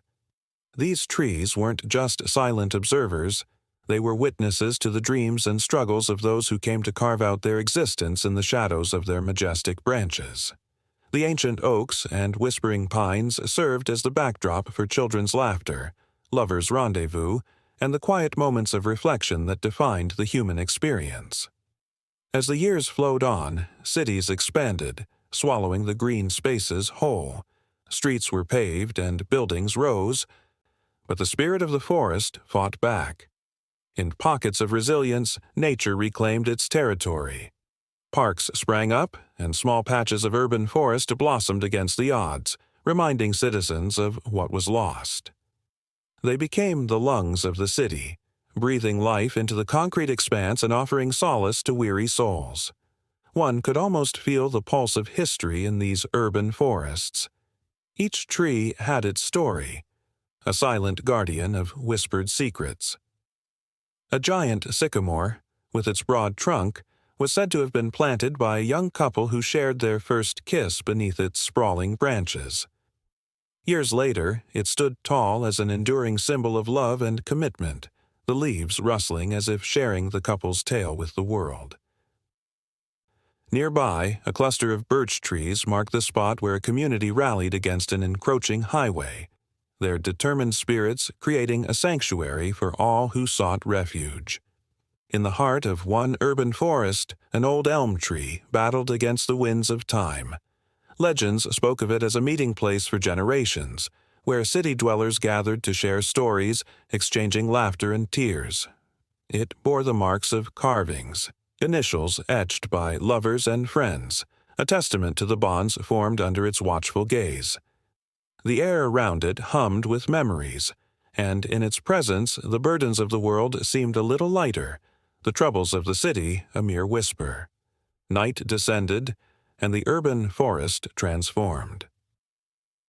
Moonlight filtered through the canopy, casting an otherworldly glow on the forest floor. Shadows danced between the trees, creating a tapestry of light and darkness. The urban jungle's hustle faded into a distant memory, replaced by the symphony of chirping crickets and rustling leaves. Here, spirits of the past mingled with the living, weaving a fabric of connection that transcended time. In the midst of this, a child wandered, wide-eyed and enchanted. She marveled at a patch of wildflowers peeking through the underbrush, their vibrant colors a stark contrast to the grayness of the city. It was here that she felt the heartbeat of the forest, a rhythm that resonated within her. As she knelt to pick a delicate bloom, an elderly woman appeared, her silver hair glowing in the moonlight. "Those flowers hold stories, dear," the woman said, her voice a soft melody. "They've witnessed laughter and tears, joy and sorrow. Every petal has a memory." The child looked up, captivated by the warmth in the woman's gaze. In that moment, the boundaries of age blurred, and they were connected by the magic of the forest. two souls woven together by its enduring spirit. Yet, as the child and the woman shared tales, the city loomed just beyond the treetops, a reminder of the ever-present struggle between nature and urban life. The clash was palpable, a tension that hung in the air. The sounds of construction echoed in the distance, a reminder that the wilderness was not invincible. Each tree that fell was a piece of history erased, a story lost forever. Residents fought to preserve their urban forests, rallying together as a community, their voices rising like the chorus of birds at dawn, determined to protect the spirits that lingered within. In a nearby park, young activists gathered, armed with signs and a fierce determination. They spoke passionately about the need for green spaces, their voices blending into a harmonious call for change. Their words echoed through the air, filled with urgency and hope, as they reminded the city that these forests were not just patches of green. They were vital ecosystems teeming with life, a refuge for birds, squirrels, and countless insects. The spirits of the forest lingered in their hearts, urging them onward in their quest. But the struggle was not without its heartaches. Each lost tree felt like a wound, a scar on the soul of the city. Memories of the past intertwined with the present, creating a heavy melancholy that hovered in the air. As the activists marched, they could almost hear the whispers of the trees, urging them to keep fighting, to keep believing in the magic of the urban forest. The battle raged on, with every fallen branch lamented as a hero lost to the relentless tide of development. As day turned to night, the urban forest stood as a testament to resilience and hope.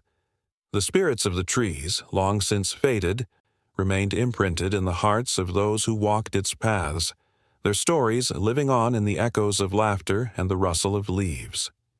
The bond between nature and humanity was unbreakable, a thread woven through time, urging the city dwellers to remember their roots, to seek solace in the embrace of the wild.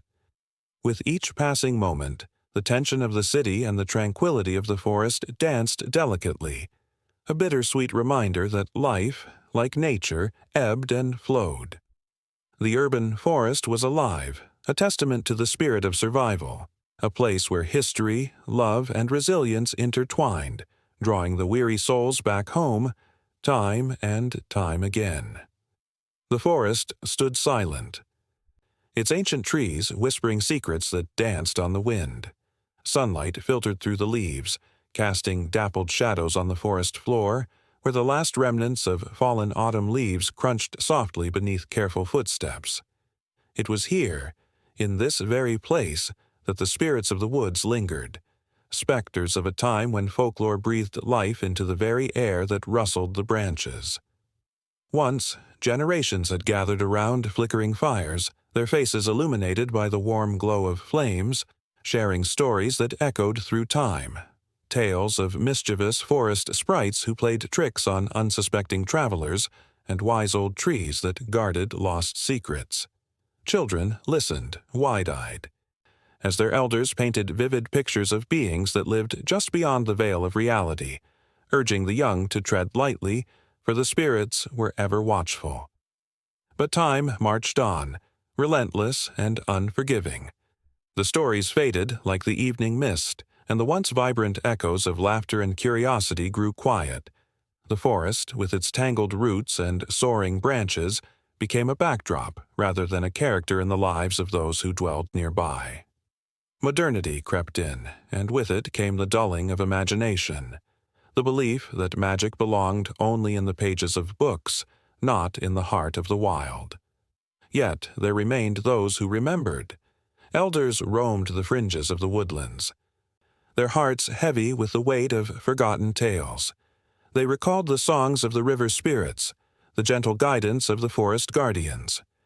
Each word they spoke was a prayer, a plea for preservation, a desperate call to rekindle the flame of belief that once burned so brightly. There was Mrs. Ethel, with her silver hair tied back, who could still remember the night she danced under the stars with the forest spirit, her laughter mingling with the sounds of the night. And young Tom, who wandered the woods with an open heart, believing that if he listened closely enough, he might still hear the songs of the lost. But hope flickered like a candle in the wind. Those who had forgotten were many, their lives consumed by screens and schedules. They walked past the ancient oaks without a second glance, their eyes glued to the paths ahead, unaware of the magic that lay just out of sight. The spirits felt the change. They grew restless, their presence waning as belief waned.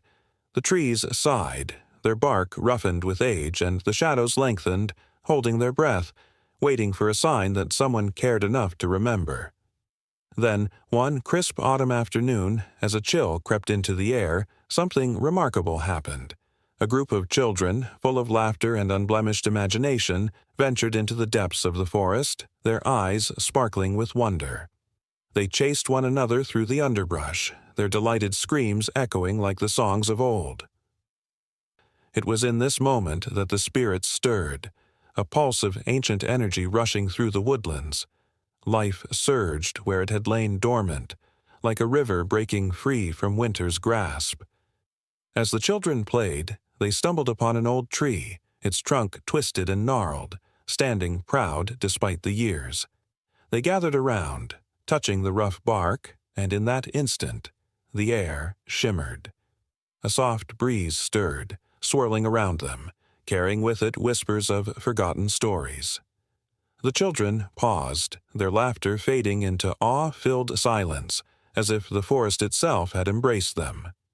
They knelt, hands resting on the warm ground, and listened. Words of wonder rolled off their tongues, a new generation weaving tales that had almost slipped away.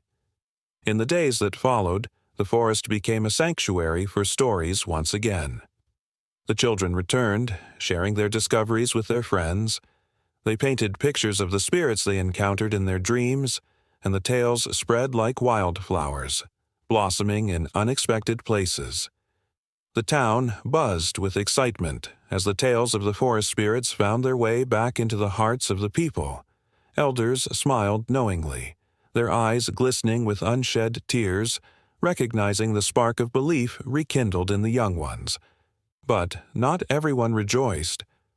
Doubters emerged, armed with logic and skepticism, determined to stamp out the flickering flame.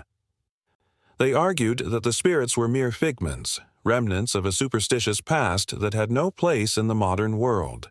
A tension built, thickening the air like storm clouds on the horizon. The children felt it, the weight of doubt pressing against their hopeful hearts. Yet they held fast, believing fiercely in the magic they had experienced, determined to shield the spirits from those who would forget them once more. The forest, sensing the shift, responded. On a night when the moon hung heavy in the sky, a magnificent spectacle unfolded. The trees glowed with an ethereal light, illuminating the path for all who dared to believe. It was as if the spirits themselves were calling out, urging everyone to witness their ancient dance. The air crackled with electricity as the townsfolk gathered, drawn by the haunting beauty of the sight. As they stood together, awestruck, the spirits emerged, swirling around them in a tapestry of light and shadow, each one a testament to the stories that had been safeguarded for generations. Gasps erupted from the crowd, and some felt the stirrings of fear, but the brave children stepped forward, their hearts swelling with courage. They began to sing, their voices rising above the whispers of doubt, weaving a melody that echoed through the trees. The spirits responded, twirling and gliding, answering the children's call with an exuberance that painted the night with colors unseen. In that moment, a bond was formed, a fragile yet unbreakable connection between the world of the living and the realm of the spirits. As the night wore on, the air thick with emotion, it became clear that the preservation of folklore was not merely a matter of memory, but of belief. The spirits were not just figments of imagination, they were woven into the very fabric of the forest, waiting to be embraced once more. And as dawn broke, casting golden rays through the leaves, the townsfolk felt a shift within themselves, a rekindling of the wonder that had once defined their lives. Yet the challenge was far from over. The spirits could only thrive if people chose to remember, if they chose to care. The forest held its breath, aware that the future depended on the choices made in the light of day. Shadows danced, and a flicker of doubt remained. The battle for belief was just beginning. The echoes of the past waited, pleading to be heard, as the winds carried the whispers of the forest into the new day, an unbroken circle of life and lore, forever intertwined. In a quiet corner of the world, where the sun filters through whispering leaves, the air is thick with stories untold. Shadows flicker in the underbrush, hinting at ancient guardians that have stood watch for centuries. Forest spirits, embodiments of nature's untamed beauty, weave through the fabric of cultures, their presence felt in every rustle of the wind and every crack of a twig. As twilight descends, the line between reality and legend blurs, igniting the embers of forgotten memories and emotions long buried. Generations have come and gone, yet the spirits linger, their essence embedded deeply in the hearts of those who tread upon the soil of their dominion. In the 21st century, the cultural legacy of these forest spirits resonates louder than ever, echoing in every corner of the globe. From the misty mountains of Japan to the dense woodlands of Europe, their stories have transcended time, igniting a flicker of hope and connection in the hearts of urban dwellers who find solace in the chaos of modern life. In Japan, the ancient belief in kami, spirits of nature, thrives. The Shinto shrines are not mere structures. They are sacred spaces where people commune with the spirits of the forest. As the sun sets, casting a golden hue over the landscape, the air hums with the sound of prayers whispered to the trees. It is said that the spirits listen, offering guidance to those who seek it. A young woman, burdened by the weight of her world, finds her way to a shrine. With each step, her heart beats in rhythm with the earth beneath her. She visits not just to pray, but to connect with something greater than herself. The ancient stones seem to breathe, wrapping her in an embrace of warmth, reminding her that she is never truly alone. Across the ocean, in Celtic traditions, the forest spirits take on a different form. The Fae folk, mischievous and ethereal, beckon to those who dare to listen. In Ireland, tales of the green-clad sprites dance on the lips of storytellers in cozy pubs where the flicker of candlelight fights against the encroaching dark. Townspeople gather, leaning in closer as the tale of a lost traveler, guided home by a shimmering light, unfolds. The spirit of the forest guides him, a guardian of the balance between man and nature. As laughter and gasps punctuate the air, there's an undercurrent of reverence, a reminder that the woods are alive, filled with watchers who protect the path of the unwary. In the bustling streets of modern cities, far from the tranquil embrace of the woods, the cultural legacy of forest spirits finds a new voice through art and storytelling.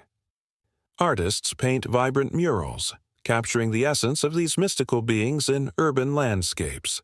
A young street artist, spray can in hand, stands before a blank wall. Inspired by tales of her ancestors, she begins to bring a forest spirit to life on the concrete canvas, infusing it with hues of green and gold. As she works, passers-by stop, drawn in by the beauty unfolding before them. Unbeknownst to her, she is reviving an ancient dialogue, bridging the gap between the old world and the new. Her art awakens the spirit of the forest, reminding everyone that nature's magic is never too far away, even amidst the steel and glass of the city. In the Amazon, where the forest breathes its own rhythm, indigenous tribes continue to honor the spirits that inhabit their land. The elders share stories around flickering fires, their voices rising and falling with the crackling flames. They speak of the protector spirits, those who watch over the trees and rivers, ensuring the delicate balance of life. A young boy, entranced, listens intently, his eyes wide with wonder. He dreams of becoming a protector like the ones in the stories, fueled by the knowledge that each tree cut down is a cry echoed in the spirit world.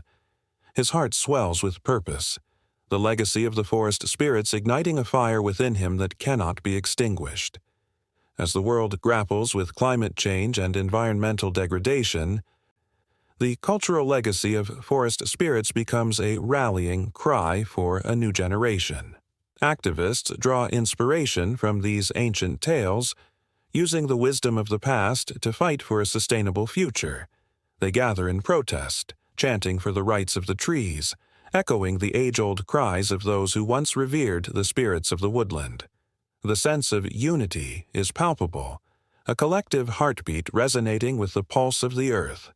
In this moment, the spirits rise again, their legacy echoing through the voices of the young and the old, intertwining past and present in a powerful tapestry of hope. As night envelops the world, the moon casts its silver glow upon the earth. The forest stirs alive with whispers and dreams. A lone traveler, lost in thought, wanders the path that leads into the heart of the woods. Each step is a heartbeat, a connection to the spirits that dwell within.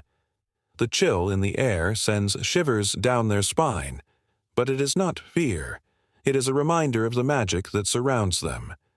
In the depths of the forest, they can feel the weight of history, the lives lived and lost, the stories waiting to be told. They pause, closing their eyes, and for a fleeting moment, hear the laughter of the spirits, the promise of adventure that lies just ahead. The forest spirits continue their dance, weaving through time, reminding humanity of the delicate balance that sustains life. In the 21st century, they are not just remnants of folklore. They are living symbols of hope, guardians of the earth, and guides for those seeking connection in a fractured world. As the traveler steps deeper into the woods, they carry with them the stories of the past, the heartbeat of the present, and the promise of a future where the legacy of forest spirits thrives. The journey is endless, wrapped in layers of emotion, tension, and an unquenchable desire to honor the spirits that have shaped the world, waiting for the next chapter to unfold. The forest stood tall and unwavering, a tapestry of emerald and gold, whispering secrets only the wind seemed to understand. A gentle rustle echoed through the thick branches, carrying with it the weight of history's long past. Each leaf, every fallen branch, was a testament to countless stories, woven together like the roots of the ancient trees that anchored them. Beneath this vast canopy, there was a pulse, an energy that beckoned to those who dared to listen. In the dusk of twilight, an unassuming figure wandered through the underbrush, eyes glimmering with fascination. Her name was Ilara, and she felt a magnetic pull towards this enchanted space. The tales of the forest had seeped into her heart since childhood, whispers of spirits that danced among the shadows, guiding and guarding the land. Legends spoke of the ancients who once roamed here, planting seeds of wisdom into the soil, their spirits forever intertwined with the natural world. Suddenly, a chill wrapped around Ilara as if the forest itself had acknowledged her presence. She paused, glancing around, her heart racing, caught between wonder and fear. The trees seemed to sway with a life of their own, and somewhere in the distance, a soft melody floated through the air, both haunting and beautiful. It was as if the spirits were beckoning her closer, urging her to listen to their lessons. Ilara moved deeper into the woods, her breath hitching at the sight of a weathered stone altar, half hidden by creeping vines. Intricate carvings adorned its surface, depicting a tale of harmony, a dance between humans and nature. The stories etched there spoke of balance, of giving and receiving, of the life cycles that bound them all together. She reached out, fingers brushing against the cool stone, and felt a surge of emotion wash over her, a connection that surged through the earth and into her very soul. This was no ordinary forest. It was a sanctuary, a living testament to the bond that existed between the seen and unseen. The spirits of the ancients lingered here, guardians of the wisdom that had been passed down through generations. With each breath, Ilara felt their presence, each spirit intertwining with her thoughts, urging her to remember.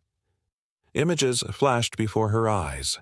The first peoples gathering at the foot of these very trees, sharing stories around crackling fires. They painted their lives across the canvas of the forest, celebrating the cycles of life and death, teaching their children to honor the land. They understood that their existence was woven into the fabric of nature, a lesson so easily forgotten in a world that hurried past the gentle whispers of the earth. In a sudden burst of energy, the air thickened around Alara, heavy with emotion. The forest swelled with voices, echoes of laughter and cries, of joy and sorrow. Each sound was a reminder of the fragility of life, a call to embrace the lessons that the spirits had to offer. She could see them now, flickers of light among the trees, their forms shifting in and out of view like memories fading yet tangible, but all was not serene. Within the chorus of the forest, darker notes emerged. The spirits whispered warnings of neglect, of a world turning its back on its roots. The ancient trees that stood sentinel were dwindling, their spirits crying out for help.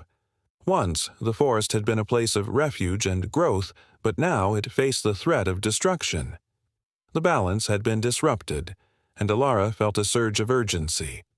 As she hurried deeper into the woods, she stumbled upon a clearing illuminated by dappled sunlight.